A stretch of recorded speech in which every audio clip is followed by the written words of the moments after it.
This is the story of the one. As a safety manager at a manufacturing plant, he does everything he can to keep his coworkers safe. From finding ways to reduce risks to keeping safety supplies in stock. And for that, he relies on Grainger. Grainger offers a broad range of quality products and next-day delivery, so he can always play it safe. Call 1-800-GRAINGER, click Grainger.com, or just stop by. Grainger, for the ones who get it done. Card collectors know there's nothing as special as a rare one-of-one card. And now you can hear a very rare one-of-a-kind sports card show right here on Sactown Sports. Whitey Gleason here inviting you to join me and Mr. True Sports Cards himself, Imran Pilati, for the True Sports Card Show every Saturday morning at 10 on Sactown Sports. It's the only sports card radio show in the nation. For all your hobby needs, get to True Sports Cards, 6661 Stanford Ranch Road in Rockland. And for hobby, insight, and fun, join us for the True Sports Card Show Saturday mornings at 10 on Sactown Sports. Did you try my Colombian tamales? They're delicious. Yes, but the Mexican tamales I brought are better. Colombian tamales wrapped in plantain leaves are unmatched, you know. But the Mexican tamales wrapped in corn husks are the authentic ones. At least we can agree that they taste better with Pepsi. Without a doubt.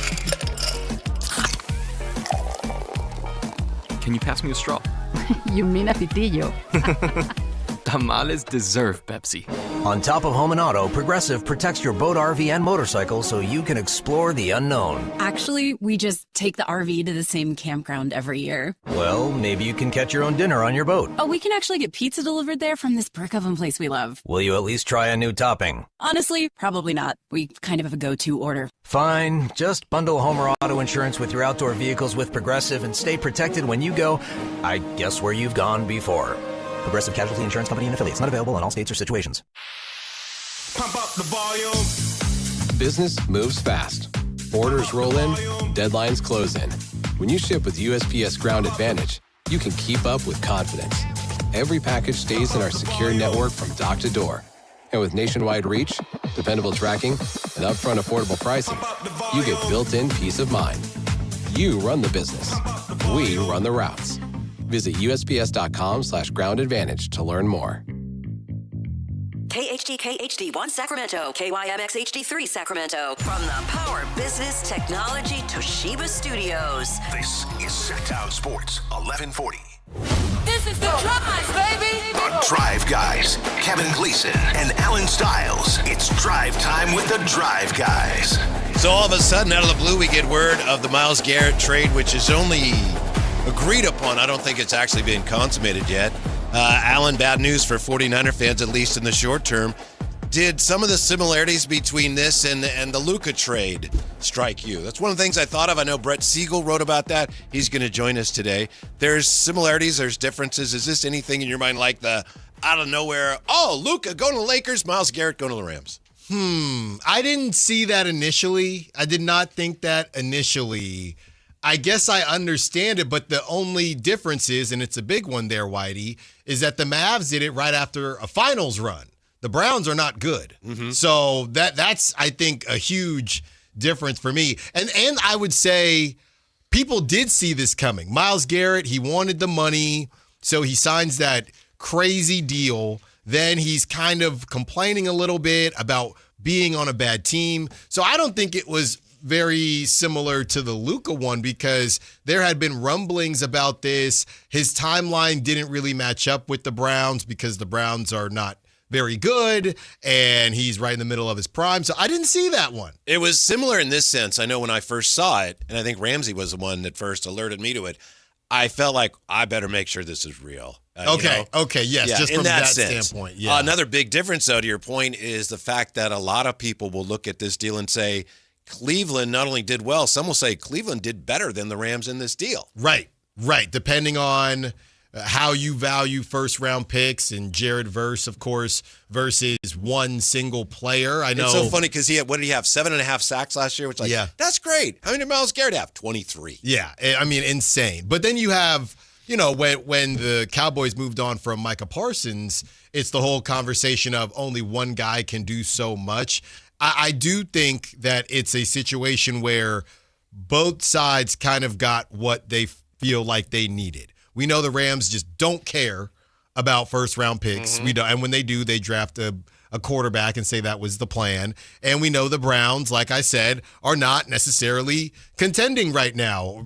Maybe they thought that they were. Maybe Browns fans think that they were. I know football is different than basketball, where you do feel like, hey, we're getting Deshaun Watson back. Maybe we can do some things there. But ultimately, I understand the Luka from the shock value. Yeah. But outside of that, obviously, two teams in the Browns and the Mavs that were in completely different situations. I thought of you because I saw this weekend, and I think actually it might have been written Friday, Vic Tafer, who's been on the show, is a great writer, covers the 49ers for The Athletic, used to cover the Raiders for years. He wrote a piece about the 49er culture. And all he was saying is that the players talk about it. You know, he wasn't trying to tell everyone, it's the greatest thing. He was just saying, like, Drake Greenlaw's back now. And he talked about, that culture, that culture. So I was already thinking about that, and that 49er culture, is it really worth that much? And then you see the Rams come in and make a move like this. I don't recall anyone ever talking about the Rams culture. No. But under Sean McVay, they've been to one Super Bowl. They've won another Super Bowl. And, you know, it came very close last year. And this year, they're definitely going for it. So there's something to be said for outside of the culture, just going out and getting the best players, Alan. Yeah. And, you know, when you were saying that, it reminded me again of the Lakers. And you don't necessarily think of the Lakers of having a specific culture. And the culture thing, we know it's a term that gets overused. Honestly, to me, culture just sounds like getting the most out of whoever is on your team. That could be collectively, that could be as players. That's why we talk about this with the Heat, because the Heat will have dudes like Duncan Robinson that play a certain way on the Heat and then never really return back to that form. You get Gabe Vincent after that crazy run. The Lakers say, well, we want Gabe Vincent. That's not the same. That's not Heat Gabe Vincent. There's differences. So it almost feels like the culture thing, it really just comes up when a team overachieves and you don't expect them to, and they do it consistently. So teams like the Rams, they're never in a position where you discuss culture because they just go out and get whoever they feel like they need, right? Yeah. Or their culture is we're always all in. Remember when they were all in and they got Jalen Ramsey and they got Matthew Stafford and they won a Super Bowl? You know, I know I'm rounding the corners there.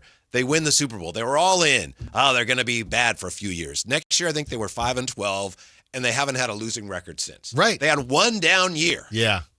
Yeah. And you look at some of the other teams and what they've dealt with and injuries, things like that. And here's the thing. All of their moves, they haven't necessarily worked out, but they're just always going to be doing something. I saw people alluding to the fact that even with, or how they have treated this offseason and what they're doing to go get Myles Garrett.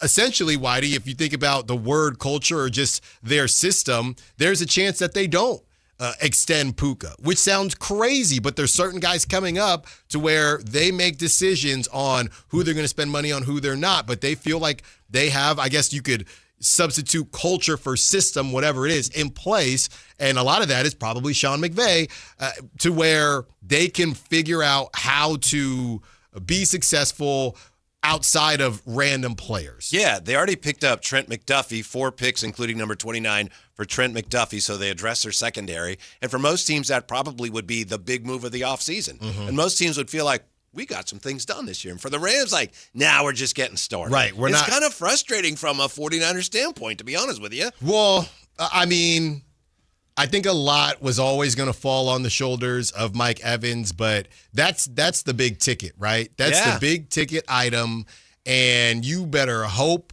to your football guys that he stays healthy. That and the tackle from the Cowboys. Oh, Digizua, yes. Actually, a trade. So right? so those, and again, like you said, it almost feels like Whitey, and you look at the Niners. I know the Giants aren't doing anything even close to what the Niners are doing, but you look at this division and you say, hey, what the Niners did isn't bad, but the Rams are just on another level. The 49ers is like, that's a sensible move. It is. We addressed our needs. We didn't give up too much.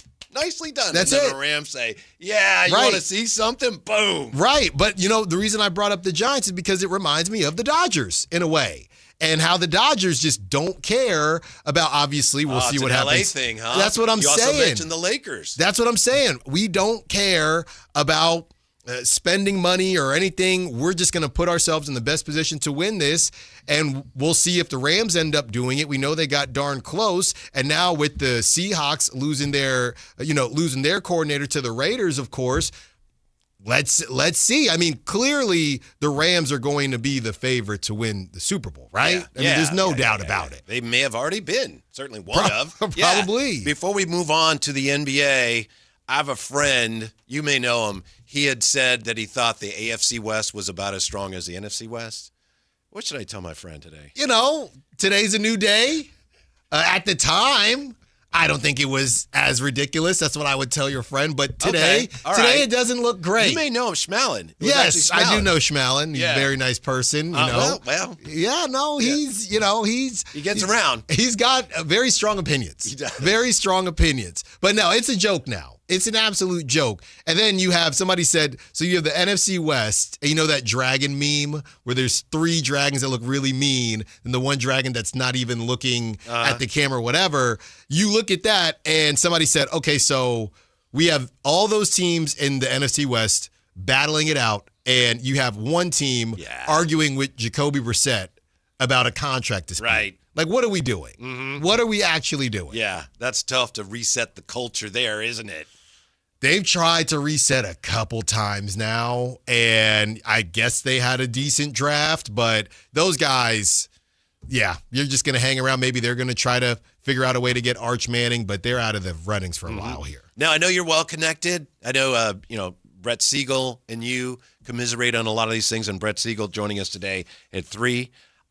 What is this about Scott Perry visiting Kingston Fleming's family? I know Matt George shared that on X. What's the significance here? What's going on? I mean, that is, I guess we'd have to lay out, and I know Matt's done a great job with this. He's the only person that I saw. A great job? I mean, he's the only person that I saw report it. Pretty good. That was pretty solid. Yeah, I would say great. I would use the word great. All right. And I guess the conversation of how often this happens, right? And you, again, when it comes to the Kings versus other teams, how often this happens, how many, and not just with the Kings, but in general, how often teams meet with players and their families and have dinner. How many times do they do it, or how often do they do it within the same draft class? Are they going to have a dinner? Because we heard about, what is it, the infamous one with Ricky Rubio?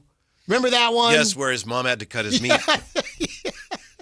And a lot of people said, I don't want him. I still wanted him after that. Maybe I shouldn't have, but yes.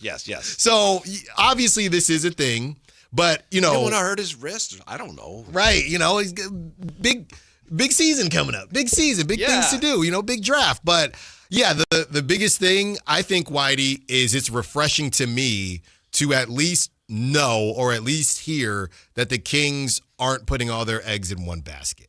Even if Kingston Fleming's might not be my cup of tea for what I think the Kings want, to at least hear them. And here's the interesting part. Okay, so they're targeting Acuff. Now they just had a dinner with Kingston. So if they don't have a dinner with Acuff, I don't know. It could all mean a lot. It could all mean a little. We don't actually know at this point in time. Yeah, it just means that he's a distinct possibility. Yes. It doesn't mean that they haven't had dinner with anybody else's family. Right. And as far as the whole targeting Acuff, as we've said, as anybody knows with half a brain in your head, when you're picking 7th, you can't really target anybody. So there's something odd about that whole thing. Right. But I think for me, the biggest piece of this was, okay, cool, they're not outwardly obsessing over Acuff. Right. And honestly, maybe it's a play. Maybe it's hey, let's go at least see what's going on with Kingston, because if we do go back to the Clippers, or if we do go back to the Nets and we want to move up somewhere, if everybody thinks maybe they are only interested in Acuff, maybe not, but you have to diversify a little bit. And I'm glad they did. I don't know. I know we've gone back and forth on how this would be drawn up, or is this how they drew it up for this to get out and for everybody to be saying. I saw another report, and everyone's getting so annoyed now. Because over the weekend, there was another report. I couldn't tell you who wrote it. It doesn't really matter. The Kings are interested in Acuff. And I saw it was a Kings kind of Twitter fan. Okay, so for the 12th time, thank you very much. Yeah. Thank you. So at least this was a break in the action from, and look, Matt's the one, like I said, reported it. Doing a pretty good job. He's doing a great job. But now I'm just curious, Whitey. Okay, there are certain people in this, I guess, landscape, and I think they could be viewed as vessels, right? And that can be used to break news. That can be used to change narratives, whatever it is. So now Matt, same one who initially got Acuff back in March. Now Matt, same one to get this Kingston deal, right, or this Kingston dinner. So it comes out there. So now I start thinking with my tinfoil hat, okay, clearly they are wanting this stuff to get out in a specific way. Mm-hmm. I couldn't tell you what the plan is or what the bottom line, bottom dollar situation is, but it's not even reading the tea leaves. This is just what's happening. To me, you're getting at a key point. This is something I plan to ask Brett Siegel about. I'm not sure he can go there. I'll have to preface it by saying, look, I know a magician doesn't reveal his tricks, although that's done all the time now, and reporter doesn't reveal his sources, but I want to ask him, the stuff about the Kings and Acuff, how much of that is coming from the Kings camp? How much is coming from Acuff's camp? Gets back to this Fleming's thing, too. What is the source of this? I'm not saying... is there a source? Obviously, there's a source. It just helps you try to get an idea of who is putting it out there and why, what it is, what message they're trying to send out there. Yeah, and again, we can get stuck in this kind of Sacramento bubble because we are covering the Kings and we're the flagship and that's who we care about. But now I'm waiting to see, okay, is it going to come out that the Clippers had a dinner with Keaton Wagler? Right? Are these dinners, is Dinnergate going to start where these dinners are happening, or is it just going to be one random dinner? And if you're going to talk about a dinner, can we at least find out what was served? Right. I mean, Kingston to me kind of strikes me as a filet guy. I'm with you. I would say filet guy. Yeah. Now, Acuff, I think he goes ribeye. That's what I would say. What about Keaton? Because he needs to put some, meat Keaton, on his bones. I mean, he might go, Keaton strikes me, he might go chicken and seafood or something like that. Have some ice cream. It's all right. After dinner, you have some ice cream. How about a brownie sundae? Yeah. Okay. You go ahead.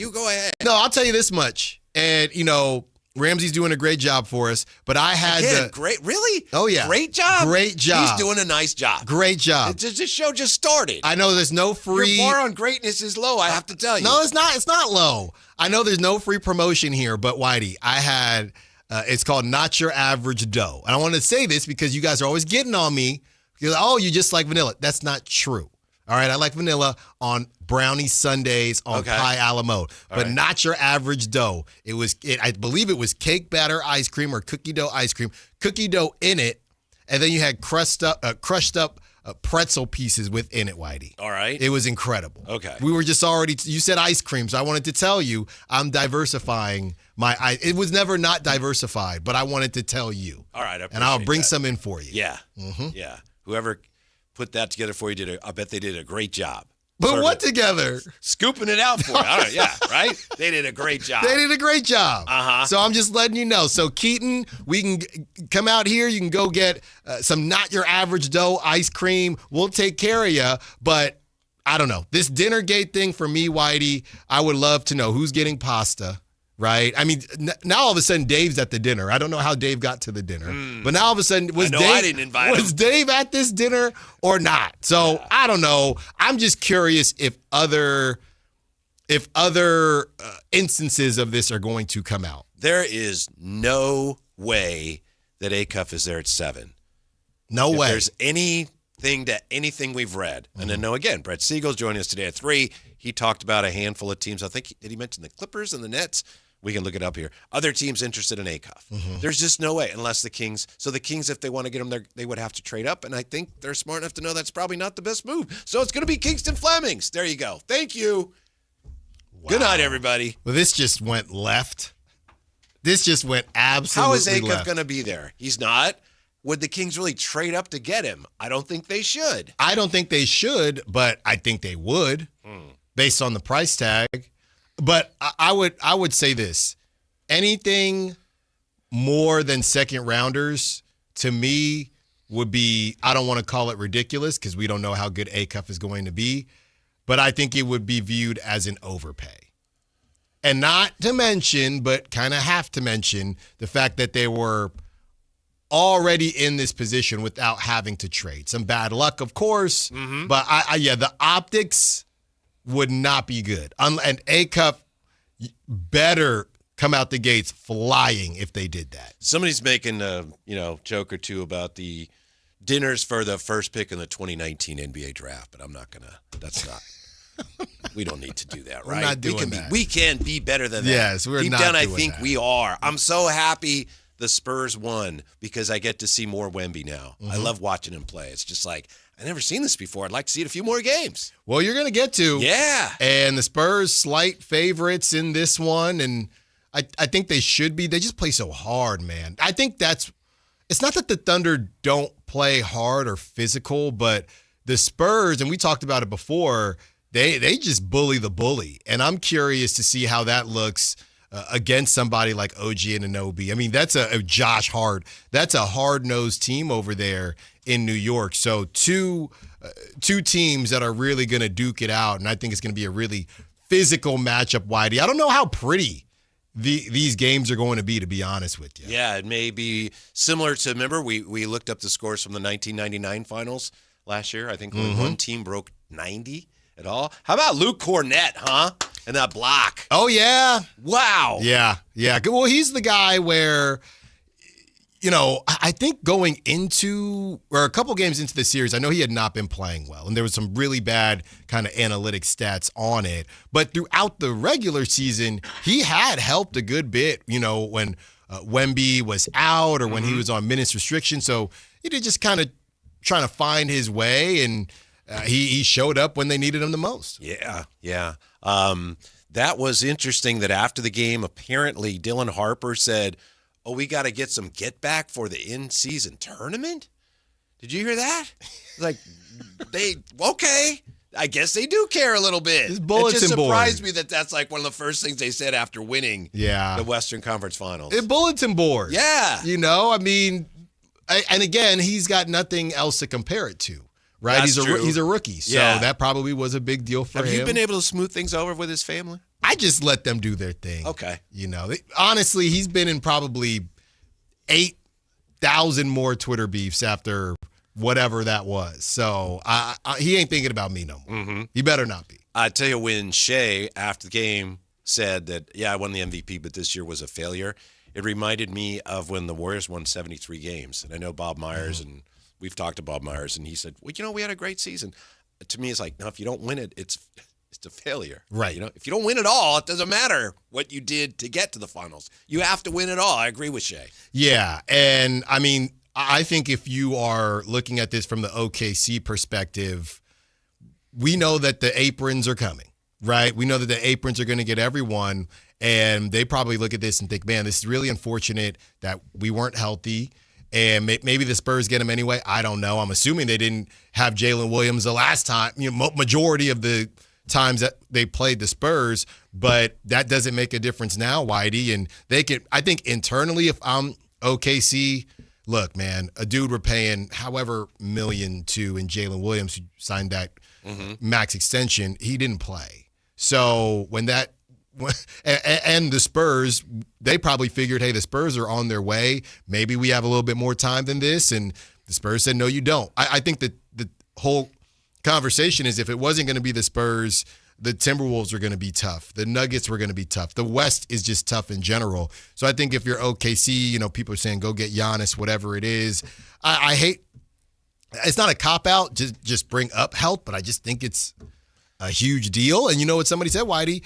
Like we talked about last week, maybe the Thunder don't even have one if Halliburton doesn't go down. So it's just a vicious cycle. And going back to the Warriors in 2016, Steph played, but as we know, at least that's what's said in the Bay a lot. He was pretty hobbled, but he was out there, and you got to wear it. An L is an L, and they'll be better for it. I saw a discussion happening, and it basically just laid out, this seems like every superstar has to go through something, and it felt like this is the year where Shea was going to go through something. There's just not enough help. He still won MVP. The chips are just stacking against you, and how you show up next season and the seasons following that, that's what's going to really define you. Now, it doesn't always happen in that order. Sometimes it's, I can't get past, and then you finally do. Shea's in a position, and same with Steph, too, because they won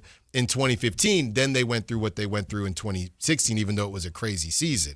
So he'll be better for it, but, them boys got to stay healthy. It's amazing to see what the Spurs are doing, and OKC did it last year, but in this era of, the aprons and the CBA is so restrictive. And in some ways, the CBA is actually built to prevent you from putting together a really good team, and yet the Spurs come at you in waves. And then the Thunder, Shea struggled a little bit because he wasn't getting the help. Jalen Williams wasn't there. Holmgren was there, but you wouldn't know it. But the Spurs, meanwhile, just come at you in waves. De'Aaron Fox is maybe their third or fourth best player, but he's a really good player. Yeah. I mean, and I've been saying it when it comes to the Spurs. They just have way too many pieces. Yeah. Like a Devin Vassell. I love Devin I mean, Vassell. he's probably, I don't know, he's probably the guy that you're going to talk about. I know he's late 20s now, but you're going to look at that guy and say, I mean, could he be a second, third option somewhere and at least feel good about making the playoffs? Maybe not like this, and he's not even the sixth. You had Keldon Johnson who won Sixth Man of the Year. So they just have way too many pieces. And again, I know we're going to have to talk about De'Aaron Fox a ton, and we're going to try to do it in a nuanced way. But stuff like this happens, Whitey, when there is a break in the system. Like in the Matrix. Hey, you make one decision, it leads to this happening or that happening. You make this decision, and this reality gets created. Everything, and people could probably blame the Kings for this. Honestly, when they put themselves in a position that De'Aaron could hamstring them, and at the same time not try to get young talent back, that was a break in the system that allowed the Spurs to do something that you typically aren't able to do. Mm-hmm. We started this segment talking about the Rams, and I was saying, what does culture matter if you have the best players? Maybe that's more true in football than the NBA, because I can see, you watch the Spurs, and yeah, they're very talented. That's the most important thing. But you can see a little bit remnants of the old Spurs culture. Maybe I'm projecting that, but it seems with the coach, and you mentioned Devin Vassell and the way Devin Vassell was trying to keep Stephon Castle from getting teed up. It looks like they're all bought in, and that's essentially what the best cultures are about in basketball. Well, have it again. Here's a cliche for you, Whitey. It looks like they've been playing together for a lot longer. There you go. Than a year if you include Dylan that was Harper. Great. Well, you said that's great. Ramsey's over there doing his job. Oh, great job. Great job. Oh, yeah, good job. job. Going back to last week. Job. Going back to he last always week, does too. a good job. But what you said, that was great. So you're the great keeper. If I have to be, and it sounds like I do have to be today. Fair enough. Fair enough. Yeah. Super job, Ramsey. Very good. Excellent. When we come back, Larry is back for the finals. Tell you what that means and why some people care so much next on Sactown Sports. Take Sactown Sports with you everywhere you go with the Sactown Sports app. The most in-depth coverage of the Kings and 49ers. A library of written and video content. And all your favorite personalities all in one place. Download the Sactown Sports app today and get in on the action. Your local sports leader. Sactown Sports 1140. Man, I love this place. I've been surfing here since I was a kid. Now, seeing my grandson out on the water, it means everything to me. Watching him and taking in the blue waves, the sea breeze, the blurry horizon. If you have geographic atrophy, or GA, subtle changes in vision could mean it's progressing toward irreversible vision loss. Izervay is proven to slow GA progression and could help preserve your vision for longer, so you may keep seeing the world around you.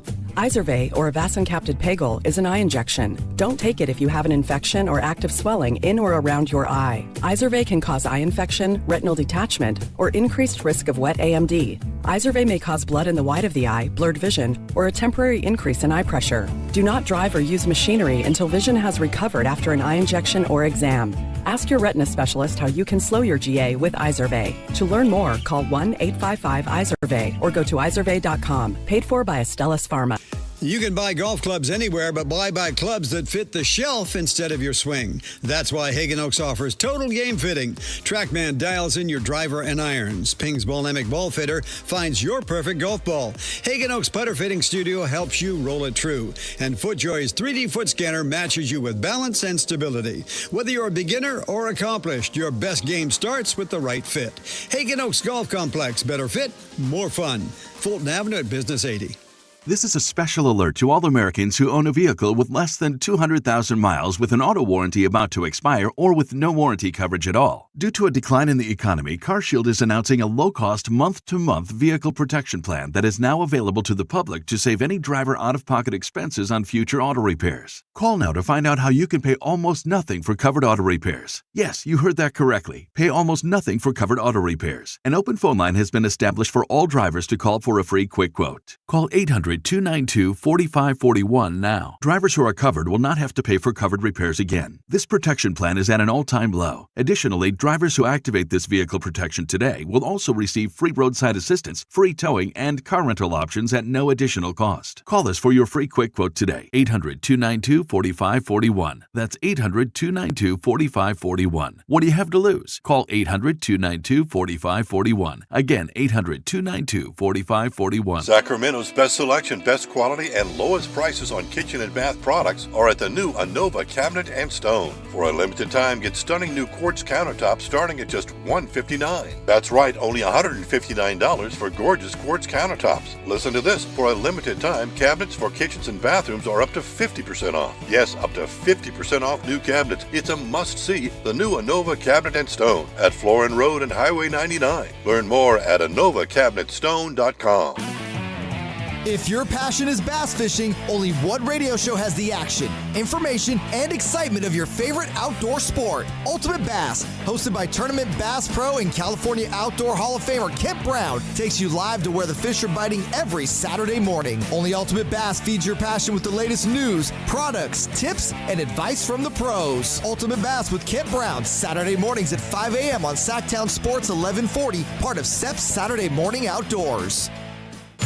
This is Sactown Sports 1140. Hey, it's Carmichael Dave. What's up? It's Matt George. What's good? It's Alan Stiles. With the most trusted voices in the community. This is Jason Ross. Hey, it's Kayla Anderson. It's Whitey Gleason. Ready to help promote your business, both as partners and customers. All you have to do is ask. Pick up the phone, dial pound 250 and say, grow my business to get connected with a team member today. That's pound 250 and say, grow my business. Our team will review your product, quickly pair you with a perfect endorser, and create video and audio samples, all at no cost or obligation to you. With the most live and local on-air lineup, a dynamic content-driven website, and a state-of-the-art mobile app, Sactown Sports 1140 is tailor-made to help you connect with a sports audience in Sacramento. So why wait? Dial pound 250 today. Say, grow my business, and let us help take you to the next level.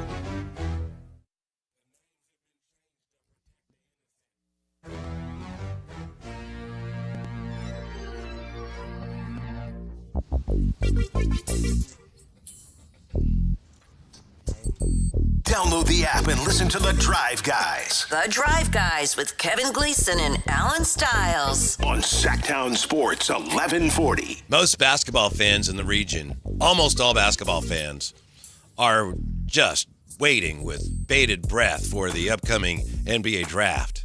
And they love talking about it. But not all basketball fans love talking about it, right, Alan? We were just talking to somebody who may or may not work here, who is probably speaks for many when he says, he or she, is very weary of all the speculation over who will the Kings take? Right. Who will they not take? Who do they like? Look, man, we're here now. This is the good stuff. This is the meat and potatoes. Okay? I don't know if it is. It is for the Kings. Mm-hmm. It is for the Kings. When they pick, that'll be the meat and potatoes. Mm-hmm. Now we're having, it's not even Gino's Pizza Rolls. It's... No, we're getting there now. What are we, 2 weeks out? I think it's 3. It's got to be 2. Please, it has to be 2. And then after that, No, Yeah, it's 'cause 3 weeks. It's the 23rd. Yeah, it's the 23rd, and today's goodness. the 1st, so yeah. Yeah, We we're are almost only, there. I think, 100 days away from the start of the NFL season. Okay. Yeah. We're almost there. Then they're going to get drafted. Then people are going to be upset and or happy, even though we haven't seen them play NBA competition before. Then comes Summer League. What's the worst appetizers? Like, there's going to be a good dinner, but it's not going to be ready for a little bit yet. So that's all right. We got some snacks here, and then either you go up to the table or it gets passed around, and it turns out to be just what I don't like. Yeah. Hummus. I'm probably going to get No, in I trouble. like hummus. You're a big hummus guy? Yeah, I like hummus with some pretzels or some veggies. You know what I can't get down with, because I'm just not a big egg guy like that? Just keep the quiche away from me. Oh, the quiche. Yeah. All right. What about the deviled eggs? I mean, okay. Oh, those are good. I'm okay. Mm-hmm. I'll eat it. But yeah, I'm no quiche. No, thank you. I can take it or leave it. I understand where you're going. I'm not solidly anti-quiche, but I'm not like, hey, where can I go to get a good quiche? Like if I'm somewhere, at a house party or something, hey, food's almost done. We just got some apps here, some quiche. I'll just wait for the meal. Thank you, though. I didn't realize quiche was an appetizer. I think it can be, right? Yeah, I guess so. It can be, but I'll be honest. My youngest son, he loves quiche. It's like for him, it's like quiche and fruit. But personally, eggs of any type, I don't eat. Yeah, nothing eggs. I do a fried egg. I like them runny, but I can't do I can't do the scramble, hybrid, whatever those are. How about eggs like salmon roe and eggs of fish eggs? I can do that. Yeah, I can do that. Salty. Oh, yeah. You ever have caviar? No. Very good. I'm working on it, though. Very good. See, come over to your house. Balance it with some of the cream cheese to balance the saltiness. I know. Nice. A little bit of both worlds there. Nice. Some say this is nice. Some people are actually excited about this. The NBA announced yesterday that the image of the Larry O'Brien trophy, that's the trophy given to the winner of the finals, will be painted at midcourt for games at both the Frostbank Center in San Antonio and the Garden in New York. And I know you may be saying, who cares? A lot of people care. This is the first time since 2009 when the Lakers played the Magic that the title series will feature the trophy logo at midcourt. And and the finals word mark and logo last appeared on the court during the 2014 finals between the Spurs and the Heat. And apparently a lot of people were upset last year because, they have these crazy, very elaborate in-season tournament courts. But for the finals, people said the finals last year was just a regular court. So that's how the NBA is responding, Ellen. So there you go. You asked for it. You got it. Yeah, I mean, once again, NBA Twitter runs the league. They literally just tell Adam Silver what to do.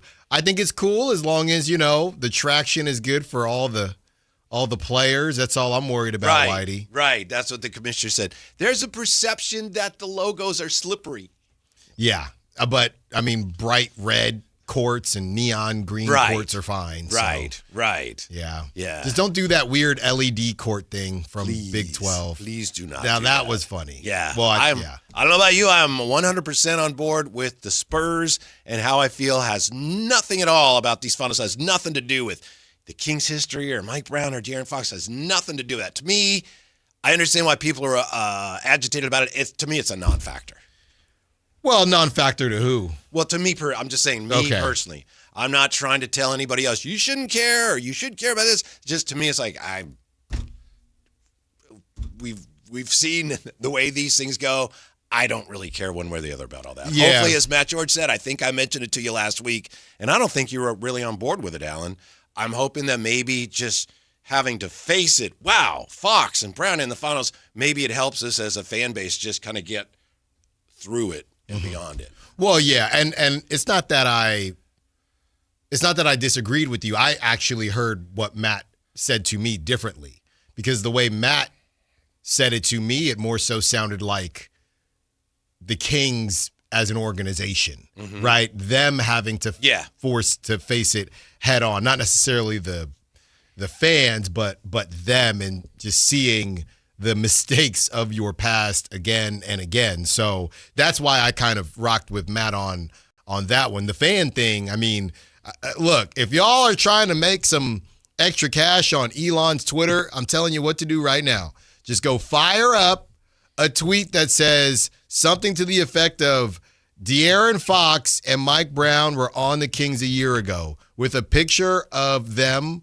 on the Kings, and you'll probably go viral. Because I saw the same post about 50 times yesterday. I mean, throughout the weekend. I'm still seeing them. And we get it, and people try to invert them different ways and make your money. I'm not hating on you, but I think out here in Sacramento, Whitey, we've done it so many times. I don't think people are numb to it because it hasn't happened like this on the finals or in the final stage, but I don't know. I mean, there's only so many ways to juice an orange at this point. Yeah, we've been through this type of thing before, but never obviously to this extent. I did some digging and I realized, okay, 2022, Bielitsa, who'd been with the Kings, he was in the NBA Finals, but he was not here long and didn't have much impact. So it's just like a footnote, right? 23 was Michael Malone winning a championship. Right. And that resonated a little bit, but it had been a while since he'd been here. 24, Neemias Queta won a ring. Again, kind of like, oh, good for him. I'm not sure why they let him go, but oh. And then we had Tyrese Halliburton last year in the finals. And then this year we've got like, oof. This is very high oof rating. Yes, this is the final boss. Yeah. I don't think it can, well, I shouldn't say it can't get worse, but I don't think this is the final boss for this one, okay? This is what you're going to have to just face head on. And, I think some people probably aren't going to feel like watching. And if you're hate watching, I don't know who you hate watch against, right? I mean, me personally, who I'm all on. So so is the De'Aaron Fox thing, because, we only have so much time during crosstalk, right? So is that over, the De'Aaron Fox thing? Is it just we're all rooting for Mike Brown now? Because that's no fun. Yeah, I don't know. That's no fun. Yeah. Do I have to flip to De'Aaron? The thing is, there were people that didn't like Mike Brown, but they didn't blame him for getting fired, right? But De'Aaron, those who are against him, and I think this is ridiculous, but there are people out there that see him as almost somebody who, in a way, betrayed the Kings. Again, I don't think that's true at all, but I'm just looking at how some people see him. By the way, I'm chuckling here. I apologize. Dean says that, and I don't believe this is true. Dean says that Scott Perry took Kingston Flemings to Burger King and put the crown on his head and said, "Now you're a king." Oh, that did not happen. Come on. Sources. I don't know. Come on, Dean. Dean, who's your source? Right. I heard it was Wendy's. Is that coming from the Kings or is it coming from Burger King? Yeah. Dean, That's reveal not yourself. True. No, they didn't go to Pizza Hut either. I think Dean is Dean's source. Yep. Yeah. No, Costco hot dog. Nope. Those things did not happen. You have your little fun, but those things did not happen. Yeah. I do hope when you go to these dinners, I can't stand when you do the shared plates. You can't do shared plates. Let everybody get their own plate. You mean in general or just in one of these dinners? One of these dinners, like a team dinner. Hey, we're just going to get a bunch of stuff and share. No. It depends on the restaurant, doesn't it? Like if you go to a nice Chinese restaurant. Yes, that's the one. Yeah. Anything outside of that, yeah. Trying to do it with an Italian restaurant or American, let's just order what we want, right? Or, that's another thing when I go on these trips, right, with my buddies. A lot of times it's, hey, we're just going to do like a Costco run and get a bunch of stuff. I'm just a little particular. So, you walk in and that doesn't surprise anybody. You all throw in on it, but this isn't any of the stuff I wanted. So I hope Kingston, regardless of whether it was Burger King or Pizza Hut, he got his own order. Wow. He got his own order. Burger King joke is only true if AI took his drive-through order. What are we doing here? Gabriel says Fox has shown no love to the city and the fans. Big cold shoulder to us all. No love back to Fox. He says Mike Brown all the way. Gabriel, thank you for being with us. I don't agree with that. I don't think, in my opinion, that's not true. Yeah. I don't think De'Aaron Fox has just shown nothing but the cold shoulder. Do we have that audio, by the way? We'll get that at some point because Carmelo Anthony asked De'Aaron Fox somewhat pointedly about his time in Sacramento. Well, I think the other thing is, too, I can run it right now. Yeah, De'Aaron, he put himself in a position, but the Kings didn't have to oblige. They chose to. They chose to allow De'Aaron to put them in this spot. So don't be mad at De'Aaron. Be mad at the Kings for allowing it to happen. Mm-hmm. Here's Carmelo Anthony and De'Aaron Fox. Let's talk about your career so far. Being in Sacramento, being traded here, understanding and knowing what you went through in Sacramento to win and try to get a team around you. Now you come to a young team with a young core with a transcendent player like Wemby. You the veteran piece that come in and stabilizes everything. The switch from Sacramento and the mindset that it took to get here, what is it worth it? Everything you went through in Sacramento to this point, was that worth it? I wouldn't change anything that happened in my career. I wouldn't change anything. I love being in Sac. Obviously, I was there for almost 8 years. I had fun while I was there. I wanted to win. Now I'm here. And obviously, when it was going through that, like I saw the team that was being built. I'm like, this team can win a championship, especially with adding me to the team. So there were times where obviously Vic was out, Steph was out, and I had to do what I was doing when I was in Sac. And it just kept us afloat. They came back, and here we are, man. Here we are. Did that allow you to do what you do in this game tonight? Yeah, I think the confident level that it takes for you to do that tonight. Yes, 1,000%. Like I think I've been through a lot. I've been through a lot in my career, and I just want to win. And when people talked about, when I got here, me taking a lesser role, this and that, I'll do whatever it takes to win. Absolutely. That's all I cared about, was trying to win the championship. Sure. He clearly was like, yeah, you want me to talk about how bad it was there or say something that is going to get clicks, but I ain't doing that, Carmelo. I'm focused on the here and the now and the upcoming NBA Finals. Right. I mean, of course he would say, yeah, and again, it was very pointed, very, very leading. What was he going to say? No, Right. It wasn't worth it? Yeah. No, it wasn't worth it, as I'm sitting here in my NBA Finals hat. See, that's part of the problem when you have guys who were great players and then like, all right, you're going to do the interviews. Right. They don't necessarily know what goes into a really good interview. Yeah. They're learning. Yeah. Yeah. Mark Kotze is hinting at change after the A's homestand from, we'll just say homestand from heck. Next on Sactown Sports. Take Sactown Sports with you everywhere you go with the Sactown Sports app. The most in-depth coverage of the Kings and 49ers. A library of written and video content. And all your favorite personalities all in one place. Download the Sactown Sports app today and get in on the action. Your local sports leader. Sactown Sports 1140. This feeling is brought to you by Aleve for back pain relief. What feeling is that, you ask?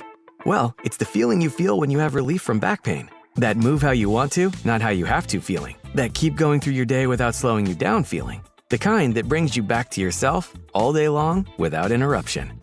Oh, yeah. Because Aleve offers long-lasting pain relief. Feel up to 12 hours of back pain relief with one dose. Feel Aleve. Use as directed for minor aches and pains. When you're vacationing in your RV, there are some things you can always count on. Laying out on a hammock, waking up to birds chirping, and board games with the family. What? It's not cheating. Frank, you're scaring the kids. Oh, come on, guys. We're having fun. It's family time. With Progressive, your RV is protected 24/7, so you're prepared for whatever you don't see coming. Technically, it's a loophole. It's a children's board game. You're a grown man, Frank. Progressive Casualty Insurance Company and affiliates, not available in D.C. Capital Casino is conveniently located in downtown, 411 16th Street, and has been a part of the greater Sacramento area for over 20 years. They offer the best variety of games in the region in a safe and friendly environment, and there's plenty of parking, all well lit and monitored by security. Come have a great meal at the cafe and restaurant inside. Capital Casino has the best food, the best service, and the best action. But please always remember to gamble responsibly. 1-800-GAMBLER. Hi, I'm Adam Johnson here with Golf Fitness Solutions. If you want more distance, less pain, better mobility, and a body that holds up for 18 holes, come see us. We're expanding in Carmichael, and you're invited to our grand opening party on June 13th from noon to 4. Tour our new space, meet the team, try the simulator challenge, see if you can make a hole-in-one, and learn how golf-specific training, stretching, massage, and assessments can help your game. Call 916-802-5175 or visit us at golffitnesssolutions.com for more information. Do Crohn's disease or ulcerative colitis symptoms keep coming back? Tremfya, guselkumab, may help, with rapid remission achieved at 12 weeks and lasting clinical remission at 1 year. Some even saw visible improvement of their intestinal lining at 12 weeks and 1 year. Tremfya is a prescription medicine used to treat adults with moderately to severely active Crohn's disease and adults with moderately to severely active ulcerative colitis. Serious allergic reactions and increased risk of infections and liver problems may occur. Before treatment, your doctor should check you for infections and tuberculosis. Tell your doctor if you have an infection, flu-like symptoms, or if you need a vaccine. Healing is possible with Tremfya. Approximately 3 out of 10 patients were in endoscopic remission at 1 year, based on areas visualized on colonoscopy, which may not represent the deeper bowel layer or entire GI tract. Individual results may vary. Ask your doctor about Tremfya today. Call 1-800-526-7736 to learn more or visit tremfyaradio.com. Remember the days of real country music? Now you can get your favorite classic country every day on 105.1 HD3 The Ranch. Listen to The Ranch on the free KNCI app or anytime at 105.1 HD3.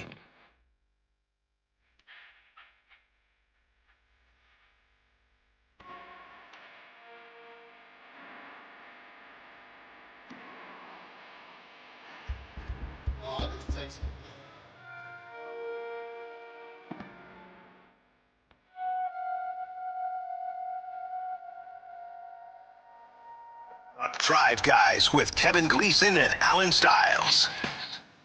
Brett Siegel's going to be with us top of the hour to talk about the upcoming draft and his latest intel. He's got some new intel, doesn't he, Alan? He does. When are we going to get another edition of Alan's intel? You know, people are clamoring for I know. There's a lot floating around right now, but once we probably, I don't know, this draft stuff is so interesting because, you know, people have not what somebody else was just telling me like 12 minutes ago.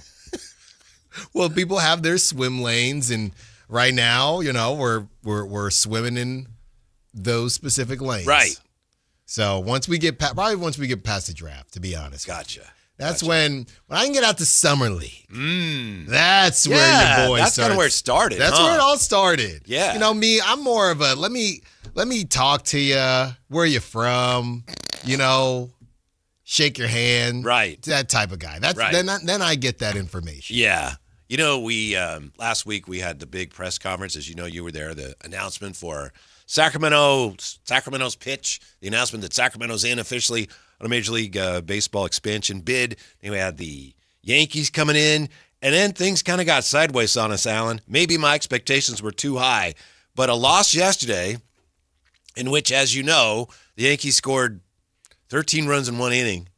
That loss ended a 1-5 homestand in which the A's allowed 47 runs. When the week started, they had a 2.5-game lead in the AL West, and they finished 2.5 games behind the Seattle Mariners. So rough week, and Mark Kotze saying, I think these discussions will be productive, and I look forward to getting some new faces possibly. So he's talking about change in the wind. We're always looking at this roster, not just the 26-man roster, but the 40-man. Well, they're always pulling people up. They just pulled up Bolte. They pulled up another pitcher.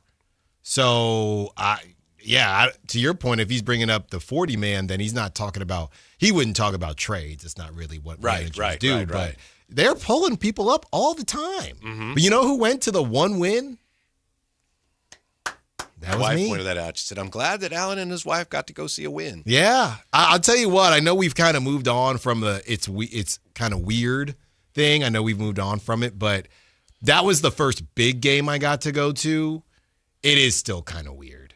And I went on a Sacramento Saturday, so they were all wearing the yellow and the Sacramento. And yeah, weird is probably the best way to explain it. And they almost tricked that game off too. They did.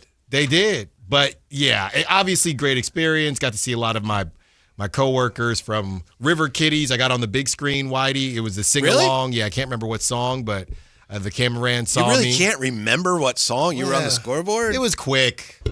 You know. Yeah, it was quick. 11-17 at home. Second worst in Major League Baseball, Alan. Not good. Our dreams of this, World Series possibly at Sutter Health Park, fading. Yeah, I know. We broke that news just 2 weeks ago. Right. And then all of a sudden, ever since we broke that news. I know. Thanks, Mike Wagaman. Thanks for everything. Thanks for that. Wow. Yeah, I mean, what do you think is, well, I feel like I know what the issue is. We've talked about some of the hitting issues from some of the players that they've signed, and still no Jacob Wilson. Lawrence Butler is now essentially platooning, and the pitching was always going to be a little bit dicey, A little spotty, here and there. Yeah, I don't know what they have what they are right now that they can rely on. Last year they could rely on the power, and maybe they still can to a lesser degree. Maybe that picks up, but right now I think they're a team that's just like game to game. You don't know what you're going to get. They're playing box of chocolates baseball, Alan. Yeah, I mean, they're right now, Whitey. And it happens. Yeah, right now, I mean, they're 15th in home runs.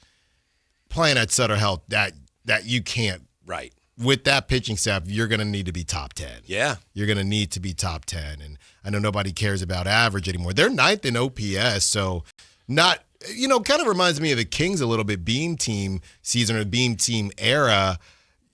You're just going to have to be really good on offense. Even when you're just decent at offense, that's not good enough right now. And how about your Giants? Oh. Went to Colorado.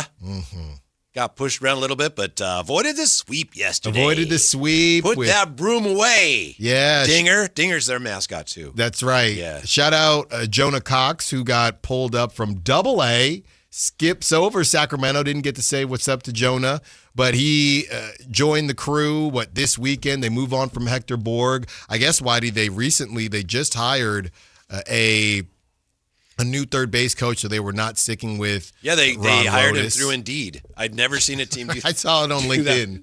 Actually. Yeah. Right. Is that how they hired Tony Vitello? Yeah. Had good references, I guess. Seriously. The San Francisco Giants have hired veteran third base coach Gary Pettis, formerly of the Houston Astros, to become their new third base coach. We know if he's related to Gary? Former Angel Gary Pettis? That is who it is. No, it is Gary. Yeah, I said third base coach Gary Pettis. Oh, Gary Pettis. Yeah, Okay. Oakland's finest. Yeah. Yeah, Nice. so Bob Nightingale put that out right before the show started. Oh, he's legit then. I take back what I said about Indeed. I know you did. Yeah. I know you do. So, yeah, the Giants, they're a mess. At this point, just give me the young guys and whatever else you can. I know you're going to have to play the 3 big paychecks, but besides that, just give me the young guns. It's over. Yeah. How was the atmosphere out there Saturday? I'm telling you, it was a lot of fun. I think there was definitely more Yankee fans than A's fans. That's at least how it felt. Saw a lot of white, and I don't think those were white athletic jerseys. So It's kind of how baseball is now, Alan. Yeah. Well, we knew that the fans were going to pop up for Yankees being in town, but it was fun. I will say this. Very excited if Sacramento does get a ballpark, because I hadn't been to a game when it was fully packed out. I think the last games I told you I went to 3 different versions. I went to White Sox, which was pretty open, right? But I was there as media. I went to Phillies, which Phillies got a solid group, but not the same as, a Dodgers or a Yankees on the West Coast, I mean. Then I went to the Yankees, and lines were pretty crazy. It was, how people were complaining about when Giants are in town. It was a lot. It was fun, but it was a lot. Forgive me for going here, and we're going to take a break. We have Brett Siegel, top of the hour. Do you understand what a sellout is right now? And I think it was Kevin John who kind of did some clarification, bless him. And Chris Biederman wrote about, it's a sellout, and people have been wondering, honestly. I think Dave talked about it last week, and other people wondering, wait, what's the capacity, and how can it be a sellout if it's not capacity, and they have different capacities for your guys' games? River Cats have 14. Yeah. And so once they sell a certain number, they consider it a sellout. Right. Yeah. It's interesting how they do it, because they basically make themselves sound better, right? Hey, we already hit the 12,000 threshold, so that it is a sellout. I think 12.5 might be the sellout. Okay. Yeah. Then from there, they can say, this is an even better version of a sellout, or this is this version of a sellout. Yeah. So they kind of have just made up their own rules, it sounds like. Which, to be fair, when you're playing Major League Baseball in a minor league ballpark, why not? I think everybody does that now in all sports. It's just a sellout doesn't necessarily mean what we would assume a sellout is. Last thing, and I posted about this, and you know what? I just got to be true to myself and tell the people what it is. It was very awkward, in my opinion. They had a promo, and they had Blow the Whistle playing, which is, I mean, like got to be top 3 Bay Area songs, Keek the Sneak, Oakland, all that. And they were playing it for a while, and I just found it to be pretty awkward given the situation, but it is what it is. I saw you post about that, and I wasn't entirely clear what you were getting at, but I see. Yeah, it was just the music they had playing in the background of a promo, and I'm thinking, okay, I all gotcha. right. Brett Siegel's going to join us. Yes, sir. Yeah, with the latest on upcoming draft and the Kings next on Sactown Sports. Like and subscribe to the Sactown Sports 1140 YouTube channel at Sactown Sports 1140 to get the Carmichael Dave Show with Jason Ross, Matt and Kayla, and the Drive Guys with Kevin Gleason and Alan Stiles on demand and at your fingertips. Get your fix of the Sacramento Kings, 49ers, Giants, Athletics, NFL, NBA, and the latest in sports and entertainment all in one place at Sactown Sports 1140 on YouTube. Your local sports leader, Sactown Sports 1140. This is the story of the one. As a safety manager at a manufacturing plant, he does everything he can to keep his coworkers safe. From finding ways to reduce risks to keeping safety supplies in stock. And for that, he relies on Grainger. Grainger offers a broad range of quality products and next-day delivery, so he can always play it safe. Call 1-800-GRAINGER, click Grainger.com, or just stop by. Grainger, for the ones who get it done. Is the crew on their way so we can fire up the grill? Cabrito, arrachera. They're gonna love it. Better go with birria and carne en su jugo. Classic Jalisco dishes with tradition. That seasoning is great, but Northern Mexican-style meat speaks for itself. Let's make both. Deal. And to boost the flavor, ice-cold Pepsi. Its sweetness pairs perfectly. And to go with it, flour tortillas. And corn ones too. Hey, carne asada deserves Pepsi.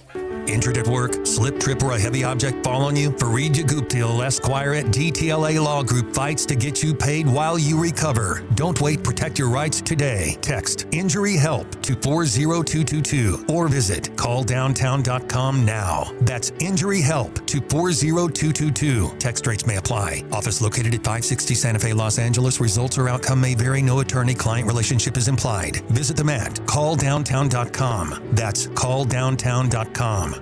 If you have unfiled taxes or are in debt to the IRS, this is important news. Did you know the IRS has programs specifically designed to help people struggling with tax debt? Powerful tax assistance programs that can save you thousands if you qualify. No one knows these programs better than the experts at Optima Tax Relief, America's most trusted tax resolution firm, A-rated by the Better Business Bureau. Their award-winning tax attorneys and licensed professionals have resolved over $3 billion of tax debt for their clients. One call to Optima can start the process, helping to put an end to your worries about wage garnishment, asset seizure, and other aggressive IRS actions. Find the best options to solve your tax problems. Call the experts at Optima Tax Relief today for a free consultation. Call 800-375-2922. 800-375-2922. 800-375-2922. Optima Tax Relief. Some restrictions apply. For complete details, please visit OptimaTaxRelief.com. We've seen every kind of golf swing. Some smooth, some, let's just say, innovative. And that's why Hagen Oaks offers Total Game Fitting. The TrackMan-powered player performance studio shows what your swing is really doing. Ping's Ball-Nemic Ball Fitter finds a ball that behaves. The Hagen Oaks Putter Fitting Studio helps turn almost into yes. And FootJoy's 3D foot scanner builds stability from the ground up. At Hagen Oaks, we don't judge your game, we fix it. Hagen Oaks Golf Complex. Better fit, more fun. Fulton Avenue at Business 80. We are the Dillos. We are from Northern Kentucky. We have 2 kids, 5 dogs, 6 horses. And a truck. It's really important to stay connected being in a rural area. The biggest thing with switching over to T-Mobile's 5G home internet was the blazing speeds and the reliability. One day we had nothing and next day we had everything. Smoking fast internet. Yeah. We've got cell phone service and we've got our home internet all on the same plan, and it ends up being about $50 a month cheaper than before. We saved a lot of money switching to T-Mobile. At T-Mobile, bundle 4 unlimited phone lines with reliable 5G home internet and save up to $1,000 a year. You'll get fast internet, great coverage, and keep more money in your pocket every month. Actual customers compensated for their time. Delivered via 5G cellular network. Speeds vary due to factors affecting cellular networks. Not available in some areas. Compared to regular rates after third line free on Experience Beyond plan with internet bundle discount via monthly bill credits and auto pay discount. Credits stop if you cancel or change plans. KHD1 Sacramento, KYMX HD3 Sacramento. From the Power Business Technology Toshiba Studios. This is Sactown Sports 1140.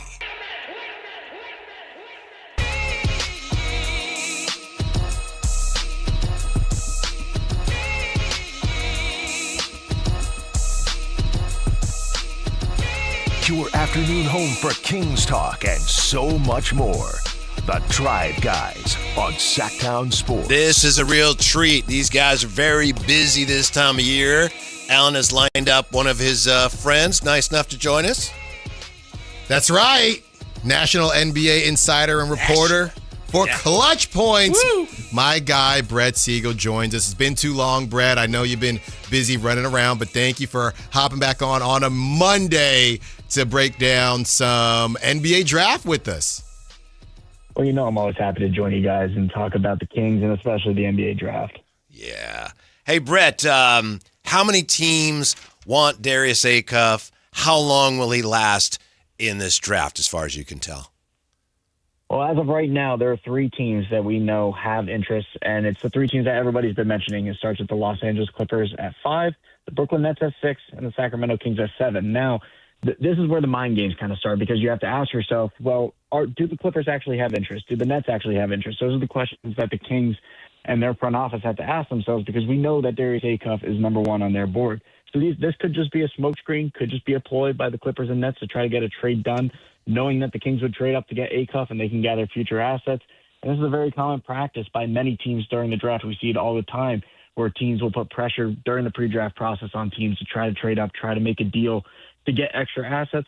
We'll see how this plays out. One other team, though, that we do know has been mentioned by league sources as having a level of interest in Acuff is the Dallas Mavericks at number 9, which is an interesting spot because they'd probably have to move up to either 5 or 6 in front of the Kings to get Acuff, depending on what the Clippers and Nets would do.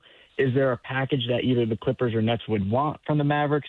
And more importantly, what would a pairing of Darius Acuff and Kyrie Irving in a backcourt next to Cooper Flag look like? So very intriguing scenarios to talk about. Obviously, if you're the Kings, being at 7, you're kind of in a holding pattern per se, and you're waiting to see what's going to happen with the Clippers and the Nets over the next 3 weeks. But you have to feel good about being in the 7th pick because no matter what, you're going to get a really good player in that spot. They used to have Acuff, but his name was Jalen Brunson. That's right. Dallas used to have him. That's right. Yeah. You know, Brett, we're trying to obviously figure out who this would benefit, right? And you see the reports come out. We've had, our station come out with a couple different reports, and obviously the national groups have come out with stuff like yourself and others. Who does this help, right? If you're the Kings, and help us out here, if you're the Kings and now it's out that you like Acuff, doesn't that put the Clippers in a position to say, well, we know you're going to pay? I don't know how this stuff got out, but how does this help the Kings?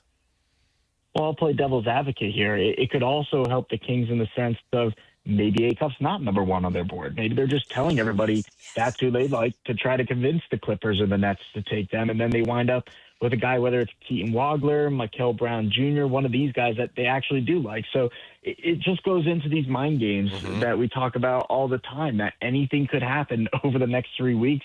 How the draft board looks outside of the top 4 right now could completely flip on itself before June 23rd, and we just don't know. This is really the juicy time of the pre-draft process where we really start to get a grasp of who likes who, and that's why looking at these big boards and looking at these rankings of what's changing is very important because this is when we see the pre-draft workouts come out, their private interviews with teams, and then the chatter around the league starts talking, especially from the agents of these players. Brett Siegel, nice enough to join us, National NBA Insider for Clutch Points. Brett, I respect the fact that you, like any reporter, you have to protect your sources. So if I come too close to that with this question and you just want to pass, I totally understand. My question is, the reports of the Kings' interest in Acuff, we hear them all over the place. To what extent are they coming from the team, and from what extent are they coming from Acuff's camp? And again, if you don't want to delve into that at all, we completely understand and we'll move on. Yeah, I would prefer if we move on from that question. Gotcha. I understand completely. Fair enough. Yeah. Brett, as far as the general big board is concerned, the Kings are stuck in this group of guards, like you mentioned, Kingston and Keaton. Who is seen as the number one guard from what you've been hearing, outside of obviously Darren Peterson? It's really a team-by-team basis. So we just dropped our big board today with the latest intel of what we're hearing about different prospects. And it's actually interesting because there's one team inside the top 10 that mentioned to us that they think Michael Brown Jr. is the second-best guard in this class. And he dealt with back injuries all year at Louisville, but we saw flashes of his brilliance. I believe he had that 45-point performance against NC State earlier this year. Very dynamic, crafty guard who can play on or off the ball and can complement a team that already has a star in place. So really interesting to hear that about Michael Brown Jr. And that we've been hearing the same about Darius Acuff. There's some teams that believe he's the second best card. Other teams think that Keaton Wagler, with his long-term potential and his ability to play on or off the ball, especially play two ways on defense as well, make him the second best guard. But the one guy that we're not hearing in that number 2 spot, who I think will still end up as a top 10 pick, is Kingston Flemings, a guy that you guys have even reported on. Our good buddy Matt George at the station has reported that the Kings have looked at him, and we reported today with sourced information that he is viewed around the league as the Kings' number 2 option right now. So again, is this all just a smokescreen to hide their true intentions? Do they actually want a guy like Keaton Wagler or Michael Brown Jr.?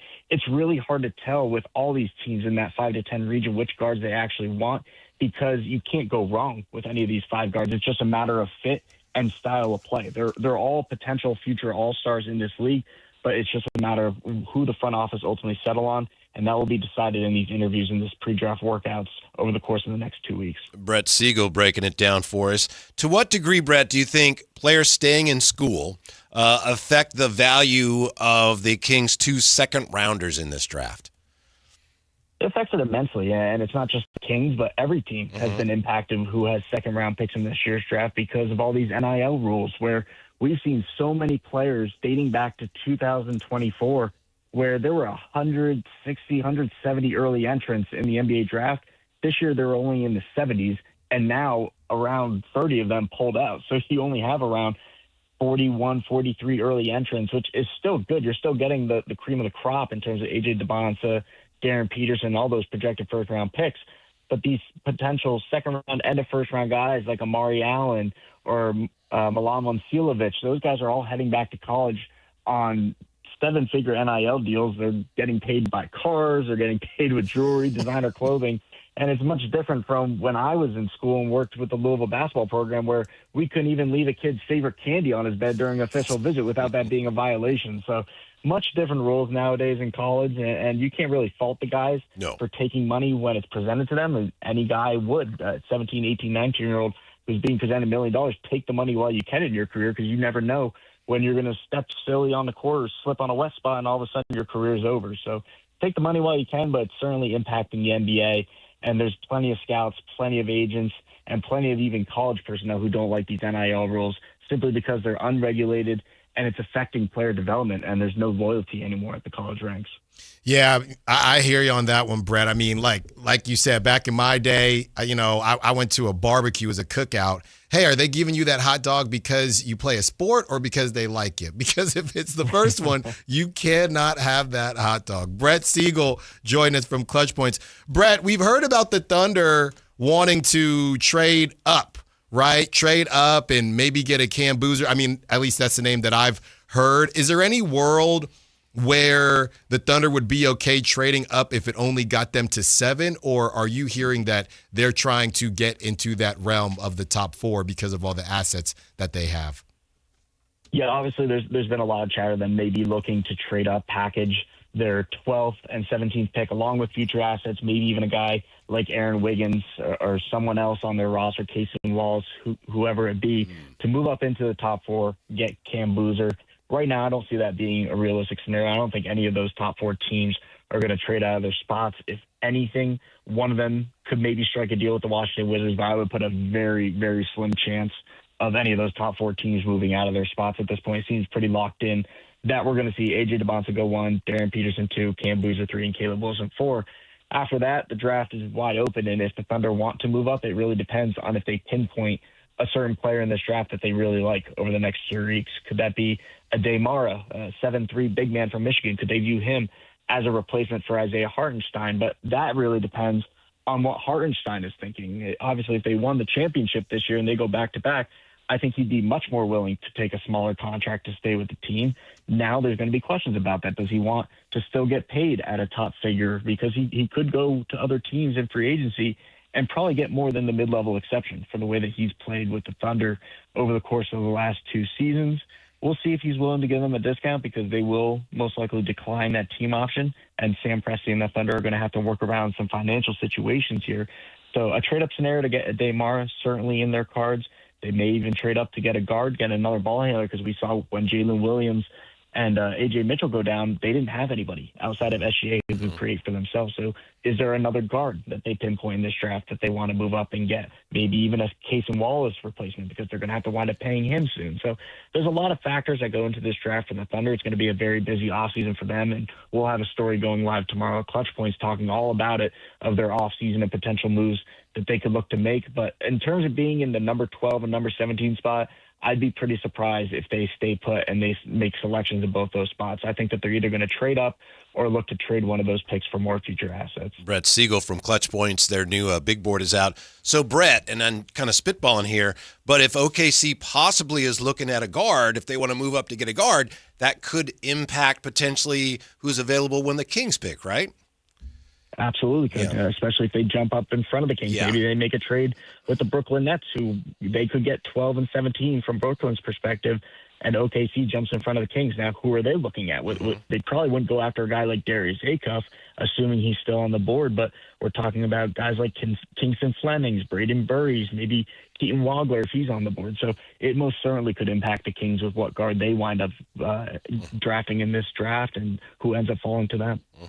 Brett, what are you hearing as far as what a realistic price tag would be to trade up, right? Let's say the Clippers are biting what the Kings are, I guess, or whoever is putting out there as far as Darius Acuff. And let's say the Kings actually do want Darius Acuff and they want to move from 7 to 5. I've been against it, Brett. I just don't think you can give up any type of first-round capital. But are you hearing if the Kings did want to do that, a price tag would be, I don't know, a protected first, something like that, especially with the decreased value of second-rounders these days?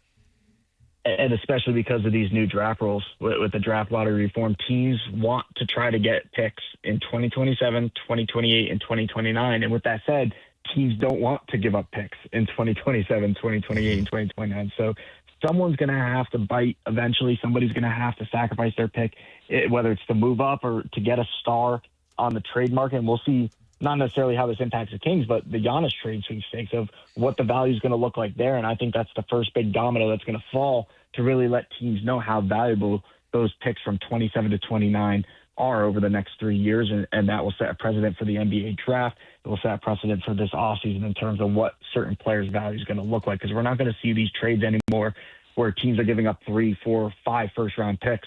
With this new draft lottery reform, that value is going to come way down because of how much value has been put on those picks over the course of the next 3 years.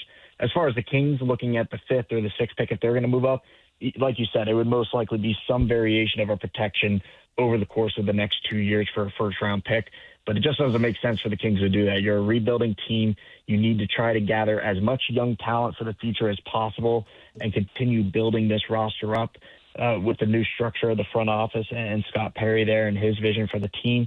So trading a first-round pick over the course of the next 2 years, especially when you could end up with the best odds for the number 1 pick until 2029, just doesn't make sense for the Kings. Hey, Brett, are there any players you think are more likely than others to slide down and be chosen later in the draft than people expect? Or conversely, anybody you think, ooh, these people are likely to get chosen sooner than most people expect?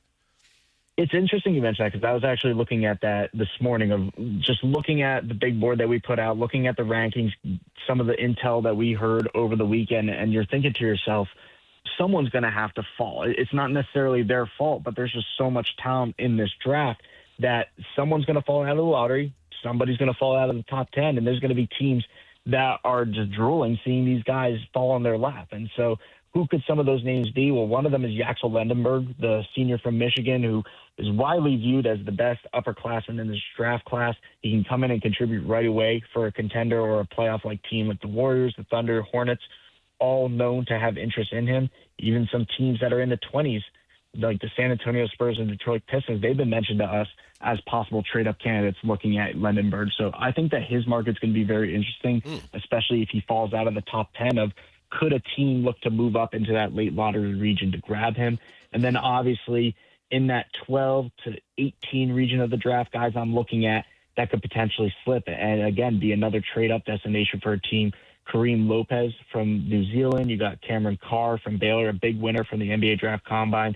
And then Hannes Steinbach from Washington, a German big man who's one of the more underrated big men in this class. I'm surprised he's not getting more attention, but arguably the best rebounder. He can stretch the floor. He's 6'10". He's got a long wingspan. I think that he can play right away in the NBA and fit a role for a team that already has an established front court. So those are some names that I'm looking at that could potentially slip, but I don't really view any guys as falling because of concerns. It's just going to be a matter of who ends up with who at the top of the draft board, and then every team from there who they wind up selecting. I think what happened with Steinbach, Alan, didn't you kind of say you weren't crazy about him? And I think that tanked his stock. That's right. Once Alan says he's out on a guy, look out. Look out below. Yeah, that's right. Just hold on tight. Yeah. Brett, we've talked about, obviously, the future assets, but I want to talk about a player because this came out early on, obviously just having conversations out here in the 916, and I'm curious what your take is right now with Keegan Murray. Didn't get to play a lot last season due to injuries, things like that. Whitey and I have gone back and forth on, hey, would you trade Keegan for the 17th pick? Would you trade Keegan for the 15th or 12th? And just trying to figure out that value. Obviously, we know there's a money conversation to match as well. But if the Kings did want to get back in to the draft, and you could use the Hornets, for example, any of these teams that have multiple picks, I know the Hawks do as well. How could Keegan help that conversation? Where do you think his value is compared to how good this draft is supposed to be?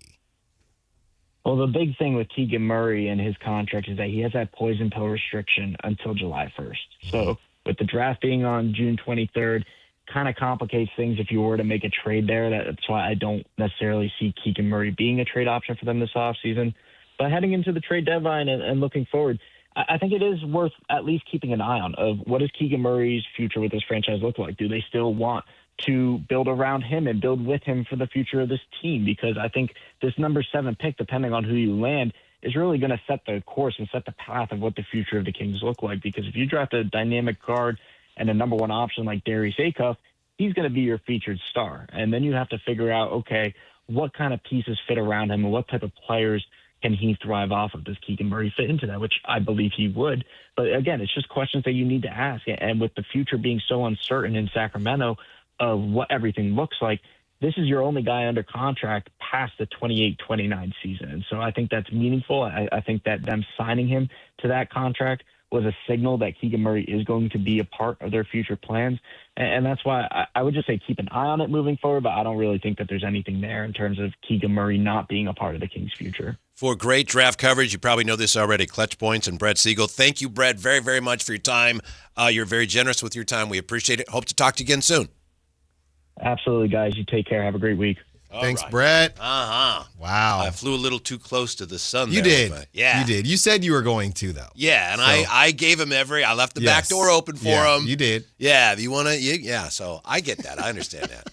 I understand. But, Yeah. then you start to understand a little better once you get that information. Oh, okay. And I love the fact that he said maybe all the talk we're hearing about the Kings and Acuff is driven by the fact that he's not really their guy. Right. Maybe. Yes. And that is, I think we want to be careful on conversations like that because we don't want anything to come off like, hey, your report isn't correct or anything like that. We're just saying we don't know. Right. We're not denying that whoever It's the is season getting of disinformation information and yeah. misinformation. We're not, you know what I mean? And it might not be coming from the Kings proper. There's just so much that we don't know. What would you do with this, Alan? Did you see this from Dean? Gleason and Allen. If OKC asked the Kings if they wanted to trade number 7 for Chet, would you do it? Chet's value's down. I don't think so. Right? That's when I look at it and I think intellectually you probably should, but I don't think I would right now. I don't think I would because I don't see Chet as a number 1. So I'd rather be wrong, to be honest, with the 7th pick than trade for Chet, who I'm pretty sure is not going to be a number 1.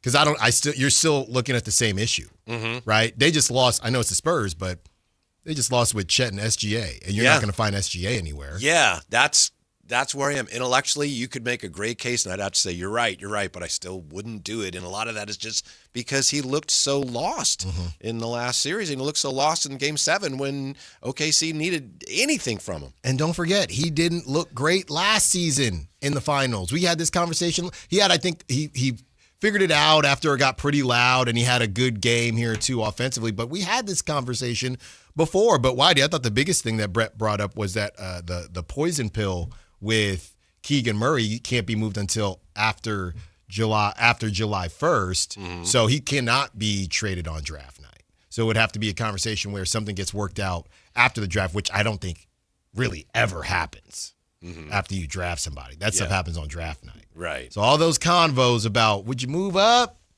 and would you grab Keegan or trade Keegan? I think Brett said, I think technically you could figure it out, but it would be more difficult than anybody. I'm not crazy about the notion of OKC climbing up, sneaking their way, slithering their way up ahead of the Kings in the draft and just spoiling the Kings' draft plans by taking somebody they want.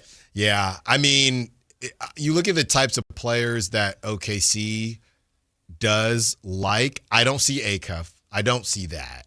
But when I'm with you. When Brett mentioned Kingston Flemings, I'm still with you. You know, that could be something. He could be a great organizer for that team.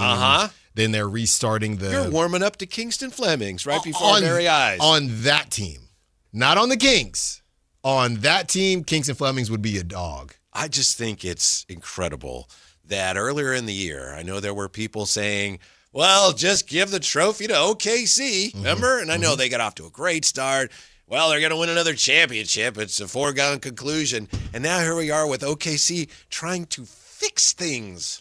They've got a problem or two they need to fix. It's incredible. Yeah, and what's so funny is they're going to overthink this out there in OKC when in reality, maybe it was just fixing it was just being healthy. Maybe they would have beat the Spurs with Jalen Williams, but I guess we'll never know. Holistic Field says it's Spurs versus OKC the next 2 seasons in the West, and then the Jazz. Every time, the Jazz thing is interesting, but every time we do this, it's not that. Every time we say this is and we're always wrong. Multiple people have done it. Right. That is the blood relative of just give the trophy to OKC now in November. Literally. And the only thing I will say, as far as that's concerned, it's not even that you're wrong from the standpoint of them being the 2 best teams.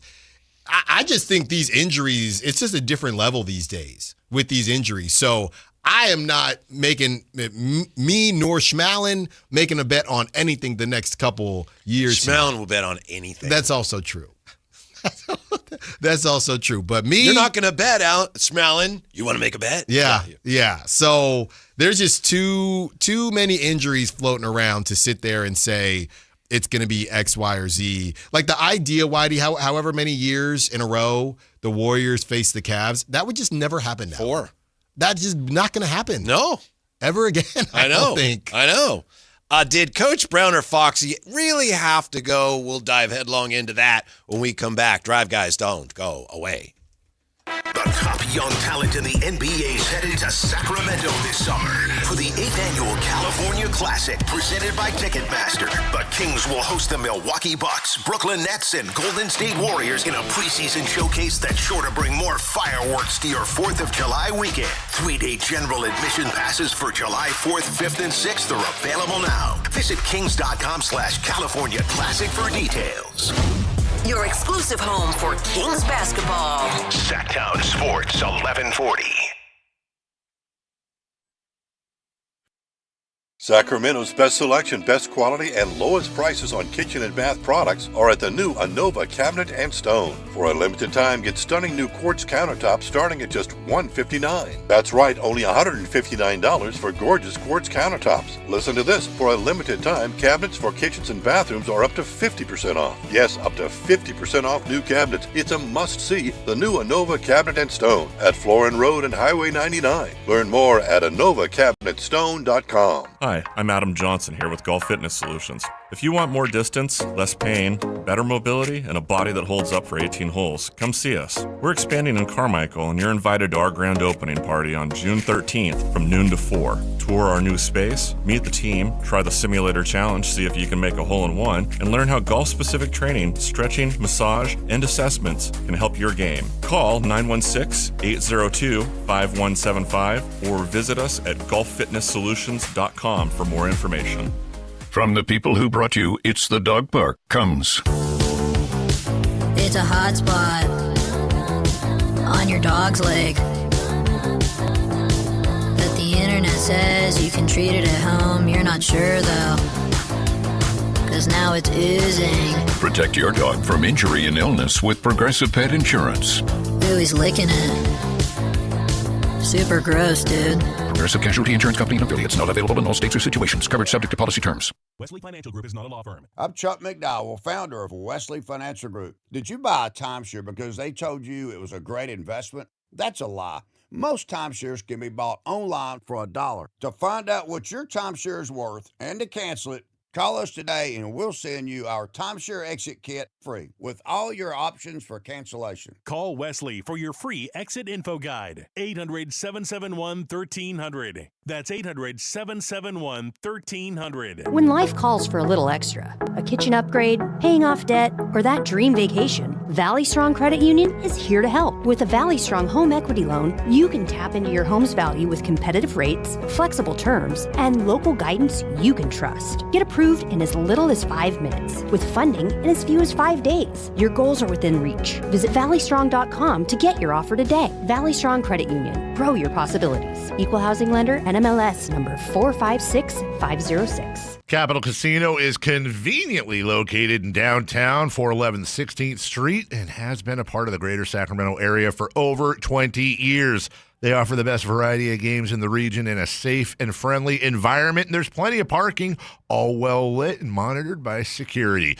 Come have a great meal at the cafe and restaurant inside. Capital Casino has the best food, the best service, and the best action. But please always remember to gamble responsibly. 1-800-GAMBLER.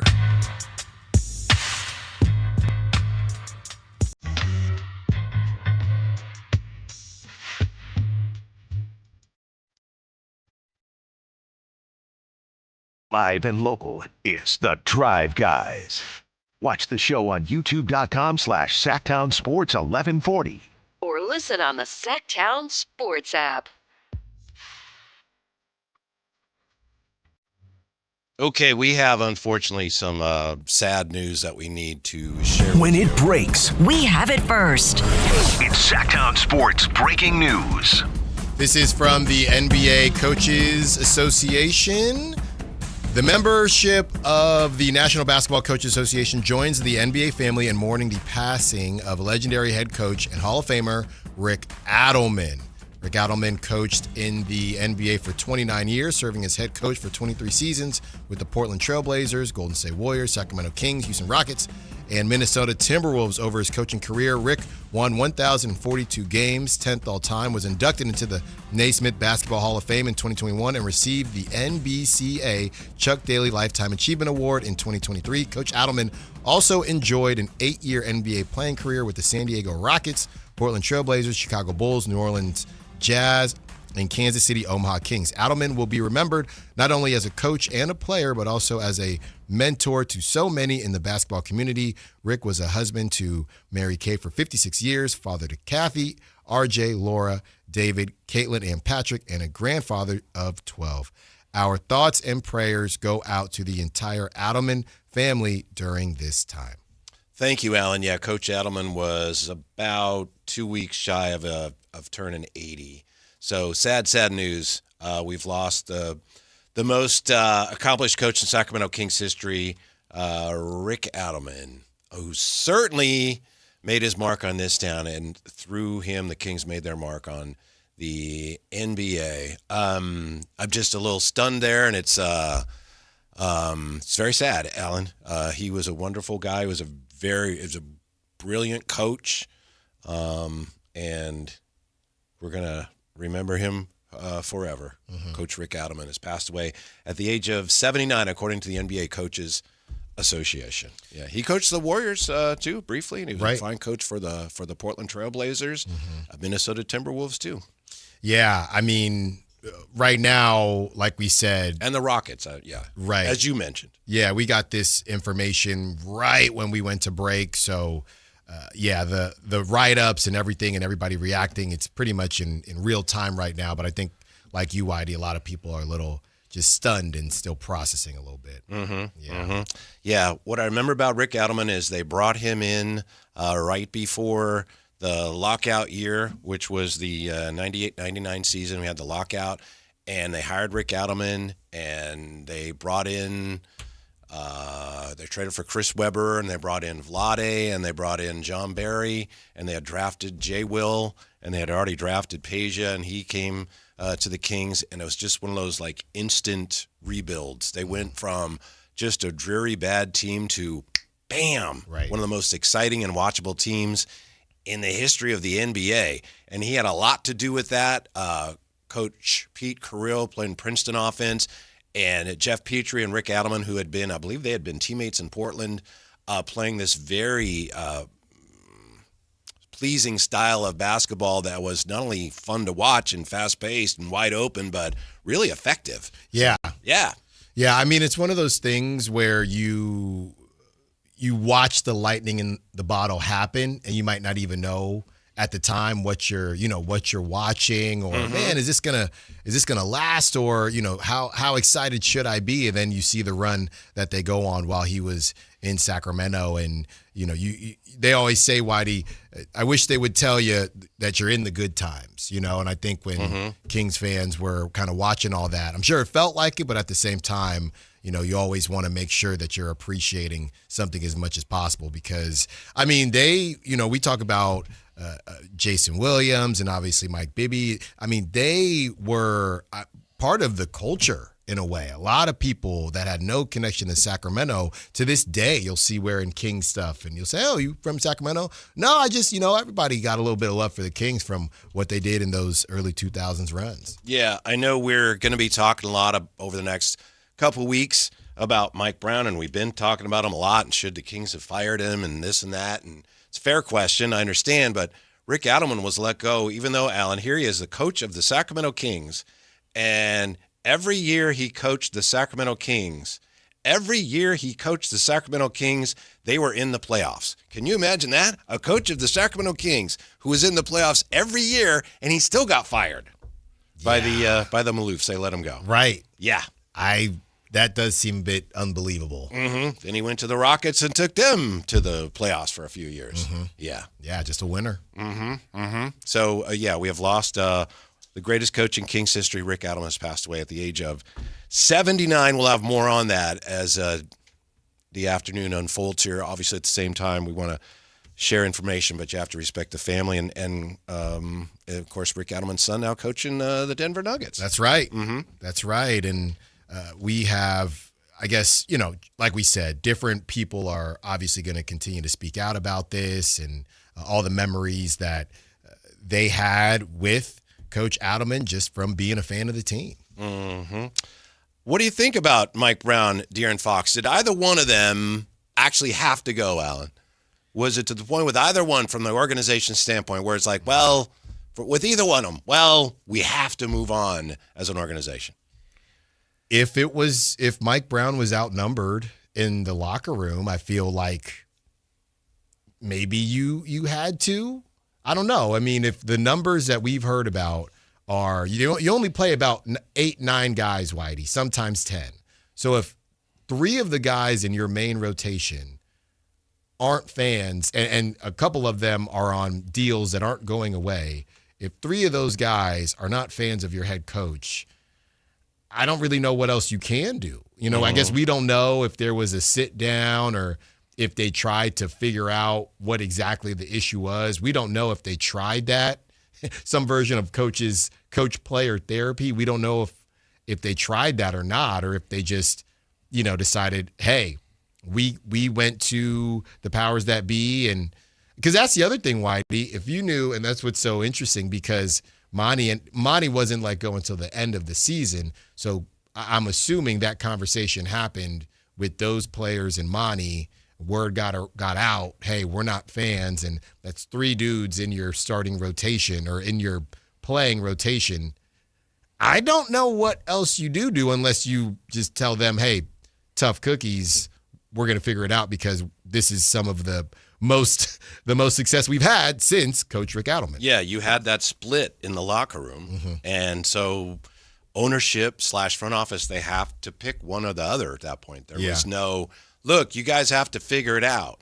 When repeatedly you had Coach Brown on post-game shows and in the post-game press conferences, I should say, saying, I'm telling them what to do and they're not doing it. I remember the first time I heard him say that, I think we've talked about this, I felt like, you don't say that. But clearly the fact that he kept saying it was a sign that something is broken. Right. So something has to go. And they made the judgment that it was him that had to go. I wish they hadn't, but I think that's basically what happened. Yeah. And I mean, I'm not putting it on Mike Brown, but what else? You want an example of losing the locker room. If you say that out loud, like you said, Whitey, you got to think that maybe he saw this coming. Yeah. Maybe not the way it happened, but if you are saying out loud, I'm telling them stuff and they're not doing it, that is the perfect example of, so you've lost the locker room. So you're not resonating with them anymore. So I highly, and even just some of the stuff that we've talked about with Mike Brown and the media and trying to make it clear, hey, this is why we're doing this or this is why we're doing that. You got to think Mike Brown kind of knew this thing was going to come to an end, especially when they continued to lose games. Maybe not the way it happened, but he knew he was on thin ice even with that extension. Now, as far as De'Aaron goes, I know that I had said at the time, I may have been wrong, but I said at the time when it looked like things were starting to unravel, I said on the station, if it gets to the point where you feel like you got to move on, you have to do it quickly. You have to rip the Band-Aid off because in my view at the time, you didn't want that hanging over the organization. I know a lot of people like Jerry Reynolds has pointed out, you didn't have to do anything. You didn't have to be in a hurry. I felt like it was better to move on from it. I don't know that it was. The worst thing was that when De'Aaron left, there were a lot of people that thought he was responsible for Mike Brown being let go, and that wasn't the case. And I thought that could have been made more clear. Yes. Yeah. And, De'Aaron being asked the question, do you feel responsible? And now we know. At the time when De'Aaron said no, right? It didn't really sound good because, in my opinion, I'm thinking, well, if you like him so much, if you guys had won games, he probably would still be here. But I think De'Aaron's thought process is, I've been defending Mike this whole time. Right. So I think it was a difference between does the team feel, and knowing that there was a side that actually didn't like Mike. De'Aaron probably, we're hearing this question answered differently than how De'Aaron's actually answering. Mm-hmm. I thought Mike Brown, wow, that's unfortunate. They'd be better off if they'd kept him. With De'Aaron, I felt like they may be better off parting company with him, and it's worked out for him. It hasn't worked out for them because they just didn't do a great job in that trade, getting value back. No. And we've said it a couple different ways, but yeah, I don't necessarily think that the trade was the problem. It was deciding to do whatever it is that you did, and losing an asset like De'Aaron and then firing your GM after letting him make such an important decision, which, well, we don't know how much that GM had in making that decision, but on the outside looking in, it was him who did make that trade. So those were the bigger issues versus the actual trading of De'Aaron. We are also getting, of course, reactions from fans here in the chat to the news that Rick Adelman, the greatest coach in Kings history, has sadly passed away at the age of 79. Stunning news, Alan. And I apologize. I get trying to see who's who may want to come on to talk about that. Obviously, it's a difficult thing for anybody who knew Coach Adelman. But R.I.P. Rick, I know you're behind. Some of these people are like just catching up with what's going on. Sad news, the legendary coach. Kings basketball would not be what it is now. Kings basketball would not be what we think of Kings basketball being without Rick Adelman. No, not at all. And, it's the golden era. That's how everybody looks at it. Mm-hmm. And he's always going to be synonymous with some of the best feelings that Kings fans have when thinking about their basketball team. Mm-hmm, mm-hmm. I remember when they moved on from all of that. Coach Adelman was gone. Chris Webber was traded away. He'd gotten hurt. They moved on from Vlade. And then there was a thought that we can do it again, which is what you have to think as an organization. But it was only then, I think, Alan, after things unraveled, came apart, were disassembled, that I think we all realized how special it was. Mm-hmm. When you're in the middle of it, you're always looking for, are they going to win this year? Is this the year they're going to win? Can they be better? Can they get to the top? And then they start to go the other way. Well, that's all right. You're still a playoff team. And then it isn't until it's done and you realize how hard it was to build in the first place that you really come to terms with how special it all was. Right. Well, and, part of that, too, is while it's happening, you're not thinking, if you told people, Whitey, there's going to be a 20-year drought, right, when this ends, I think it would be a lot easier to fully immerse yourself and enjoy it and not get caught up in are we going to win the whole thing? If not, it's a failure, all that. Because think about it like this, Whitey, and obviously the Thunder won a championship already, but if Thunder fans probably are so upset that they didn't win it all this season, but if they knew, hey, after this season, you ain't going back to the playoffs for 20 years. They'd have a completely different thought and outlook on this past season and even prior to when they won it. So I think Kings fans, as the years passed and you did not get back to where you were in the playoffs and stuff, I think every single year you started to appreciate what Coach Adelman did. Yep, absolutely. Rest in peace, Rick Adelman. When we come back, Sacramento wants a team, Utah wants a team, Portland wants a team. Is it possible that nobody gets a team? Back with that in your calls, 339-1140, 1-800-920-1140. Drive, guys. Sactown Sports. The top young talent in the NBA is headed to Sacramento this summer for the 8th annual California Classic presented by Ticketmaster. The Kings will host the Milwaukee Bucks, Brooklyn Nets, and Golden State Warriors in a preseason showcase that's sure to bring more fireworks to your 4th of July weekend. 3-day general admission passes for July 4th, 5th, and 6th are available now. Visit kings.com/California Classic for details. Your exclusive home for Kings basketball. Sactown Sports 1140.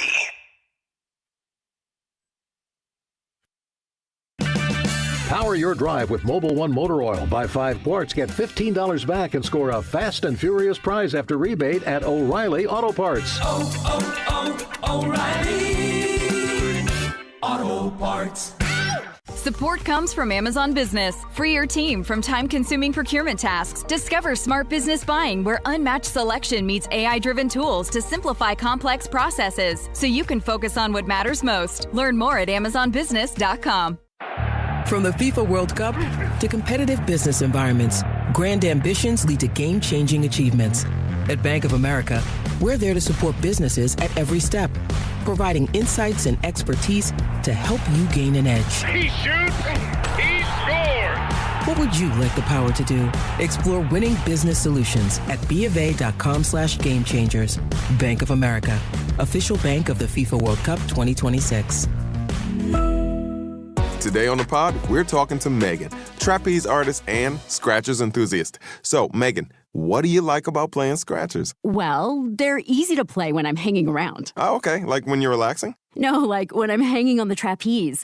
I swing upside down, then do a quadruple somersault, all while playing Scratchers. Watch this. Ta-da! Unbelievable. I know, right? Scratchers from the California Lottery. A little play can make your day. Please play responsibly. Must be 18 years or older to purchase player claim. Did you try my Colombian tamales? They're delicious. Yes, but the Mexican tamales I brought are better. Colombian tamales wrapped in plantain leaves are unmatched, you know. But the Mexican tamales wrapped in corn husks are the authentic ones. At least we can agree that they taste better with Pepsi. Without a doubt. Can you pass me a straw? You mean a pitillo. Tamales deserve Pepsi. Mark your calendars because MoonPay X Games Sacramento 2026 is landing at Cal Expo June 26th through 28th. Witness nearly 100 of the world's best athletes compete in skate, BMX, and Moto X events and catch live music performances by global electronic music icon Cascade on Friday night and Grammy-winning producer and artist Mustard and electronic music producer and DJ Subtronics on Saturday night. Don't miss MoonPay X Games. Lock in your tickets now at xgames.com. This is a special alert to all Americans who own a vehicle with less than 200,000 miles with an auto warranty about to expire or with no warranty coverage at all. Due to a decline in the economy, CarShield is announcing a low-cost month-to-month vehicle protection plan that is now available to the public to save any driver out-of-pocket expenses on future auto repairs. Call now to find out how you can pay almost nothing for covered auto repairs. Yes, you heard that correctly. Pay almost nothing for covered auto repairs. An open phone line has been established for all drivers to call for a free quick quote. Call 800-292-4541 now. Drivers who are covered will not have to pay for covered repairs again. This protection plan is at an all-time low. Additionally, drivers who activate this vehicle protection today will also receive free roadside assistance, free towing, and car rental options at no additional cost. Call us for your free quick quote today. 800-292-4541. That's 800-292-4541. What do you have to lose? Call 800-292-4541. Again, 800-292-4541. Golf to Go is brought to you by the Hagen Oaks Golf Super Shop. Here's Frank LaRosa. Typically, a high handicapper carries an index of 20 or more. Golf Monthly's Barry Plummer offers 4 tips if you're tired of that high handicap. First, choose the right equipment. Invest in a 5-wood, which is more forgiving than a 3-wood or 3 hybrid. It's a much better option for getting the ball in the air. Second, play for bogey on par 5s. Break the longer holes into manageable chunks, perhaps aiming to hit the green with 4 easy swings while also navigating away from the trouble along the way. 3, leave the sand wedge in the bag for chipping. Up and down percentages are almost twice as good when chipping a 9-iron over a sand wedge, and 3.5 times better with the putter. And finally, stop leaving your putts short. A 20 handicapper leaves 55% of their missed putts short of the hole. Give yourself a chance with every attempt and don't leave another putt short. Try these simple tips and let's see whether your handicap starts to come down. And have some fun out there. That'll help too. That's your Golf to Go. I'm Frank LaRosa.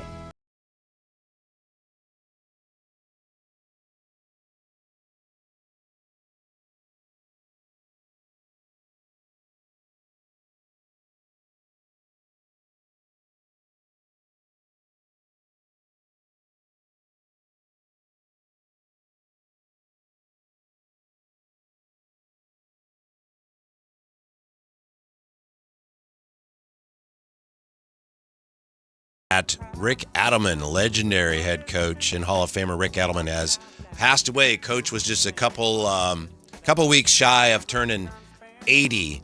So 339-1140, 1-800-920-1140. We've got a lot to talk about today. I know we were going to talk about MLB expansion and whether it's even a good idea. We've got things going on here with a couple of former big-time Kings in the NBA Finals. But I did want to give the best fans in the NBA a chance. If you have anything you wanted to share about your memories of Coach Adelman and all that he has meant and still means to this community, by all means, 339-1140, 1-800-920-1140. And I know Alan read this earlier. Rick Adelman coached in the NBA for 29 years, head coach for 23 seasons with Portland, the Warriors, the Kings, the Rockets, and Minnesota. He won 1,042 games. That's 10th all-time. 2021, he was inducted into the Basketball Hall of Fame. And he also enjoyed an 8-year NBA playing career with the San Diego Rockets, the Portland Trail Blazers, the Chicago Bulls, the New Orleans Jazz, and the Kansas City Omaha Kings. And he'll be remembered not only as a coach and a player, but also as a mentor to so many in the basketball community. So we are definitely going to miss the great Rick Adelman, but we continue to this day enjoy the after effect of some of the things that he had a direct hand in building here in Sacramento basketball-wise. Yeah, 624 games, and he was .395 and .229. Good for a 63% winning percentage. Here in Sacramento? Here in Sacramento. That's impossible, Alan. That can't be. I had to double check it a couple times. But, yeah. But yeah, I mean, just Solid stuff, man. For the duration of his career, but what he did in Sacramento. He was let go, Alan. That kind of tells you, you never know. He got the Kings to the playoffs every year, and he was let go. So, what chance do the rest of us have? Honestly, in any work of line of work. I do think if and when the Kings ever decide to commemorate somebody with a statue, there you go. That'd be a pretty good choice right there. Yeah, I think that's a pretty straightforward one. It's so funny, Whitey, because the Women's College World Series is on right now. They're further ahead of the baseball. And his daughter is on Texas Tech. I didn't realize that. Excuse me. Jason Williams' daughter. Oh, yeah. Is on Texas Tech. So I was trying to explain to my wife, hey, her dad played for the Kings because Jason Williams was there. So long story short, I'm firing up the highlights of Jason Williams just yesterday. So, just kind of showing her and just honestly just watching the Kings back then thinking, man, they were really cool. They were really cool back then. Everybody wanted a piece of the Kings. It was the funniest thing, Alan. I remember, you'd be somewhere where there was a playground and kids were playing basketball. And you could see something change. You could see it reflected in the way kids played at the playground. And during that run, especially in the early days when, of course, Jay Will was still here, and you could see kids doing, what he did or trying to do what he did. It was unbelievable. Yeah. I mean, the elbow pass, all of it. Yeah. And, you had somebody like Coach Adelman making sure, they had all parts of the team. They had a little flash. They had, what were you going to be able to do? The Doug and the defense, obviously Vlade and the big man. You had the shooting. So, yeah, it was just a well-run team, a well-constructed team. And, of course, Coach Adelman was the huge reason for that. The one thing that really separated that team more than anything else, and obviously to win as many games as they did, you have to be good at a lot of things. But best passing team I think I've ever seen. And not just the guards. Right. I mean, Vlade, Weber, they're all great passers. And I always thought that might be because the two guys who built the team, well, Jeff Petrie was the GM, and then Coach Adelman, coach, of course, they were guards. So they understood the importance of passing the ball. Getting the ball hopping a little bit, Whitey. Some of the texts coming through here from the 916. Did Whitey just say RIP? Rick Adelman, I just teared up a little bit. This year sucks. Yeah, for some of the other kind of famous people that have passed away. So, yeah, it's been a rough one, man. It's been a rough one. Yeah. I do consider us lucky that we got to see that. You get a little distance from it. Obviously, at the time when it ends, and they didn't win the championship, and that's unfortunate, but woo, it was amazing. Right. It was incredible. Yeah. And, I mean, again, just going back to where the Kings are now, it just gives you a different perspective. Now, we wish that wasn't the case, but it does give you perspective on, how good they were and how dominant they were. And it really just kind of laughs in the face of all these questions, Whitey, when I just think it's not black and white. When you have certain teams and certain talent levels, it was if you don't win the whole thing, we were just talking about this. It was a failure. But I do think you can look at that in a different landscape, especially now, seeing where the Kings are at and, their struggles to kind of get back to that level and say, look, maybe those seasons didn't end with the ultimate success, but that era was a success. Yeah, and they made their mark. Yes, they they put did. Sacramento on the basketball map. More on that when we come back. Also, which player boosts his legacy the most with a finals win? I think that's an easy one. In 339-1140, 1-800-920-1140. So, Drive guys, remember Rick Adelman, who passed away today. We're rolling on here on this Monday on Sactown Sports. Take Sactown Sports with you everywhere you go with the Sactown Sports app. The most in-depth coverage of the Kings and 49ers. A library of written and video content. And all your favorite personalities all in one place. Download the Sactown Sports app today and get in on the action. Your local sports leader. Sactown Sports 1140. This is the story of the one. As a safety manager at a manufacturing plant, he does everything he can to keep his coworkers safe. From finding ways to reduce risks to keeping safety supplies in stock. And for that, he relies on Grainger.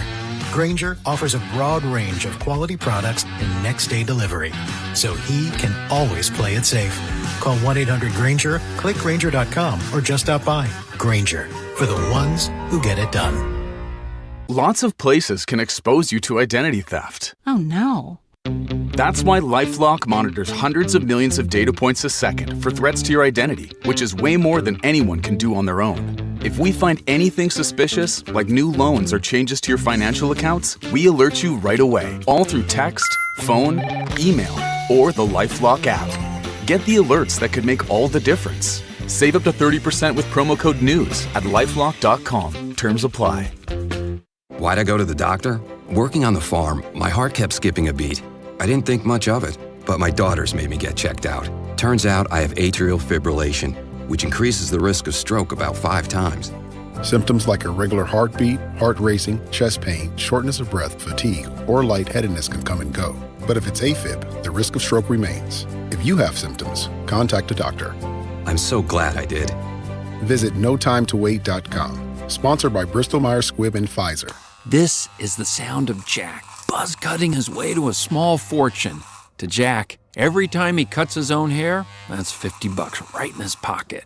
If Jack sees DIY buzz cuts as a saving strategy, Wells Fargo is right behind him.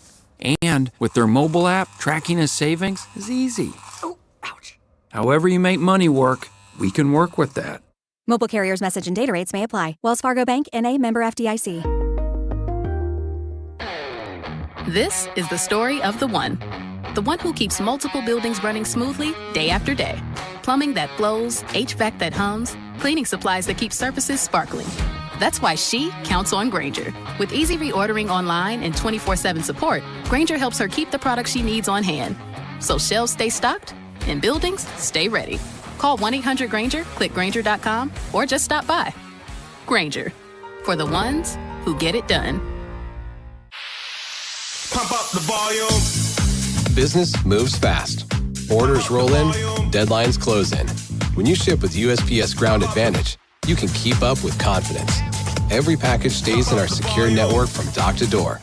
And with nationwide reach, dependable tracking, and upfront affordable pricing, you get built-in peace of mind. You run the business. We run the routes. Visit USPS.com/Ground Advantage to learn more. Sacramento. Get ready because the Fasteners Inc. Super Sale is back on Friday, June 12th and Saturday, June 13th. Stop by Fasteners Inc. Tool Outlet on Power in Road for crazy deals on Milwaukee tools. We're talking 20% off all Milwaukee Packout, hand tools, and tool accessories. Free goods and dollars off your order and certain spend amounts. And overall insane deals on Milwaukee batteries and Bear tools again. June 12th from 7 a.m. till 5:30 p.m. and June 13th from 9 a.m. till 3 p.m. at Fasteners Inc. Tool Outlet. Visit fastenersinc.net for more info. KHD-KHD1 Sacramento, KYMX HD3 Sacramento. From the Power Business Technology Toshiba Studios. This is Sactown Sports 1140.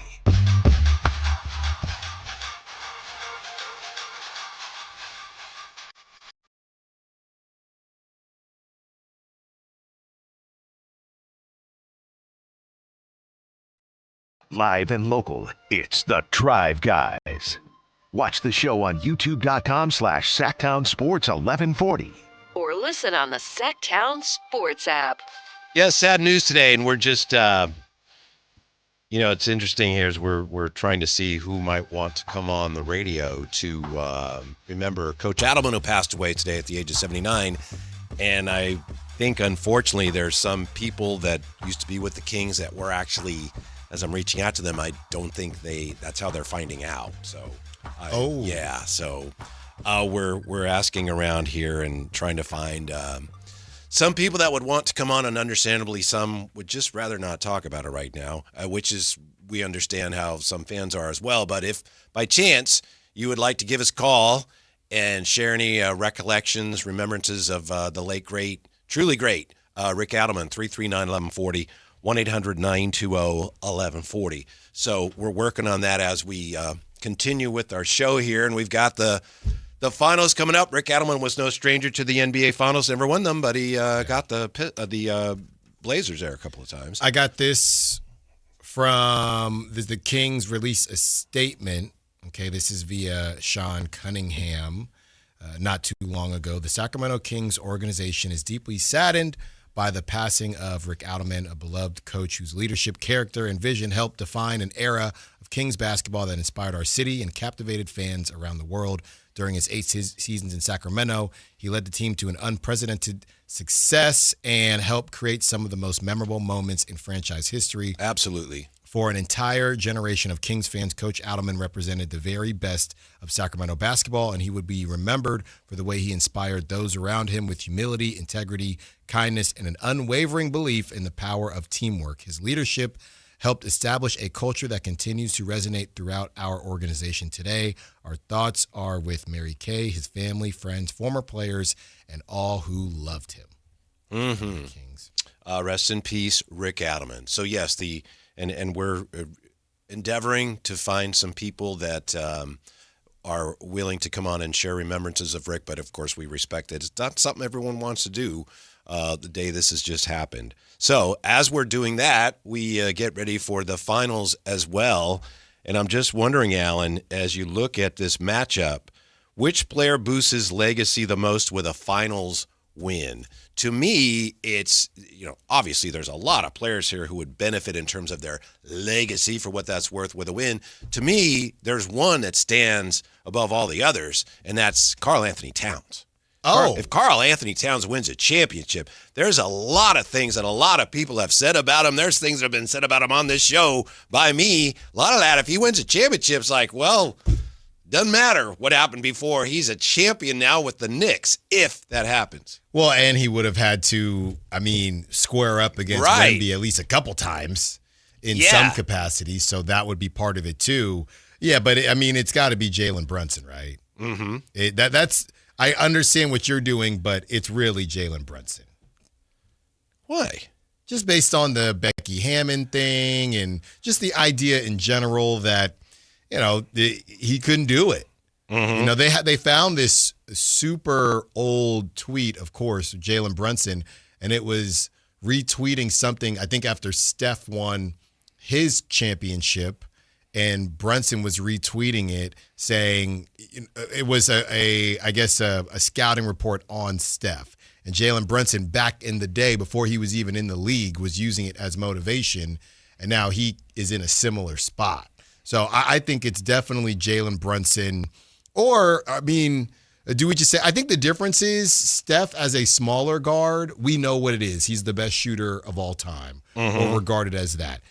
Brunson would just be, he is so shifty and just so skilled that he was able to pull it off. And to do that against the Spurs defense with Stephon Castle hounding you and even Dylan Harper and the whole crew that they have, I think it would be ridiculously impressive. And I'm not saying more impressive, but we know Steph is the best, the greatest shooter ever. Brunson would just be a baller. I have to get a number to Ramsey. I'll be right back. Okay. I'll be right back in. Sorry. Okay. As Whitey is doing that, and if you're just now joining us, obviously a lot. There is already a lot going on here in the sports world, but we watched it take a turn, not necessarily one that anybody likes to discuss, but Rick Adelman has passed away. The Kings just put out a statement about 2 minutes ago.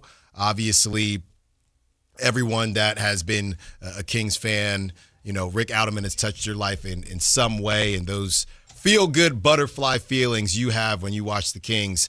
For a lot of you, Rick Adelman was the first person to help give you those. So, we're here. We got the phone lines open, text line. We're reading through the text, but I know everybody is still kind of processing and reacting to it. Yeah, thank you, Alan. I apologize. I was going to text Ramsey the number. For some reason, I wasn't able to do that. So we're going to see if we can't get, I think, a familiar name and voice to Kings fans on here in just a second.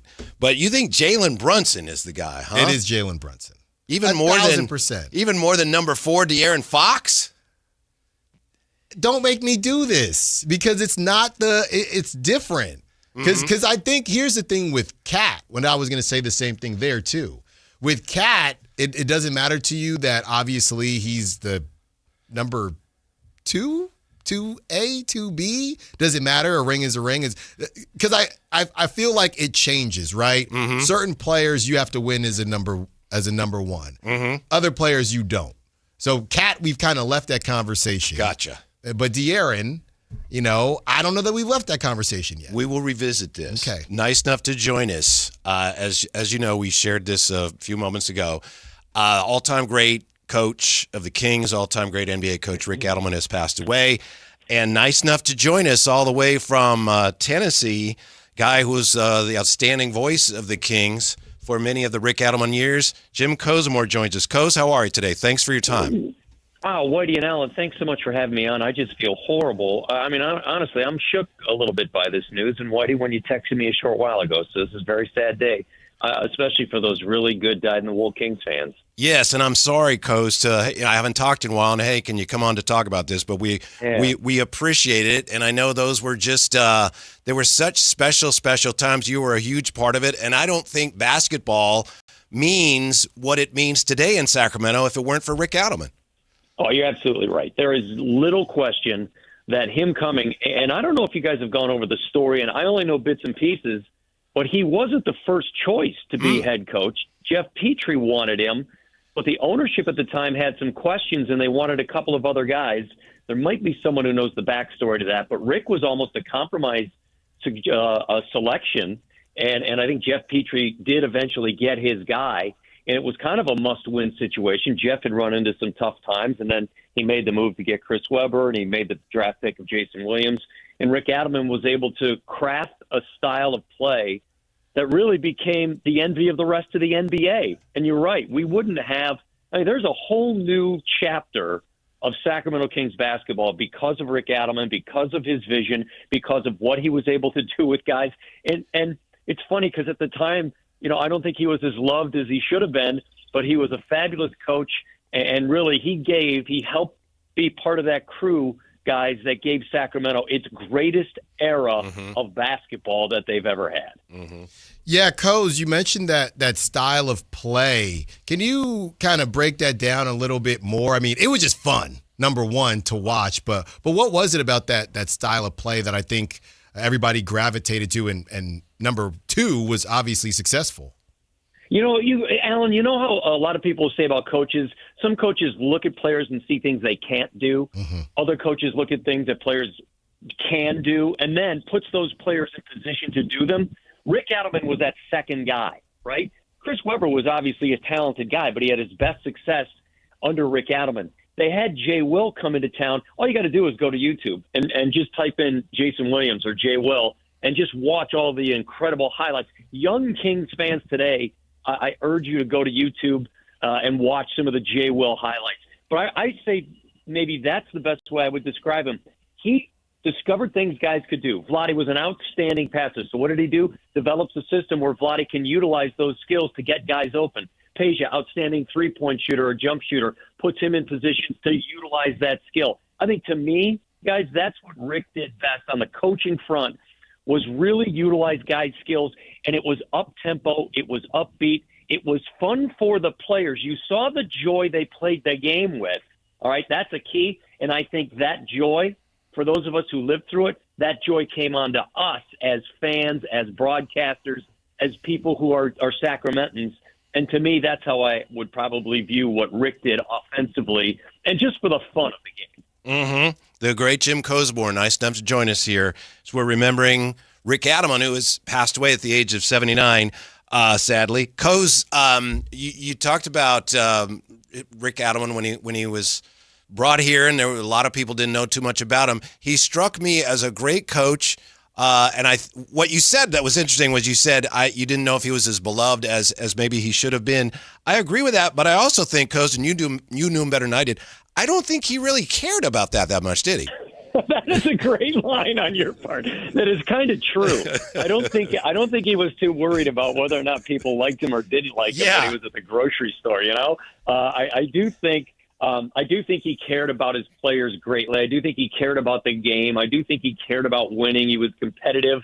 I don't know if he ever enjoyed victory as much as the defeats pained him. Yeah. The wins almost seemed like an exhale moment for him. I don't remember him, pumping his fist too often. He appeared to be a bit of a worrier, but yes, I think you're right. And he maybe didn't come off as warm and huggable. We were always around Jerry Reynolds. Jerry Reynolds is the most beloved person involved in Sacramento Kings history because he is so lovable and likable, and he seems that way outwardly. Rick was more, just the way I was around him, more introverted, more worried about what his team was doing, more worried about what his job was. He didn't really care what we thought. In fact, once we used to, on occasion we'd get to talk to Jeff or to get to talk to Rick on our Kings Weekly show. And I had Rick on one time, and I thought I had crafted this really introspective question that got into the details of offense. And I finished the question, and he actually goes, and he made this sour look. He goes, "No, that's not at all what I'm talking about." And I was mortified, but I kind of chuckled a little bit because I kind of got the. He's like, God, I don't want to be doing this interview. Now I got some guy trying to tell me about offense with the Sacramento game. I don't want to be going through this. So it was kind of a funny moment. But he was a super sweet guy. When you did get to talk to him and get to meet him, and I'll give you one example. We're in Milwaukee. This is crazy. We're in Milwaukee, and I happen to finish dinner, and I go up to the bar, and there's a big open bar at the Pfister Hotel. Mm-hmm. Haunted hotel. Yeah. Those are people who like the haunted hotel. And Rick is sitting kitty corner at the far end of the other side of the bar, and I didn't want to interrupt him. He's by himself having a shardy. So I'm sitting there, and I'm trying to figure out what to do, and all of a sudden, a drink comes in front of me, and it's just placed there, and the bartender says, "Hey, somebody bought you a drink." I'm like, "I don't know anybody in Milwaukee." And I said, "Who?" And he pointed to Rick. And Rick bought me a drink and paid for it. And by the time I could say thank you, he had already gone up to his room and out. So I didn't even get a chance to say thank you to the guy.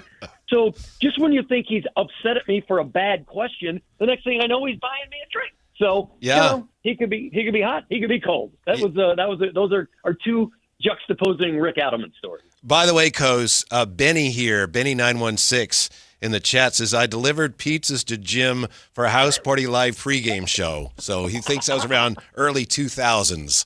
So those are classic shows, I will tell you. And, yes. Thank you very much, Benny916. I will always treasure those because we had some great time.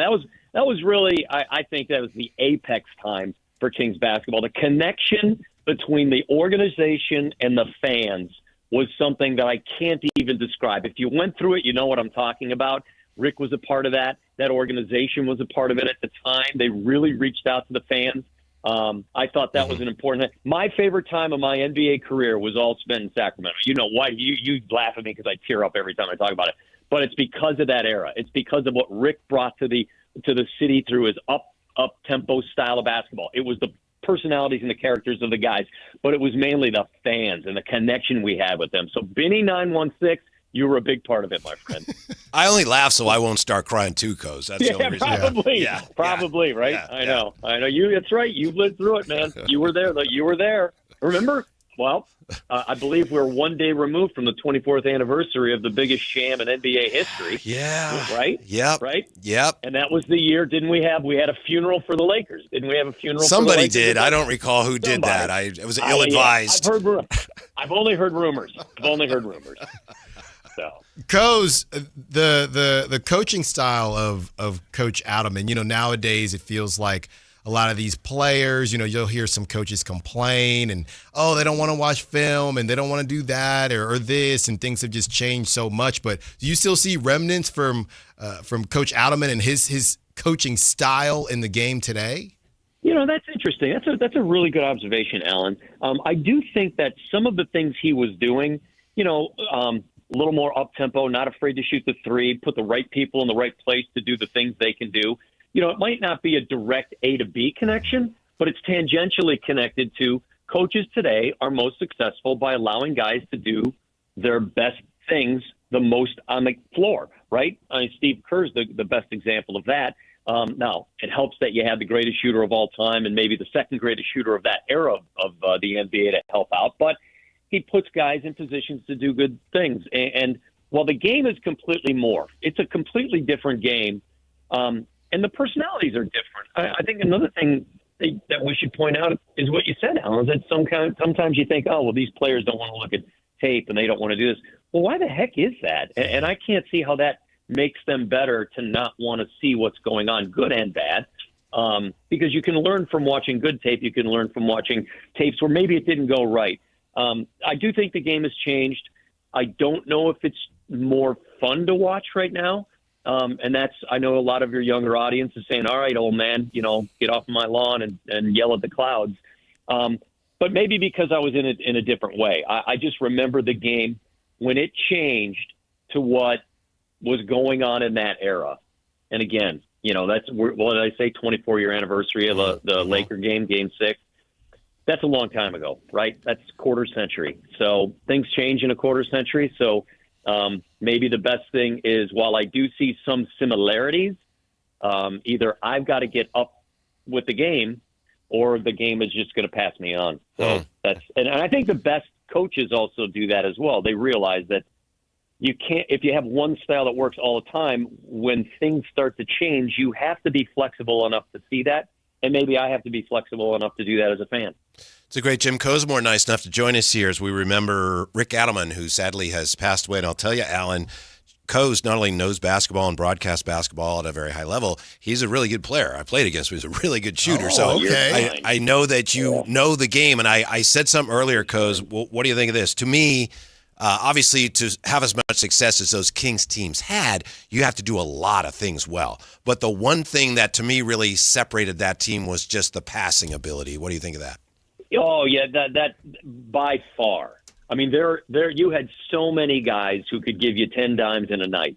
Chris Webber was an underappreciated passer until he got to the Sacramento Kings, and Rick Adelman put him in positions when he'd get it in the low post and running guys, and he'd be able to find, whether it was Doug Christie coming down the lane, whether it was Peja Stojakovic coming off a screen. And then there was always Vlade at the high post. He would get the ball, and I can still envision Peja coming around him, not getting the handoff, but continue to curl around him to the basket, and Vlade flips it behind his head, and Peja catches it and just lays it in. And then you had Jason Williams, and this is the beginnings of it. I think, Whitey, you would agree. The Jay Will era was the beginnings of it. Mike Bibby was 2.0, and that took them to the next level that they needed to. But the Jay Will era had a certain level of excitement because of the way he made passes.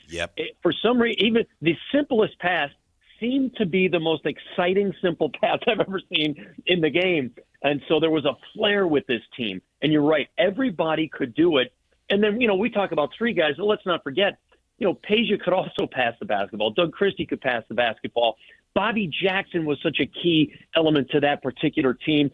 I remember, was it Jay Will's second season when they're in the playoffs, and everyone was always saying, oh, Bobby's sixth man of the year. Bobby should start. And Rick Adelman wouldn't change. He would not change the starting lineup. And Jay Will was in that starting lineup. But it seemed to me they tossed the ball in the air, Vlade would tip it, and Bobby would get up off the bench and walk to the scorer's table, and he'd get in on the first dead ball. He didn't start because Rick wasn't going to change that lineup. But I know I'm overemphasizing it a little bit, but Bobby was quick to get into that game. But boy, what a special era it was. And you're right, Whitey. The passing ability of all the guys added to the flair of the game, because for some reason it seemed to me, and maybe I'm just aggrandizing it because in your mind you always make things a little bit better in your era. Everything they did seemed to have flair and substance and panache, and they did things with a smile. It was just a different time, and it was really needed in Sacramento at the time. I really believe that. They had so many down times that this team came on and didn't just win, but they won with pizzazz and they had fun. So that's part of it. So that's a great observation on your part. The passing was phenomenal. And let me also point out, we were talking about Rick Adelman in Sacramento. Rick had an extremely successful career prior to coming to Sacramento, right? He was in Portland and got them to the NBA Finals. And I mean, he's, a couple of breaks from maybe beating Michael Jordan and the Bulls. So a tremendously successful coach in Portland, in Sacramento, just great years. And then went on in Houston and Minnesota and did very good things there as well. But Rick is going to be thought of very highly in the NBA community, but in many of these cities, I think they're having these same types of conversations that we're having here today. Coz, is there a specific game that still sticks out to you, or are there too many to choose from?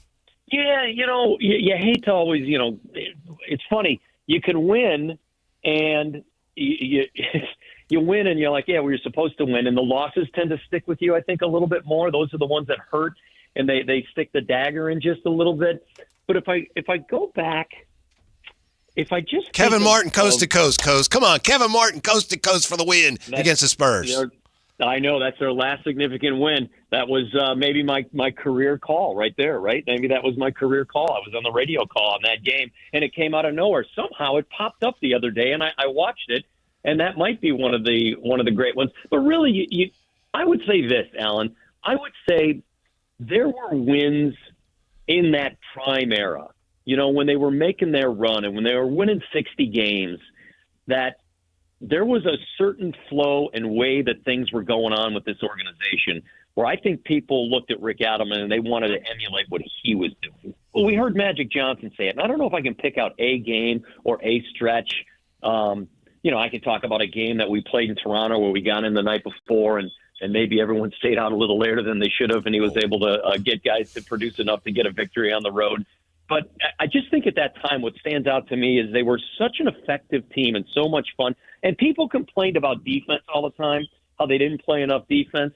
But they have so many – at the time they had so many more possessions than everyone else so that, if you look at on average, things maybe tended to even out. So I wish I could pick just one particular game and moment, but I really think it's that style of play that he brought that other teams were hoping to emulate, but they couldn't because he – had the right group. Jeff Petrie gave him the right players. Jeff knew Rick's skills, and it worked out because let's not forget, Rick Adelman was a very good coach, and 90 miles down the road he goes to Golden State when he had Latrell Sprewell, and they didn't win.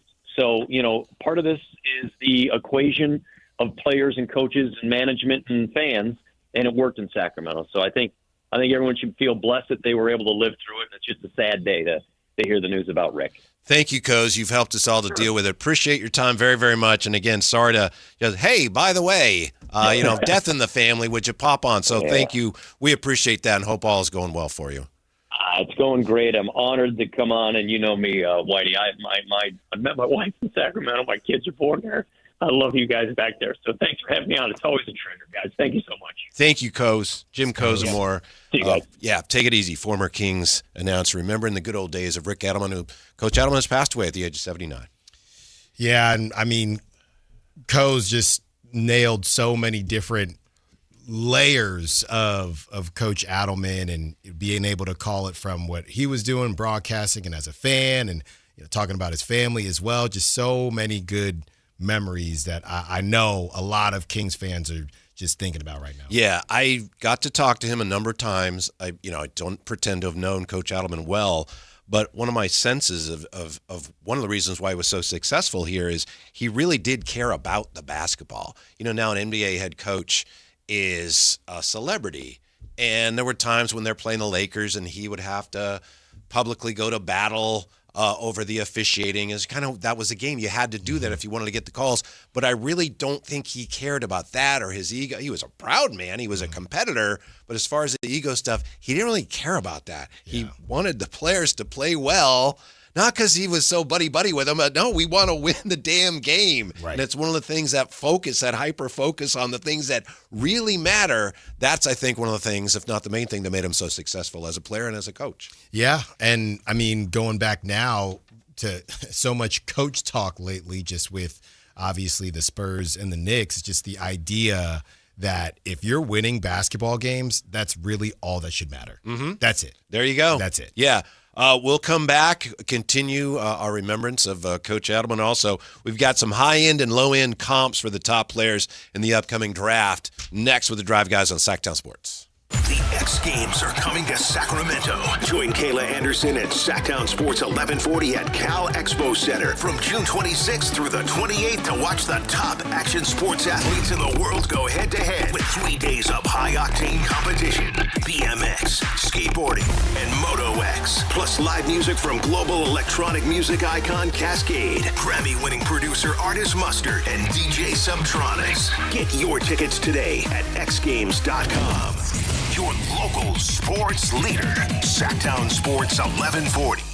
Sacramento's best selection, best quality, and lowest prices on kitchen and bath products are at the new Anova Cabinet and Stone. For a limited time, get stunning new quartz countertops starting at just $159. That's right, only $159 for gorgeous quartz countertops. Listen to this. For a limited time, cabinets for kitchens and bathrooms are up to 50% off. Yes, up to 50% off new cabinets. It's a must-see. The new Anova Cabinet and Stone at Florin Road and Highway 99. Learn more at AnovaCabinetStone.com. Don't miss out on the biggest action sports event happening in Sacramento this June. Tickets are now live for MoonPay X Games Sacramento 2026. See nearly 100 of the world's best skate, BMX, and Moto X athletes compete at Cal Expo June 26th through 28th. Music performances featuring electronic music icon Cascade on Friday, June 26th, and Grammy-winning producer and artist Mustard, and music producer DJ Subtronics on Saturday, June 27th. Score your tickets today at xgames.com.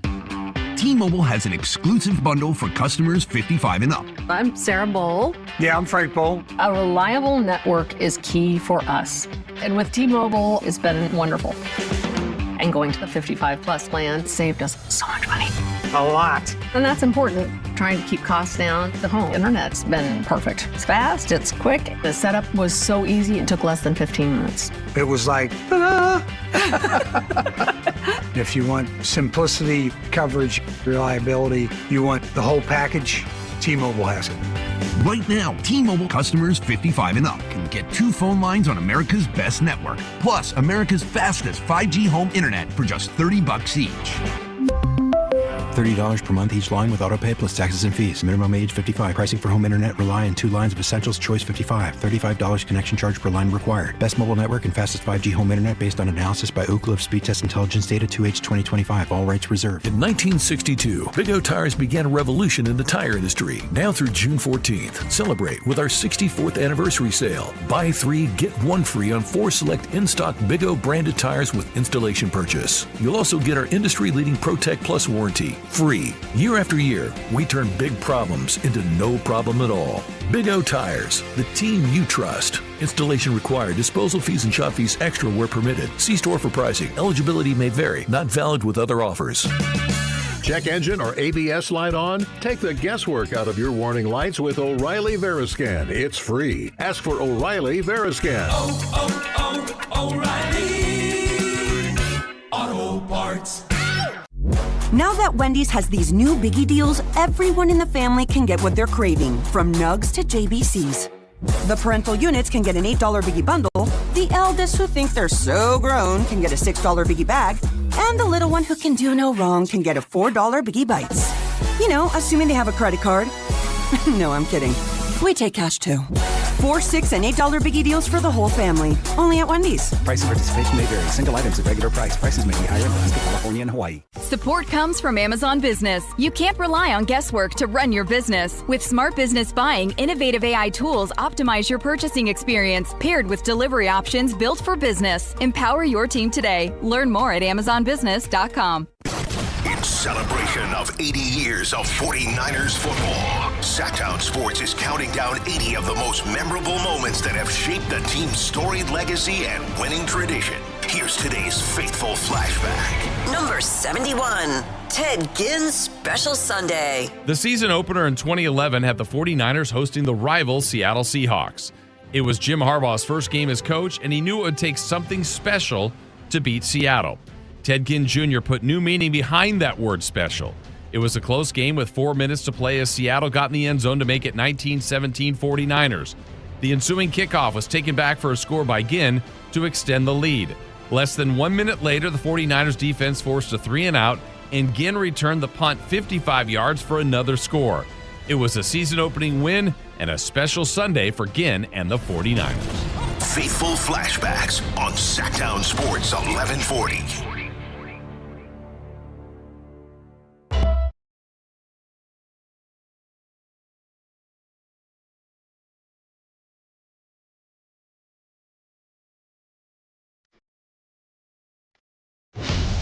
The Drive Guys with Kevin Gleason and Alan Stiles on Sactown Sports 1140. Thanks for being with us. I just want to, again, let everyone know we have sad news today. Rick Adelman has passed away. Rick Adelman, all-time great coach of the Kings in the glory days, passed away. It was announced today. The actual announcement came from the NBA Coaches Association. Passed away at the age of 79. Earlier, last segment, in fact, we talked to former Kings broadcaster Jim Kozimor. So I know it was a while ago, but those who were Kings fans at the time will never forget those glory days. Will never forget Rick Adelman. And anybody who has any thoughts that want to share with us, we'd love to hear them. 339-1140, 1-800-920-1140. YouTube chat, also on the text line. So as we deal with all that, Alan, we do have the NBA draft coming up. And I wanted to see what you thought here of the latest from Tim Bontemps and Jeremy Woo. They've got another at ESPN projected lottery picks, but they have, a little juicier here, they have high-end and low-end comps for each player. I saw the high end for a couple of the players. I did not see the low end for the AJ DeBonsa, for example. High end, supercharged Jaylen Brown. Okay. Low end, supercharged RJ Barrett. This sounds like something I wrote. Like, who creates stuff like it does? Supercharged RJ Barrett. Now, Darren Peterson, high end Dame Lillard with better tools. Low end, you think low end? Oh no, here we go. Jamal Murray with better defense. That's the guy, Allen. That was the guy. Whoever gets him is going to be very happy. Yeah. Cam Boozer, high end Kevin Love with more ball skills. Low end Domantas Sabonis with better three-point shooting. That would have been nice too. Wow. Where That's are we? Low end? That's the low end, according to Jeremy Woo and Bontemps. This really might be the best draft ever. Yeah. Where are we, by the way, with Domas? I know we all say, I've said, the Kings you got to get rid of him. I don't know. Do they have to now get rid of him? No, I don't think they can get rid of them. I don't think they can get rid of him. Unless the Raptors to hurt, right? Someone would have to make it where we'll take him off your hands, but you're going to pay us to get us to do it. So why would you do that? No, you're not getting any value back. Not this offseason. Yeah. So what is the point? And you don't really benefit from losing a ton of games anymore. Right. So keep him around. Keep him around. He can play, continue to work him at the 4 in addition to the center spot. Mm-hmm.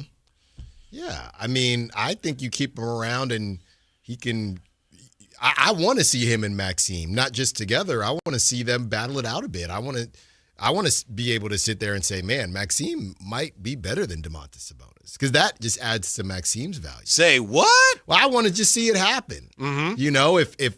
If Domas is the starter and Maxime is spelling him and throughout the season, Domas – remember those really weird – reports that I shouldn't say weird, but they just kind of went away for a hot second that Domas wasn't happy in his role, but he had played in 3 games, so we didn't know why that was even coming up. I want to see what the coaching plan is with Domantas Sabonis and how that affects Maxime since they're 2 different players. I think the deeper we get into this off season, we'll learn a lot more about what the plans are. But, even though it's probably going to be a tough season, there are still things that we can take from and learn as far as who Domas is going to be moving forward and as far as guys like Maxime too. I think this upcoming season is going to be, at least the first half of it, is again going to be about maximizing your assets, which means a guy like Domas specifically, his market value right now could not be much lower. No. Didn't play much last year. He's hurt. So you let him play, and then at the deadline, maybe you move him. Yes. So the first half, if he plays great, and we're excited about, Domas is back, big picture, the benefit of that could be, yes, that means we get to move him. which, it's just kind of confusing to be in that kind of in-between world. Yeah, that's the... Are we building a team, or are we using these guys we have now to get parts that we're going to use to build a team? Right, that's the new goal, though. I don't think you're still having a conversation about building something with Domas, and I don't think you're having a conversation about moving him this offseason unless somebody's just off their rocker. I just, not to borrow from your beloved hybrid rebuild, but given that is he 30 now? Or he's going to be 30? Mm-hmm. I mean, you still got at least, and he's only under contract, for 2 more seasons? Right. Yeah. When it comes to timelines, are we really saying right now that Kings aren't going to be any good for at least the next 2 seasons? I don't know. I could see how he could still help you. I mean, I guess everything's different now that you can't gain anything by tanking. Right. He just turned 30 at the beginning of May. Yeah. You can see what it looks. That's what I'm saying. You can see what it looks like. Yeah. Maybe it makes sense. Yeah. See, I'm ready to get into that pool. Like, yeah, Domas, let's keep around a while. And you're probably right. You're just going to, I might put my toe in there, but I don't really want to get in with you, Whitey. Well, but what's a while, right? I'm not in a rush to move off of him. I just know that the Kings are probably going to move on from him. So he can hang around, like I said, build up his value. That's fine. You're saying when you've built something close to what you want to build, he's probably not there, right? I don't think so. I don't think so. Caleb Wilson, high-end and low-end comps, according to ESPN. High-end, a bouncier Pascal Siakam. Okay. Low-end, peak John Collins. That seems like Caleb Wilson is the one people aren't really sure about because those aren't even similar players. I know. That's true. But now we're getting into the areas where there's more variance right. here. We don't really know, but let's try to guess. Yeah. Keaton Wagler, high end, a slower paced Tyrese Halliburton.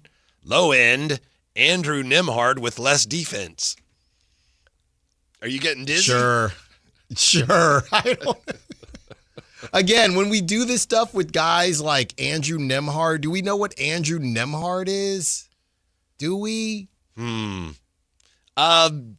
We thought we had an idea last year. You're suggesting that maybe Jeremy Woo, and Tim Bontemps are throwing names out there that they know people are not sure of, and so that way they can't be held responsible. They can't be accountable because, I don't even know what you mean, so how do I know if you're right or wrong? I think I have I'm just double checking here, Whitey. Yeah, I got a new rule. Okay. My new rule is no player comps with anyone that hasn't played more than 5 years. Andrew Nembhard just played his 4th year. Interesting. In the league. Okay. Darius Acuff. Here we go. According to ESPN, Tim Bontemps and Jeremy Woo. High-end comp, Jalen Brunson. Low-end, Mike Bibby. Okay. Yeah. That's not too, that's pretty good. For a guy that's going to go, they have him going 6th. A guy that Right. will go 6th, 7th, somewhere in there. That's pretty good. That is pretty good. Yeah, if that's your floor, like Mike Bibby's your floor, all right, you feel pretty good about that pick. Kingston Flemings, high-end De'Aaron Fox, low-end Brandon Knight. Okay, man. All right. Really? That is a cheap shot. That came out of nowhere, right? Ademara, high-end Brooke Lopez with more passing, low-end less athletic Andrew Bogut. They're just having fun with this, man. Uh-huh. See, I think I kind of would sign up for that if those are my options. Mikael Brown Jr., high-end, smaller LaMelo Ball, low-end D'Angelo Russell. I don't see any D'Angelo Russell. He plays much faster than him. And let's end it here with Nate Ament. Now I'm listening. Nate Ament. High-end, bigger Harrison Barnes. Low-end, bigger Zaire Williams. Ooh, Allen. They're coming right into your kitchen with that. I mean, I still can't get over the Kingston Flemings one. Wasn't he supposed to be the safe pick? That doesn't sound very safe. Mm-hmm. It doesn't sound like these comps align with some of the things Brett Siegel told us. No. Especially about Mikael Brown Jr. Kingston Right. Flemings, high end De'Aaron Foxlow, and Brandon Knight. Yeah, that's a rough one for me. Mm-hmm. Because he's supposed to be safe. Scouts take. Many evaluators like Fleming's intangibles and his defensive chops, and they have compared him to Fox, Derek White, and Drew Holiday as guards who can run offense, make shots, and play defense. His measurements, though, left some concern. A scout said he will find ways to impact winning, but he's thin and small. Oh. Okay. It's like he very well could be the guy. No more dinners now. Not after this from Jeremy Woo. Yeah. No and more. we have no reason to believe that dinner took place at the Pizza Hut. Or It the was Burger King. Burger King. Or that a Whopper Jr. was purchased. Don't we need context on Matt George's report? If it's true, and I assume it is true, or Matt wouldn't have reported it, that Scott Perry had dinner with Kingston Flemings and the family, I need to know, well, how many other players' families has he had dinner with? Yeah.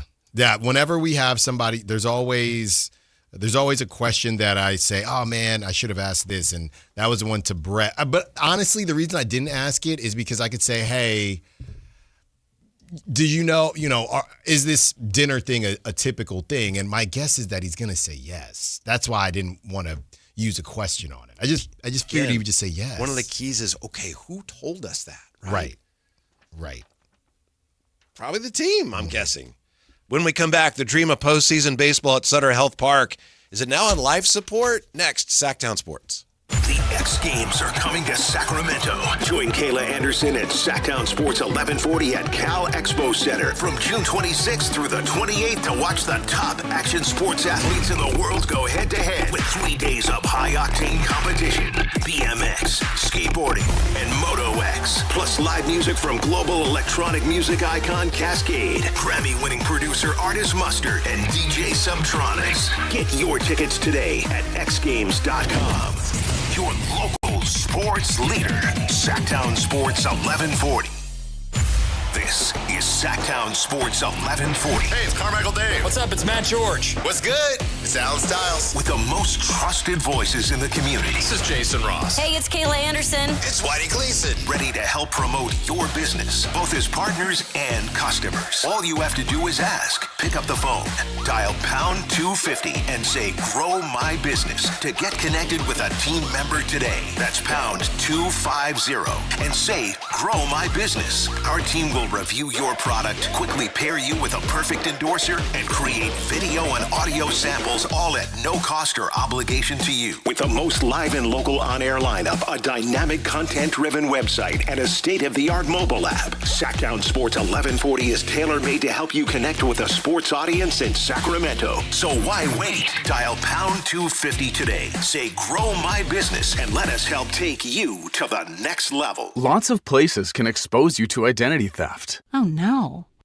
That's why LifeLock monitors hundreds of millions of data points a second for threats to your identity, which is way more than anyone can do on their own. If we find anything suspicious, like new loans or changes to your financial accounts, we alert you right away, all through text, phone, email, or the LifeLock app. Get the alerts that could make all the difference. Save up to 30% with promo code NEWS at LifeLock.com. Terms apply. Why'd I go to the doctor? Working on the farm, my heart kept skipping a beat. I didn't think much of it, but my daughters made me get checked out. Turns out I have atrial fibrillation, which increases the risk of stroke about 5 times. Symptoms like irregular heartbeat, heart racing, chest pain, shortness of breath, fatigue, or lightheadedness can come and go. But if it's AFib, the risk of stroke remains. If you have symptoms, contact a doctor. I'm so glad I did. Visit notimetowait.com. Sponsored by Bristol-Myers Squibb and Pfizer. No way. Gas prices shot up again. I know, but I got us covered. So generous. What's your deal? What's my deal? I went to Metro and saved. Got 4 lines for just $25 each and 4 free new Samsung Galaxy A17 5G phones, and all on the T-Mobile network. Ah, how about we go to Metro today? Get that more for your money feeling. Visit your Metro by T-Mobile store. Just bring your numbers. Not available if you've been with Metro or T-Mobile in the past 180 days. To 15-year-old Harper, buying an $80 vintage rock t-shirt is a great investment. To Harper's mom, this logic has a few holes in it. So she helped Harper open a Wells Fargo Clear Access banking account. With no overdraft fees and tools to track spending, Harper's learning. one heavy metal tee at a time. However you make money work, Wells Fargo can work with that. Terms apply. Visit wellsfargo.com/deposit disclosures for fees and details.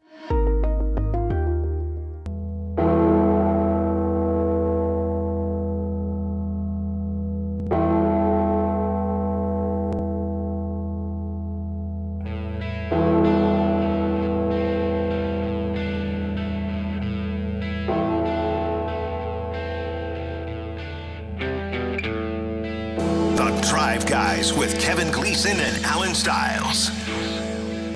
Before we get back to what happened and what didn't happen at Sutter Health Park this weekend, Alan, what is going on today in the NFL? A lot.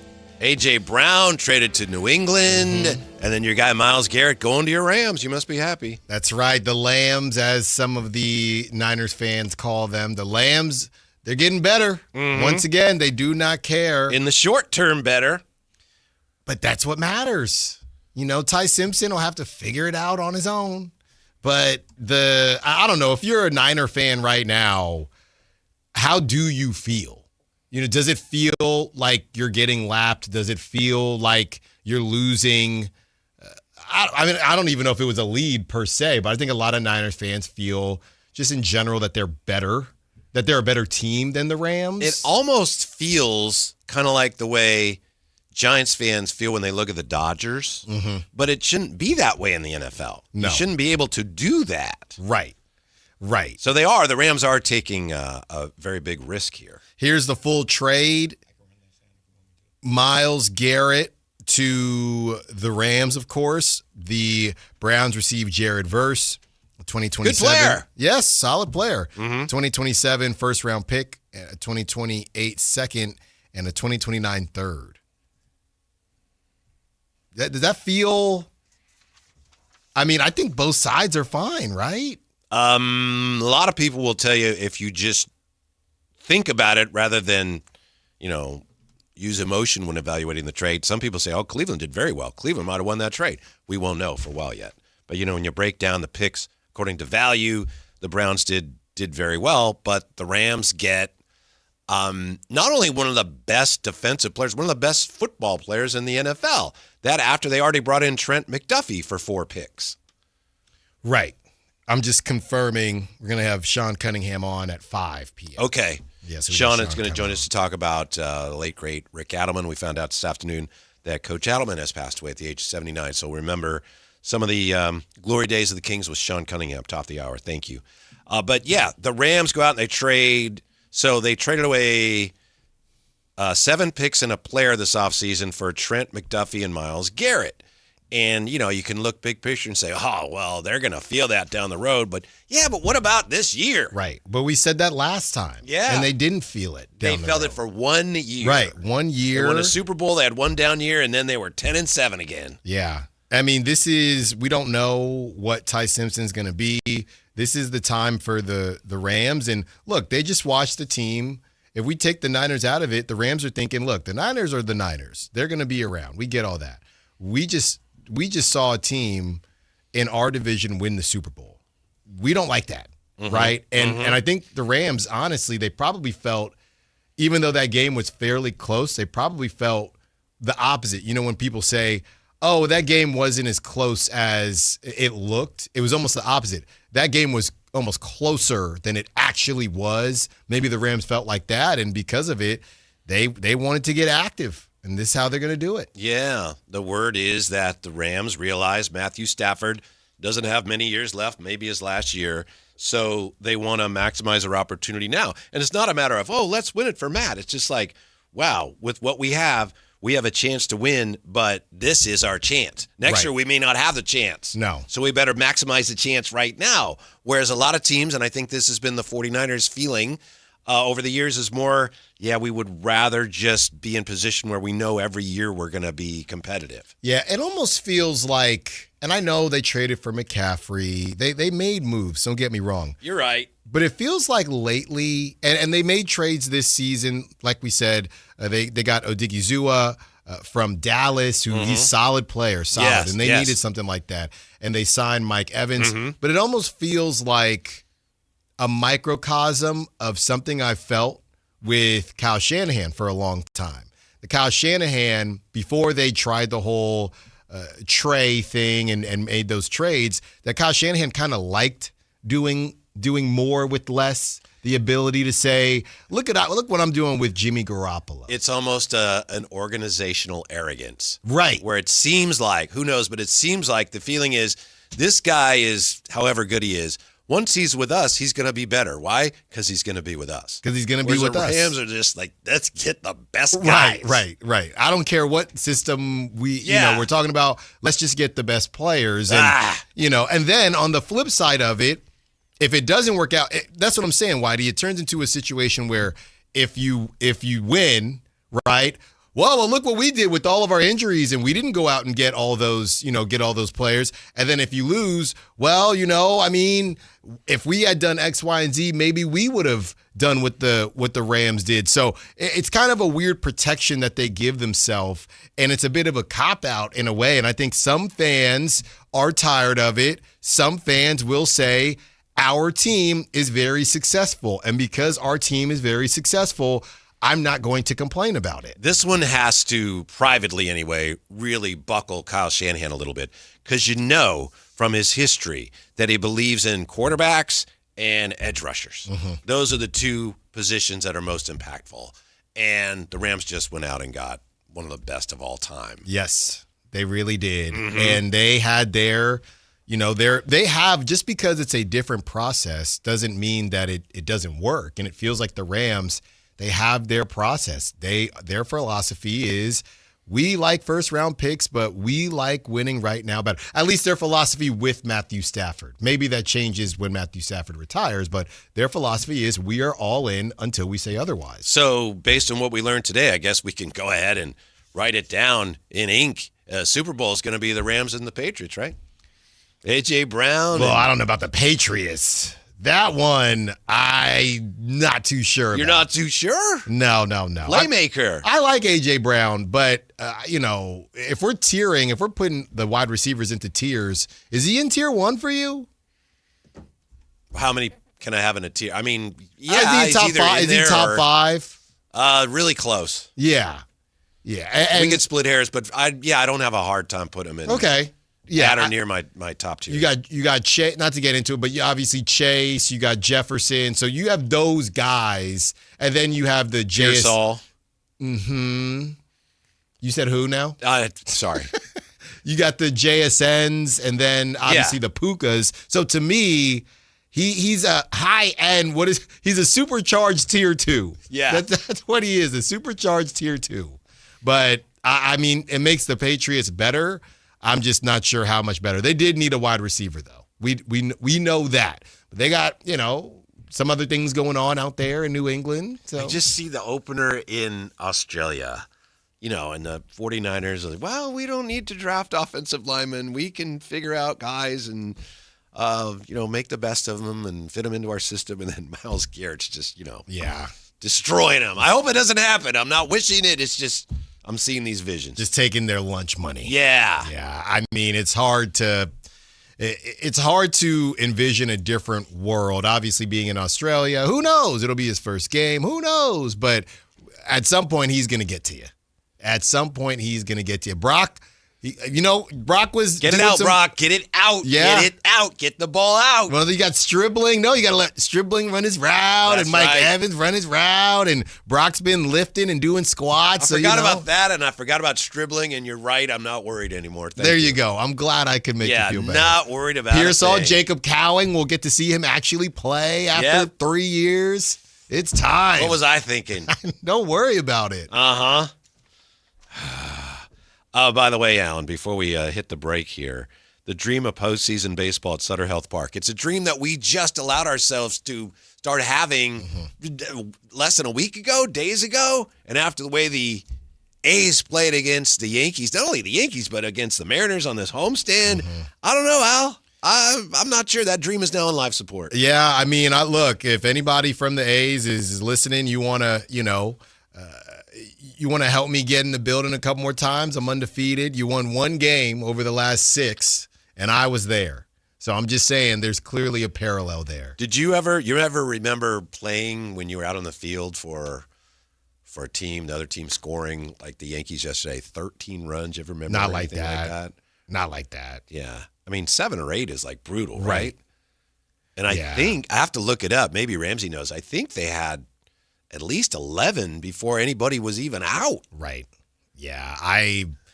Nothing like that, man. Not that I can recall. Maybe some Little League or something like that, but that's crazy. Mm-hmm.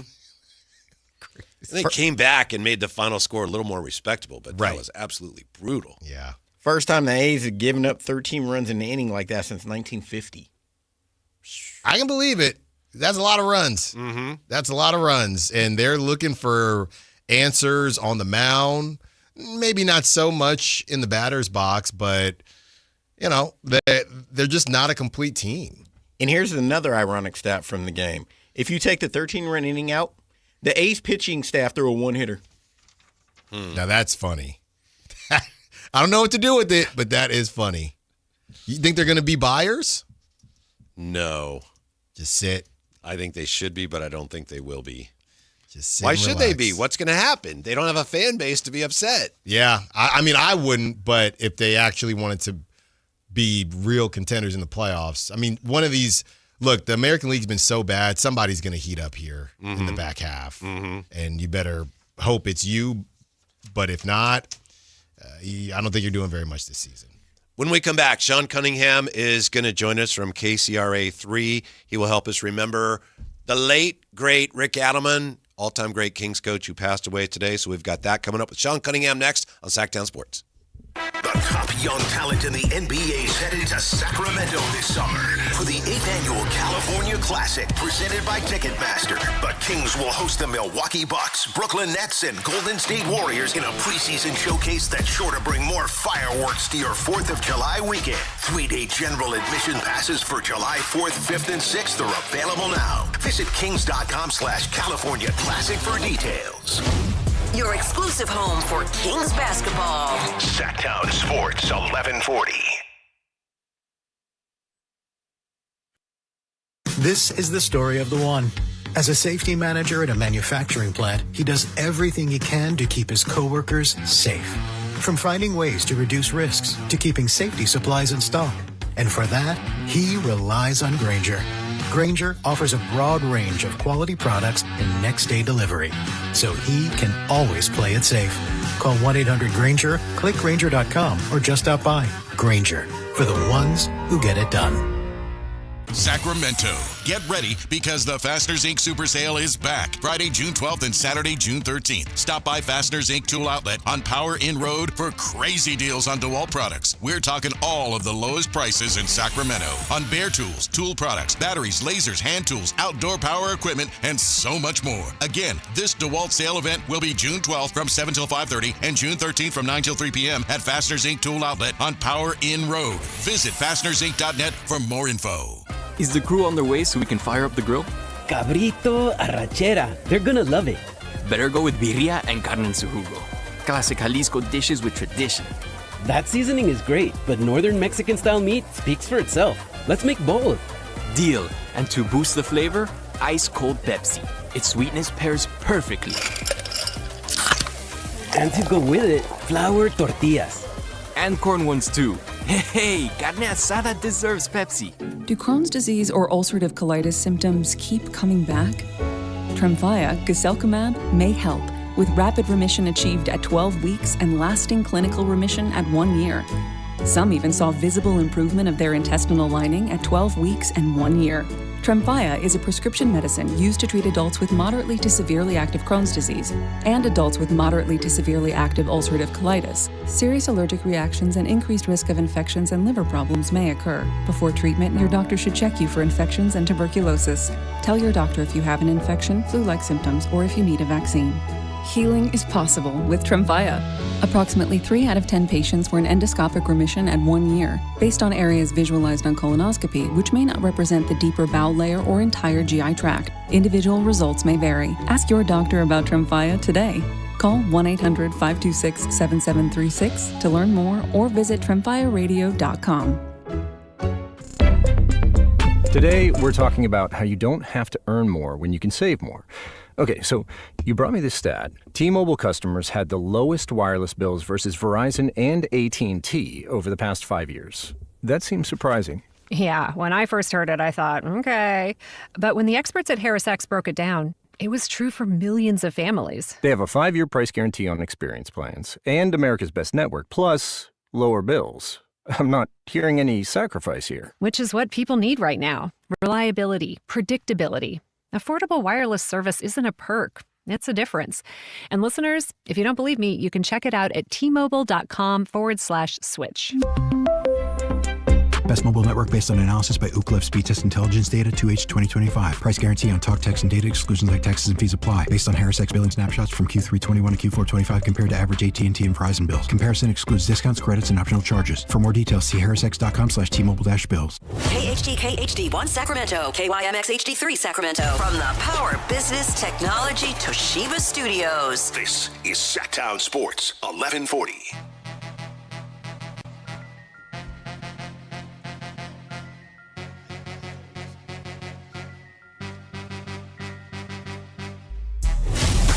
The Drive Guys with Kevin Gleason and Alan Stiles on Sactown Sports 1140.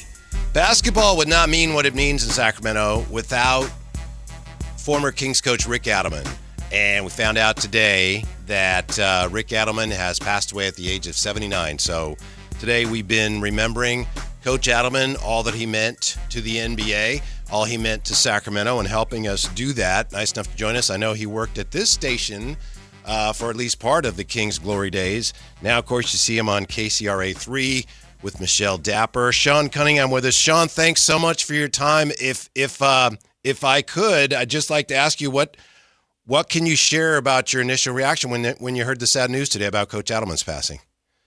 Yeah. Good to be with you guys. I wish it was happier circumstances, but yeah, just real sad, real sad. I think I'd been encouraged getting a chance to talk to him on the phone a little over a year ago, having some brief chats with him right around the time David was kind of getting into the coaching ranks. This is right before he had taken over as head coach of the Denver Nuggets. And, certainly he's had been battling some health issues as well as his wife, Mary Kay. And there have been some encouraging signs along the way. And I know obviously everyone got to see him rightfully so, inducted into the Hall of Fame not long ago, and a brilliant speech. I felt him and Chris Webber delivering, different Hall of Fame induction speeches and being a part of that class. And I thought that was a lot of fun for Sacramento fans to be able to see it. But for me personally, just a guy who was the first NBA coach I ever covered, got to know. I was probably scared to death of him the first year just because he's so dry and people think he's all business all the time. But once you get to kind of peel back the layers and get to know him, and plus I was a kid at the time, guys. I mean, I wasn't even old enough to drink, buy a proper drink at a bar anywhere. And he's like, who's this kid following me around and following the team around? And, being able to kind of be credentialed in that light and kind of, just cutting my teeth in reporting gigs and, just to have those moments with him and then finally be able to see that he's a real dry, sarcastic kind of guy. And when it get to kind of know him and spend a few years with him, really get to know him better as a person, as in addition to a coach. But you can really kind of peel back some of the layers that I think most people saw as just this real serious, callous type of coach. But there was a great human there that had a great sense of humor. I remember, producing afternoon shows at 1140 when he would call in on occasion as Bill in Sacramento, and that was always really fun for the call screener. But after a while, he got to just kind of come in and finally feel like he was able to stretch his legs and let his personality show a little bit.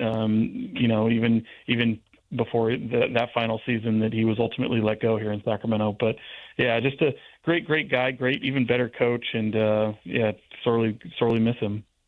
Yeah, Sean, those teams from the 2000s, I mean, you'd see people musicians, rappers, all wearing Sacramento Kings gear. And you're thinking, man, this all escalated so quickly. And to see the Jason Williams and all the different players that Coach got to be a part of and help their careers, would you say that those teams put, I don't want to say Sacramento as a city on the map, but Sacramento as the Kings and a basketball team? It just felt like it became almost bigger than basketball at some point.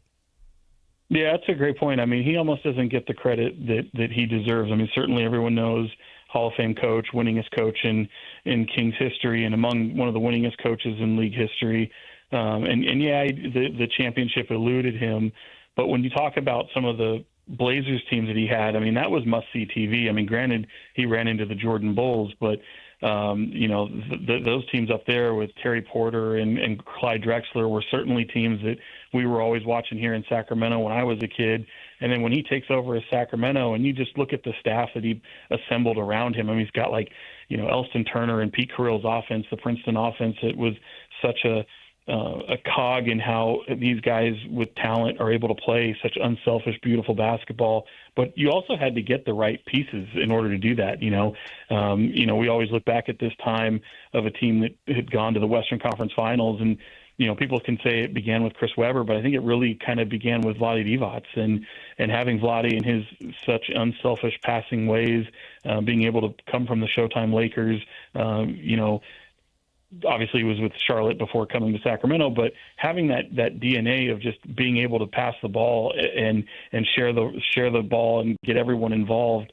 And that's really the style of basketball that got Chris Webber to go from get me the hell out of Sacramento, get me anywhere but here, to really embracing it with both arms and his whole heart, and really kind of falling in love with Sacramento and the Kings organization because of the style of basketball that they were playing. And I think it has everything to do with some of those people that Rick obviously associated himself with his coaching staff. Byron Scott was obviously a part of that. John Wetzel, who I know Whitey, so well. And, he always had such a close-knit group of coaches that was always with him. I mean, that bond that he even had with Jeff Petrie, his former teammate in Portland, having that cohesiveness and that consistency and that familiarity with one another to be able to, build something. And you kind of look at it now and it's like, I know Kings fans are, they bash their heads against the wall wishing that they had just a little bit of consistency for more than just a couple of years. And you can kind of see some of the fruits of their labor. And obviously it starts with talent, though. And I think, you look at the impact that he had. I just got off of a Zoom call. I've reached out to a lot of the players today and hearing from Mike Bibby and Brad Miller. And, Brad Miller came to Sacramento. The Kings were already good. He was an all-star coming from the Eastern Conference with the Pacers in the Shaq era, by the way. I always like to point that out. A guy who was a center, an all-star in both the East and the West during the Shaq era is pretty impressive. But for him to be able to come in, fill a void because obviously Webb was hurt, and go on to not only play with the Kings under Coach Adelman here in Sacramento, but 2 other stops in Houston and Minnesota. You got to play with Rick 3 different times, and so just the impact that he would have on his life and his career is just goes beyond words. It's really quite impressive. Yeah, Sean Cunningham, nice enough to join us here as we remember Rick Adelman, who passed away. We found out today has passed away at the age of 79. A couple of things, Sean, as you reflect on his time with the Blazers. Yeah, he got to the finals twice. Coach Adelman, as a coach, didn't win the championship, but he lost. First year they lost to a Pistons team that was winning the second of back-to-backs. And then the next year they lost to a Bulls team that was winning the first of 3 in a row. So they faced some pretty good teams there. But as you know, you can't overlook this. When Rick Adelman was the coach of the Kings and they were playing the style of basketball they played, that was, remember, David Stern actually pointed to that. What the Kings did in the Mavericks is like, this is the way we want teams to play NBA basketball. And I think they made a lasting mark. Didn't win a championship, but I think people, especially around here, are always going to remember just the way that team played. Yeah, absolutely. And they were the poster child. You're right. Yeah. I mean, that's why that to see a Sacramento Kings team greatest show on court on the cover of Sports Illustrated. Sports Illustrated obviously isn't what it is today but back then it was a huge deal to be on the cover of Sports Illustrated. And that to me is kind of the landmark signature moment for that entire era of Kings basketball and for the attention that they got. They were on national TV so often. And yeah, they were just a fun brand, and to see Arco, it coincided with just a raucous crowd, and Rick, who's just you have all these flashy ways players, and, this up and down, and Rick is just ho hum, his public persona was just like, yeah, that's all well and good, but we just need to pass the ball, play better defense. He always took the offense for granted. He's like, no, I expect us to be a really good offensive team, almost like Mike Brown in that regard, where it's like, what can we do defensively? And he knew that those role players, everybody understood their role, and it was bigger than just, Chris Webber's our star, Vlade's our kind of the glue guy, Doug Christie does everything, and it's everyone understood their role, and as long as no one deviated from that role, that everything was going to be this well-oiled machine. And as Doug Christie likes to say, the byproduct of their winning was everything that go with it, all the flash and pomp and circumstance and all the attention that they got. Sean, I got to ask you, is there a specific win that comes to mind when you think of that era? Yeah, 100%. It's funny to me, the win that sticks out the most is right there on the home floor of Arco Arena when the Kings beat the Mavericks to advance to the Western Conference Finals. I still say it's the loudest I've ever heard that building. When that clock hit zero and you're hearing the music, it's like that was basically Sacramento's championship in a way. And you kind of look at the lineage. It took them a little while. They had to graduate to beat the Utah Jazz and get over that hump and send Stockton and Malone into their into their retirement. I mean, really, Stockton. I mean, Malone goes to the Lakers, but his final time as a Jazz, and you saw the two guys walking off the court, and then they graduate to have some great series with the Dallas Mavericks, but to be able to beat the Mavericks and advance to the Western Conference Finals, that was, to me, about the loudest I'd ever experienced Arco Arena. I know a lot of people talk about, them coming back from the Seattle Seahawks Supersonics days and the Mitch Richmond days and Brian Grant, and when they came out to warm up, I wasn't in the building for that, so I didn't get to experience that, so I'll take people's word for it. But yeah, that was the moment for me.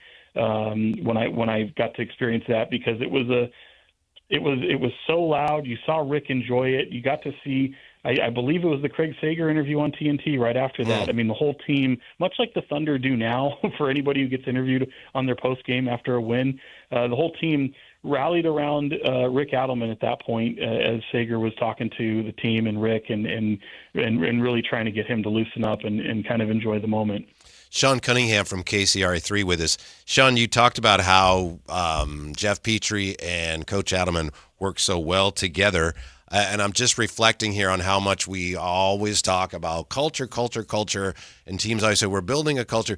That team had a great culture, but they didn't call it that. I don't even know if they thought about that. But Jeff Petrie and Rick Adelman worked so well together and laid down the framework for this is how we do it.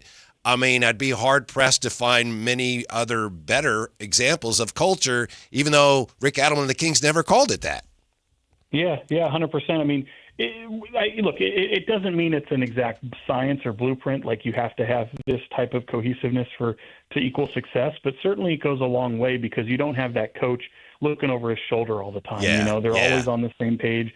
They know each other inside and out. They know each other from a personal and a business standpoint, and they're in lockstep with one another in terms of when it comes down to what they need for their team. I mean, you think of just, in a weird way, you can almost compare it to the way what the Warriors had kind of gone through. This would be very much a lesser extent, but you remember when they had Gerald Wallace, and he was a rookie and he was so exciting, and obviously he'd go on to, do some pretty good things on other teams, obviously in Charlotte, and he was this defensive stalwart and who was, super ultra athletic. And I remember as the Kings were coming out of their heyday, and it was obviously quite apparent that this team wasn't nearly what it was, and it probably would take too much for them to reshuffle and compete, as opposed to, kind of hitting a little bit of a reset button. And everyone was pining to see Gerald Wallace, and they want to see what the young guy can do. And Rick would look around and is like, this guy will get absolutely, if we put him out there right away with this type of talent that we have around us, we might be a 40-45 win team and kind of treading water here and not, being among the greatest teams in the league, but we might not be, among the bad teams either. But he was worried about hurting Gerald's confidence and not playing him bulk minutes to where he just didn't think he could go out there and contribute and ultimately impact winning. He says, I remember him saying, he's like, this team has to take a dramatic turn before I can put Gerald Wallace out on the floor for any extended minutes. And, it was just interesting. Like he always had his players' best interests at hand. I mean, everyone always wanted to criticize Rick Adelman for bringing Chris Webber and after his injury and not bringing him off the bench and starting him right away, and because of the way that they had been playing. And obviously they had a decent record, and they were, I think, second or third, in the West leading into the playoffs, and Webb returns, and it kind of derailed him a little bit. He wasn't the player that he once was, but he would always say if we were going to go anywhere, Chris Webber was going to take us there, and he ultimately believed that. Mm-hmm. Sean Cunningham, thank you. I know this is these are difficult hours for longtime Kings fans, of course, especially those who knew Coach Adelman. So thank you. We appreciate it, Sean. We hope to talk to you again soon. You got it anytime. Mm-hmm. Thank you, Sean. Yes. I remember that when Webb came back from his injury and the team wasn't playing as well as they'd played without him. So there was a lot of angst around here. Like, wait, why do they even start him? They should be bringing him off the bench. And Coach Adelman said, look, we're trying to win the championship, and we ain't going to win anything if he ain't Chris Webber. Right. So we got to play him to give him every opportunity to get back to where he was. Yeah. Yeah, and Sean kind of just had a good layout of all the different, I guess, aspects of Coach Adelman when he was out here, because I guess the thing is, Whitey,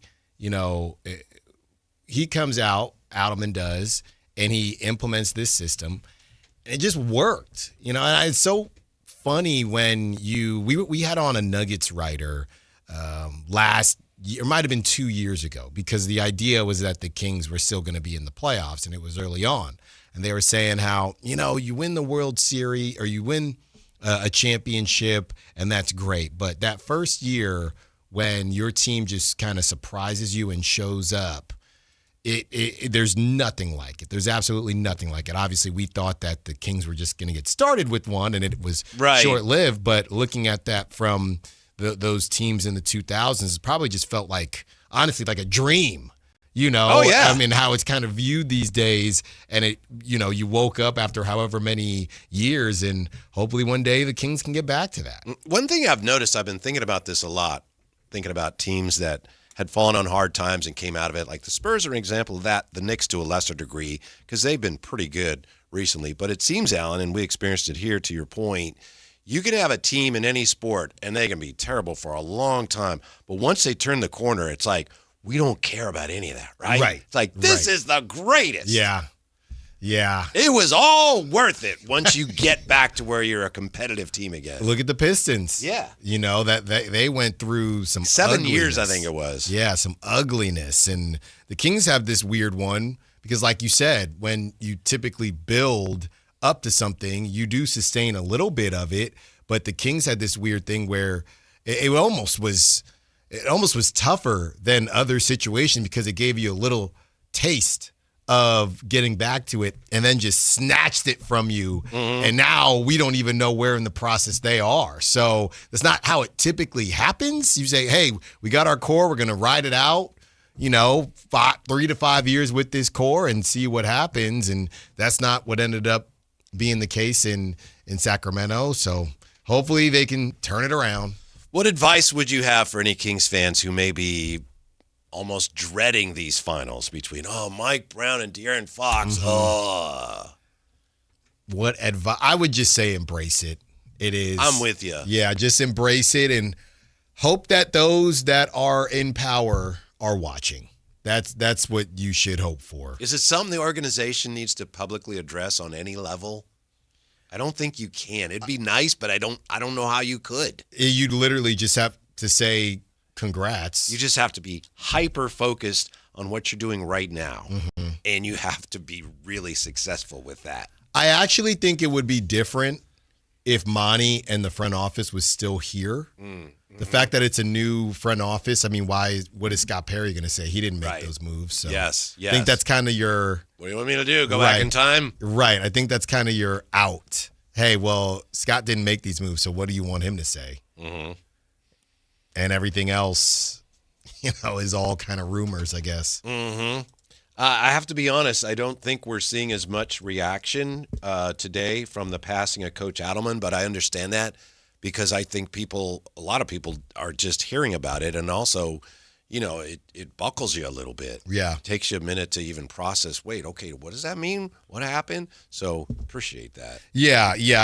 We were reaching out to different people, and I know it happened to you because it happened to me too. I ended up telling someone that didn't know. You just assume, hey, this person probably knows this. Oh, sorry, I was at the gym. I didn't even know that happened. So, everybody is figuring it out, and we know some people are locked in at their jobs, and they, can't necessarily just be on social media all day. So they might be finding out through us or however the case or whatever the case may be. We do have some text, though, here, Whitey. 530, RIP Coach Adelman, a huge part of why I am a Kings fan today.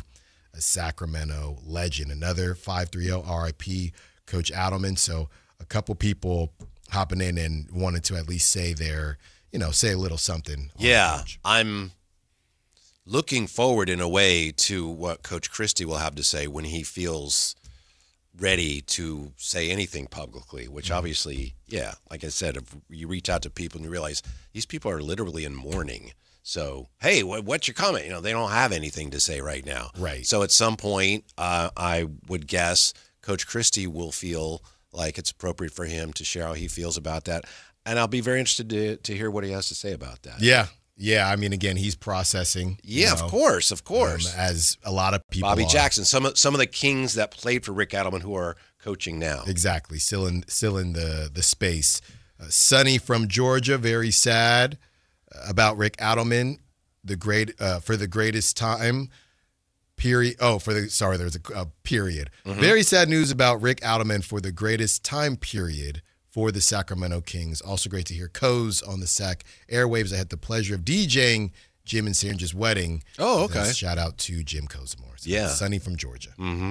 Yeah, think about Coz, and it's been a while since we've had him on, but he loved his time here. He gets, as you heard, very emotional about the whole thing. Towards the end. Yeah. I mean, you create memories in places, man. You really do. And especially when it kind of aligns with what ends up being the golden age for the Kings. So I guess the easiest or hardest question to ask is, Whitey, when are they getting back to that? What's your best guess when the Kings are getting back to it? Because they will eventually. I know we're about to guess, but they will eventually. That's just reality. Yes, but the fact that it looked like they'd gotten back to it and that was so short-lived, I think that's very sobering for a lot of fans. Yeah. And I still think that's why a lot of fans are as disappointed and in many cases angry as they are, because fans felt like, all right, we rode out the storm and then we were back and here we go. We were ready. I mean, that night of Game 1 at the Golden One Center against the Warriors, I've never seen anything like that. And I've seen some of those incredible moments at the old building. I've never seen anything quite like that. And people, they were celebrating. We're back. And now where are we? So I think fans are, that's the thing that the team has to address, the organization with the fan base is you lose faith a little bit. Yeah. We all want to have faith in our team. And sometimes we know, well, and I'm not talking about this team, but, sometimes you root for a team that's not great, but you have faith that it'll turn around. And then, it turned around, and then what happened? So fans are still processing all of that as well. Yeah. And look, if I wanted to try to put a positive spin on how things ended with De'Aaron and Mike Brown, I would attempt to do that in this way, Whitey. This team and the Beam team, we know now, a lot of them had career years or very close to it. It was a down season in the West. These are facts, right?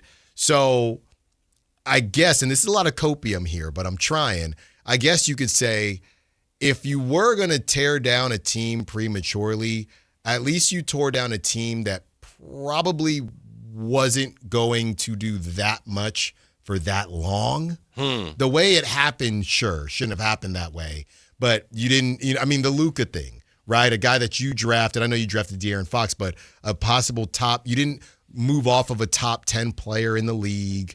You didn't move off of a guy that is going to be very hard to attain. You can find another De'Aaron I Fox. appreciate very much what you're trying to do. It's a very difficult thing, what you're trying to pull off. I'm trying. I know. I'm trying.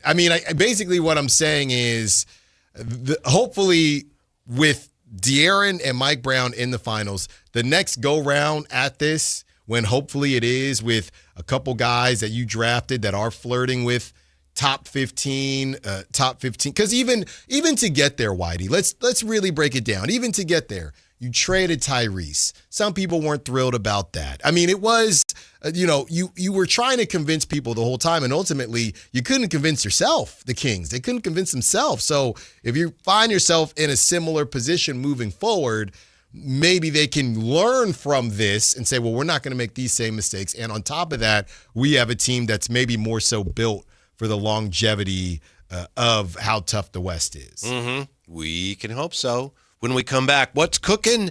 1999 nostalgia is what's cooking, which is very appropriate given the sad events of today. We're back with that on Sactown Sports. Like and subscribe to the Sactown Sports 1140 YouTube channel at Sactown Sports 1140 to get the Carmichael Dave Show with Jason Ross, Matt and Kayla, and the Drive Guys with Kevin Gleason and Alan Stiles on demand and at your fingertips. Get your fix of the Sacramento Kings, 49ers, Giants, Athletics, NFL, NBA, and the latest in sports and entertainment all in one place at Sactown Sports 1140 on YouTube. Your local sports leader, Sactown Sports 1140. Joe Fallon did something smart. He saved hundreds on auto insurance switching to Progressive. With that money, he commissioned a portrait of himself. Does Joe already know what he looks like? Yes. Do guests know what he looks like? Also yes. But not as art. It's Joe's savings, and if he wants to spend it on a velvet painting of himself with a white tiger at his feet, we say, roar, Joe, roar. Switch and see if you could save with Progressive and treat yourself. Progressive Casualty Insurance Company and Affiliates. Wesley Financial Group is not a law firm, and Chuck McDowell definitely not an attorney. This is Chuck. If someone talked you into buying something really silly and you want to get out of that silly little thing, my advice, get the facts. Call me and I'll send you our timeshare exit kit absolutely free. Inside, you'll learn how timeshare works and all your options for cancellation. Call Wesley now for your free exit information kit. 800-895-1414. That's 800-895-1414. Patrick was way behind on his IRS taxes. I was in way over my head. The total amount ended up being somewhere just over $30,000. $30,000. Then the IRS came to collect. Started getting letter after letter. A lien had been filed against me. They were going to basically hang me completely out to dry. He had to do something. That's when I reached out to Optima Tax Relief. Patrick's life quickly got a lot easier. It was very easy, pretty much hands off. They picked up the ball and ran with it. And how'd it go? I couldn't believe it. I had to ask 2 or 3 times. I saved an incredible amount of money. How does Patrick feel about Optima? Couldn't be happier. They definitely helped me. Optima Tax Relief, the best place to call. They're the best in the business. Do what Patrick did and call Optima Tax Relief for a free consultation. Call 800-375-2922. 800-375-2922. 800-375-2922. Optima Tax Relief. Testimonial from an actual client. Some restrictions apply. For complete details, please visit OptimaTaxRelief.com. Are you an adult with uncontrolled moderate to severe Crohn's disease symptoms and still packing a backup bag of clothes? Just in case? Skyrizi Risankizumab Riza can help you take control of your Crohn's. Feel significant symptom relief, including less abdominal pain and fewer bowel movements at 4 weeks. Plus, Skyrizi is proven to help people achieve remission and visibly improve damage of the intestinal lining. Individual results may vary. Skyrizi is a prescription injection medicine. Don't use if allergic to Skyrizi. Serious allergic reactions, increased infections, or lower ability to fight them may occur. Before treatment, get checked for infections and tuberculosis. Tell your doctor about any flu-like symptoms or vaccines. Liver problems leading to hospitalization may occur when treated for for Crohn's. Ready to take control of your Crohn's? Ask your doctor about Skyrizi, the #1 prescribed biologic in Crohn's disease. Control is everything to me. Learn more at skyrizi.com or call 1-866-SKYRIZI. Injured at work, slip, trip, or a heavy object fall on you? Fareed Guptill, Esquire at DTLA Law Group fights to get you paid while you recover. Don't wait. Protect your rights today. Text Injury Help to 40222 or visit calldowntown.com now. That's Injury Help to 40222. Text rates may apply. Office located at 560 Santa Fe, Los Angeles. Results or outcome may vary. No attorney-client relationship is implied. Visit them at calldowntown.com. That's calldowntown.com.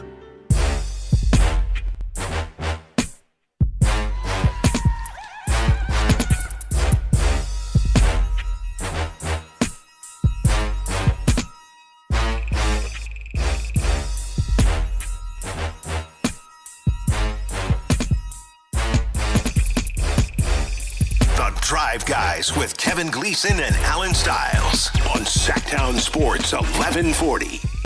It's 5:30. Time for What's Cooking, What's for Dinner, and 1999 nostalgia is what's cooking because you've got the Spurs and the Knicks in the NBA Finals. So everybody's talking about 1999, which was the last time those two teams played.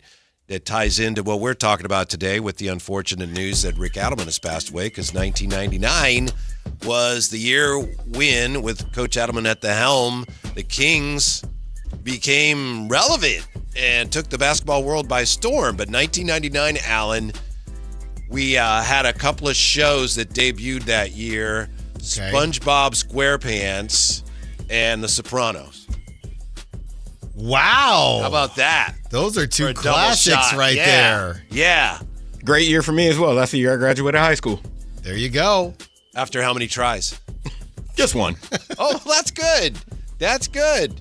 I also had Brandi Chastain, the game-winning penalty kick against China in the final of the FIFA Women's World Cup. Oh, is that when she took off? Yeah. Yeah. Wow. 1999. Great year. It was a weird year in the NBA because it was the shortened year because of the lockout. So we had the Spurs against a Knicks team. The Knicks were a surprise to be there. Were they an 8 seed? But then you had Shaq saying, there's an asterisk by the Spurs title because they didn't have a full season. Little did we know that they would go on to win 4 more after that one. Right? Yeah. Jeez. Yeah. 99. 1999. The Sacramento Kings coming off a 27-55 year. They traded for Chris Webber. They brought in John Barry. They brought in Vlade Divac. They had Jay Will as their top draft pick. Rick Adelman, we found out today, has passed away. He was the head coach, and they go 27-23, and they were in the playoffs, and they took the Jazz to 5 games. They lost in that Western Conference first round. They lost a Game 5. Vlade had a hook shot that would have won the game, rimmed out, and I think they lost in overtime, Alan. They came that close, but that was just the beginning. They would be in the playoffs for the next, 7 years in a row. Man. That's where it started, 1999.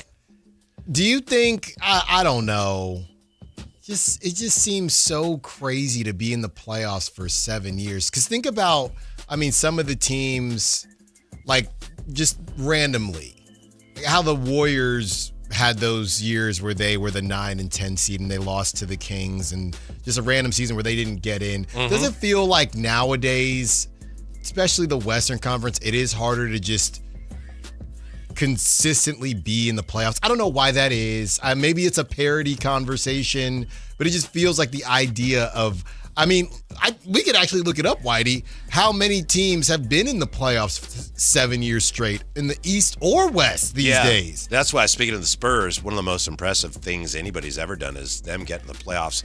Was it 20 years in a row? Right. Yeah. I think part of it is now teams are so quick to go through their cycles. You know, it's like, we have a chance to win a championship. We made the playoffs 3 years in a row. Yeah, but we lost so-and-so. This guy's old. Never mind. Tear it down. Right. In the old days, it'd be like, well, let's keep going, see how many years in a row we can get in the playoffs. But now with the lottery reform, I don't know. Maybe that'll change. Maybe teams will be less anxious to try to tear it all down because it'll be harder to build it all back up. Right. Like, for example, I mean, the Rockets, we know, are kind of in the midst of this kind of new rebuild, or they already rebuilt it and now they're here, but then they add KD. Does that end up ending their time sooner? Who knows? But yeah, the 7-year thing, Whitey. Because even the teams, like, are the Nuggets at 7 years? I don't know if any of these teams have gotten to 7 years straight these days. The Nuggets might be, huh? By the way, the 1999 Kings, so it was actually 98-99, but they didn't play in 1998, so it was all 1999. Led the league, led the NBA in points per game, Allen. With how many? I have no clue. 100.2. Okay. I was saying I'm going to sound ridiculous. They led the NBA in 3-point attempts per game, Allen. 18.9 per game. Oh, that's at 1/2 now. Number 1 in the NBA. Like, what are you guys doing? That's 1/2 nowadays. Mm-hmm. But it was a fun team. Led by Chris Webber. 20 points per game, 13 rebounds, and 4.1 assists. So, I think we finally are to the point where, even though yesterday was the anniversary of that dreadful Game 6 against the Lakers, I think people look back on that and you can smile. And yeah, it's too bad they didn't do this or that, but man, those were great days to be a basketball fan around here. Oh, yeah. Oh, yeah. I mean, it would have been nice if, obviously, they won one, but if you even still, obviously, you'd be able to say you won a championship forever. But either way, if you're sacrificing or you're trading that in for 20 years of where the Kings have been, it was going to be rough either way. Mm-hmm. It's going to be rough either way. 99, unfortunately, I have another memory from that series against Utah. That unfortunate Game 4 shot when John Stockton came off the curl and hit it at the buzzer to win the game by 1. Yep. Game 1, Ramsey was at Utah, and Game 1, the Jazz blew the Kings out. And at that point, it looked like, well, I'm sorry I lost my place here because of a McAfee scan. But the Kings came back and won Game 2, 101-90 at Utah. That was one of the biggest wins in Kings history. Game 2 at Utah, and they smoked them. Come back here, they won in overtime, Allen. 84-81, the Kings won. They had a 2-1 lead in the series over the Jazz. Then, as Ramsey said, Game 4, 90-89 here in Sacramento on John Stockton's jumper. So the series went back to Utah, 99-92 Jazz in overtime. Man. After Vlade missed a shot at the buzzer that could have won it. Jeez. Yeah, then the next year they lost to the Lakers in the first round. Then they actually started doing some things and advanced in the playoffs. Yeah, that 2000, that was unfortunate. The Kings were the 8th seed and unfortunately got swept by the Lakers in that series and then came back. They were there. 2000? Or 2001. I know one of the two series they got swept. It might have been 2001. Yeah, 2001. But they were the 8th seed, I know, in that 2000 series. Yeah. So that's what's cooking. We're going to hear a lot this week about the song 1999, which did not come out in 1999, by the way, but a lot of 1999 nostalgia with Spurs taking on the Knicks. There's a lot of interesting angles to that series. To me, the fact that they played in 1999 is not one of them. I just don't care. I mean, Y2K. Yeah. You know, get your canned food. Mm-hmm. Get your water. I mean, it was... How old were you during that? 7? 9. 9. About to be double digits. That was a big thing. Thinking, I don't care about what's going on. I'm about to be 10. Oh, okay. I'm about to run stuff around here. Y2K. I'm not worried about that. I'm Alan Stiles. I'm going to have superpowers someday. That's right. That's right. That's when I should have went outside. Right at midnight. Yeah. For the static shock. In your opinion, Mr. Childs, 0 to 10, the significance of Scott Perry meeting with Kingston Fleming's family. 0's like nothing burger. 10, oh, it's the most significant thing ever. It means they're definitely going to pick him based on the available information. What value do you assign to that factoid? You know, I'm going to say 7. I'm going to say 7 because there's only so many guys in that vicinity that they can pick. So obviously they were going to meet with some of them. But, 7 to me feels right. 8 feels it would be 8 if it, again, we know that there's 3 to 4 guys they're looking at. So obviously they're going to meet with some of them. So it's interesting because all we've heard about is A-Cuff. So I'm going to stick at 7. Mm-hmm. That's where I'm at. The family thing puts a little spin on it, doesn't it? You're sitting down meeting with a guy, okay, but having dinner with his family. Yeah. To me, that seems like there's a little more commitment being made. Really? Just like you really think there's a really good chance that this is going to be your guy. Unless we see that they have multiple dinners. Okay, but how many are you going to have? You're going to have with maybe 4 with the guys that, hey, there's a very good chance you're going to be our guy. Maybe not even that many. Mm-hmm. Might be them and Acuff. I think, you know what we could do, Whitey? You could use it as process of elimination, right? If Dinnergate comes out again, they say they met with Acuff, then I think it's pretty. I personally would say, okay, then they don't love Michael Brown Jr. and they don't. And for Keaton Wagler, maybe they just don't think that they can get Keaton Wagler. So that's how I would do it. And then obviously the Braden Burries of the world who were ranked a little lower. But yeah, if they don't meet with anybody else, oddly enough, it makes it mean less. But the thing is, we're not going to know. The but fact we know that they this met one. with him, I know. But why and from whom? It doesn't mean that we're necessarily going to know about anybody else. I don't know. You know, I think he's their guy. I think they're going to pick him. You think they never liked Acuff, or you think it switched at some point? I'm or not you think, sure, but I think they realize now, like, he ain't going to be there. Yes, sorry, that was the last option. Or that's my guess. We're not trading up. Yeah, we're fine with this. Mm-hmm. Wow, of course. I better start loving Kingston. Has the in-season tournament become a reliable predictor of playoff success? We'll look at that and continue our memories of Coach Adam. And when we come back and wrap things up on Sactown Sports.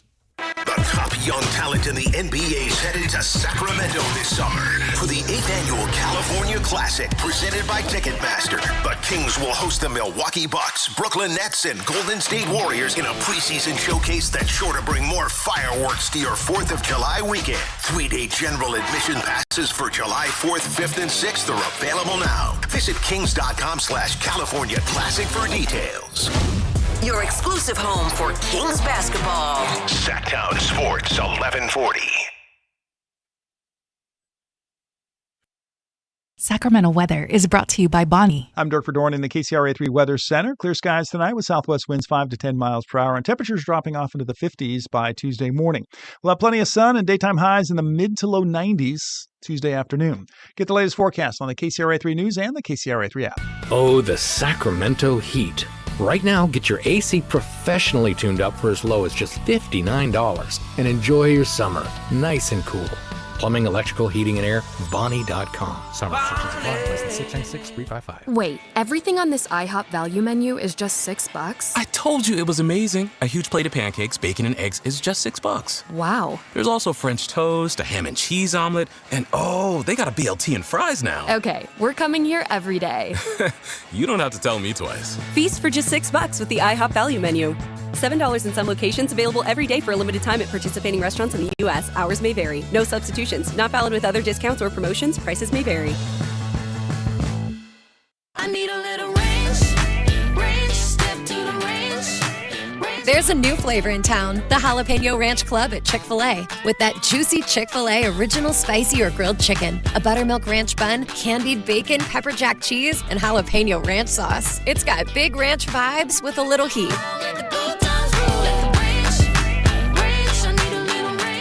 Chick-fil-A's new Jalapeno Ranch Club, available for a limited time only. Order ahead on the Chick-fil-A app. This is the sound of Claire, cooking dinner at home. And that's the sound of a fraud alert from Wells Fargo, flagging a charge for a pricey restaurant in Paris. Considering Claire isn't in Paris right now, that seemed odd. To the bank and to Claire. 2 taps later, Claire says nope to the charge, and Wells Fargo is on the case. However you make money work, Wells Fargo can work with that. Wells Fargo Bank, N.A., member FDIC.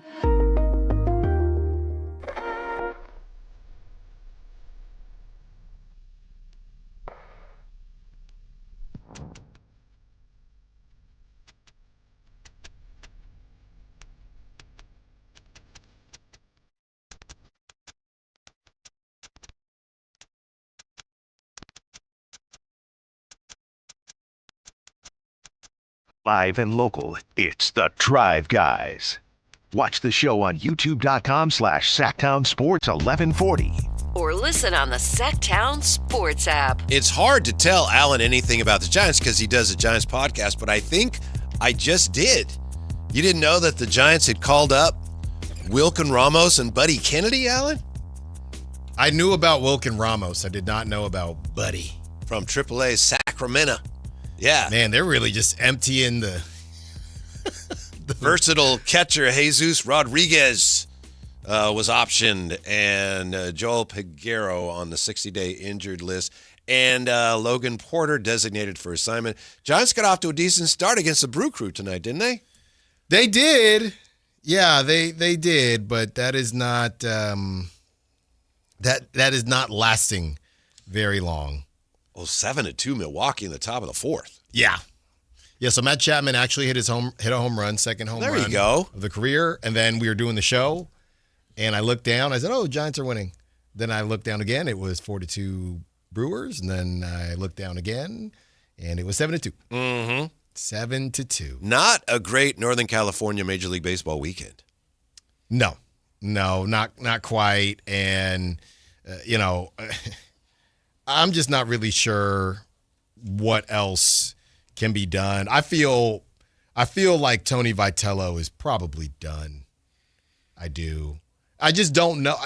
Here's the thing, But you have to let him finish the year, don't you? You have to let him finish the year, but it just feels like it would have. If you were to ask me, Alan, how does he lose his job in one season? I would say it would have to be so bad that there's just no way you can kind of talk your way out of it, and that's how bad it's been. Like, all they had to do, he didn't have to make the playoffs, but you can't be the worst team in the league. Is he in over his head, do you think? I think when he decided to leave Tennessee, I feel like he believed he trusts Buster. They're going to put him in a good position, and the roster is what the roster is. After they added him and didn't add to the bullpen, because they lost that game on Friday, they were down. They were up 6-3. Yeah. And ended up losing that game. So I think 6-3 in the ninth. Yeah, I think if he knew, here's what's funny, Whitey. He didn't know he was in over his head, right? And I think if you had told him, "Hey, Buster, you're going to sign, you're going to leave, but Buster is not going to bring in." I know Edwin Diaz is injured, but you're not going to get a closer. They're not going to buy on the bullpen. You just stuck with what you're stuck with. He'd probably say, "I'm just going to stay." I'll bet you Buster told him. Buster probably thought, we got a really good team here. Yeah. We put together some nice things, right? Just so you know. And Buster was just wrong. Mm-hmm. So then Tony V's like, "Oh, whoops." Yeah. Well, that's the whole thing why you fire Bob Melvin. You fire Bob Melvin because you feel like this team is better than what we're producing. Yeah. But maybe it just wasn't. That's and you lost some guys along the way, Randy Rodriguez and some of your pitchers, and you just didn't replace them. Mm-hmm. It just to hire somebody that played at such a high level as Buster and to have him ignore stuff that you can't ignore, that's the baffling part. Like, you need a good bullpen. You need a staff, especially when you're hitting. I know they thought their hitting was going to be better. Like, you knew this stuff. Yeah. There's a lot of players, if not teams, that thought they were going to hit the ball better this year. Mm-hmm. There's some unusual things going on. Did you see the weird ABS challenge that hit the A's? I think it was, maybe you were there. Were you there on the, or maybe it was Friday night, when Soderstrom took a pitch, mm-hmm. and it was way out of the strike zone. It was called a strike. It was down and away. Mm-hmm. And umpire called it a strike. So they challenged. Now, watching on TV, they never, normally you go right to ABS and you can see it. Right. You never saw it. So I was like, what happened? And then the umpire says, the call has been confirmed. It's a strike. And then Dallas Braden and one of the various carries are up there and they show it, and you could see, like, man, that ball was nowhere near the strike zone. Right. And Mark Kotsay was out there going, what are you doing? We challenged it. It was a ball. And apparently whoever was running ABS told the umpire, yeah, that's a strike, because the umpire couldn't see it. It was weird. Now, he ended up walking, mm-hmm. so it didn't matter, but it was really odd. And Dallas Braden said, there's no way around it. Whoever's running ABS just botched it. Yeah. No, I did not see that.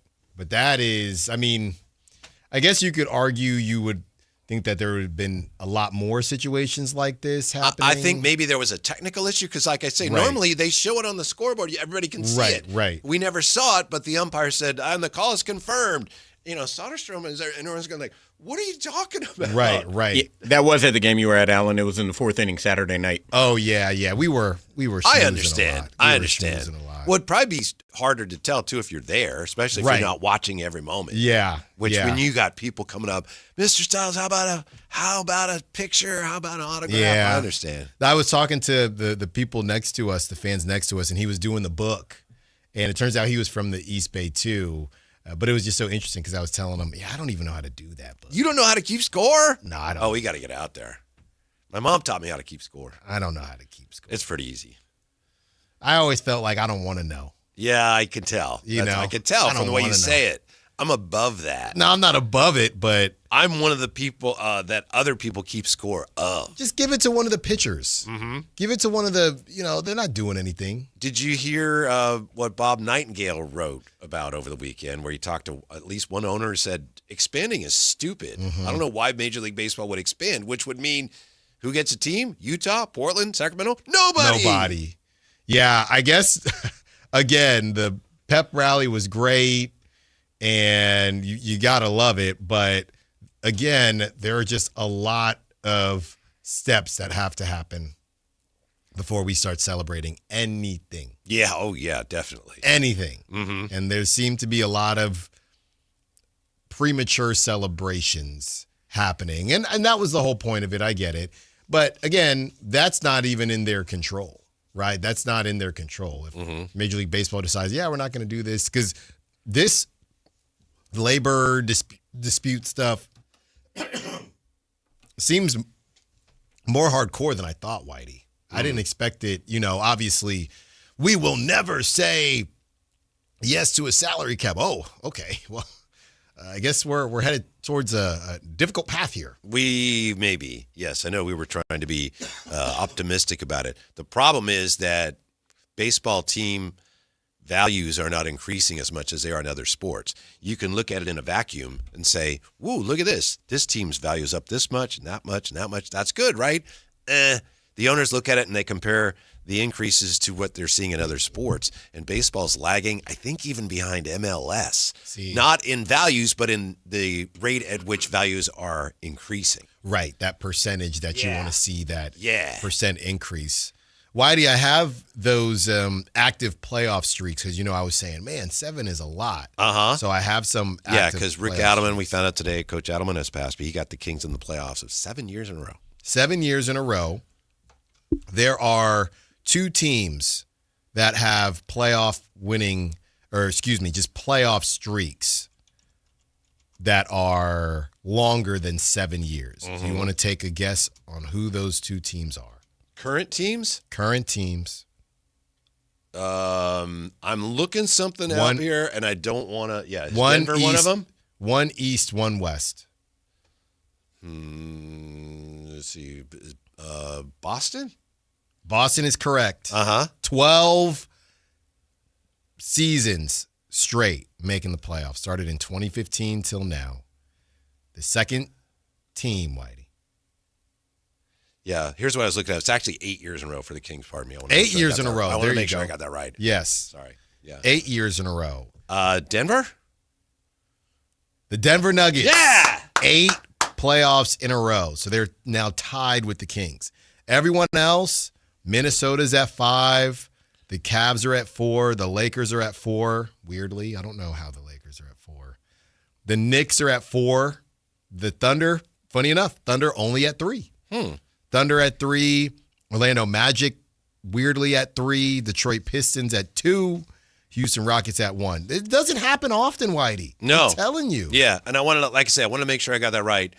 The Kings under Rick Adelman made the playoffs 8 years in a row. Man. Every year Rick Adelman coached the Kings, they were in the playoffs. Yeah. And they fired him anyway.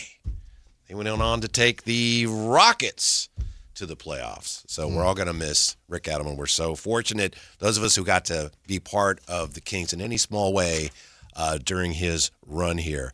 You mentioned Oklahoma City. Okay, how about this, Alan? Am I imagining things, or has the in-season tournament become a predictor of playoff success?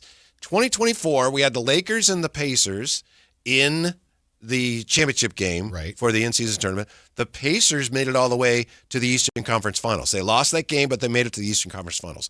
In 25, Oklahoma City made it to the finals and won the tournament against the Bucks, and OKC ended up winning the whole thing. And then this year, in-season tournament was Knicks and Spurs, the two teams that are in the finals.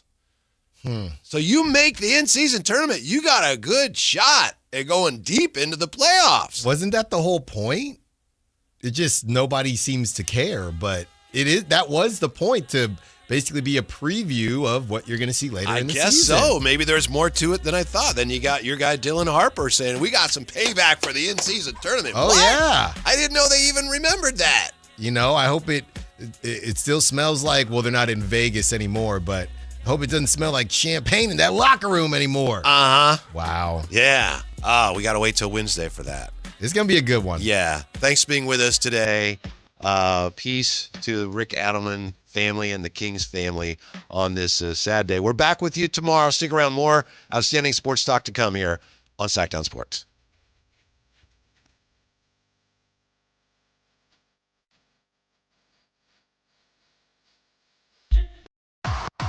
Like and subscribe to the Sactown Sports 1140 YouTube channel at Sactown Sports 1140 to get the Carmichael Dave Show with Jason Ross, Matt and Kayla, and the Drive Guys with Kevin Gleason and Alan Stiles on demand and at your fingertips. Get your fix of the Sacramento Kings, 49ers, Giants, Athletics, NFL, NBA, and the latest in sports and entertainment all in one place at Sactown Sports 1140 on YouTube. Your local sports leader, Sactown Sports 1140. This is the story of the one. As a safety manager at a manufacturing plant, he does everything he can to keep his coworkers safe.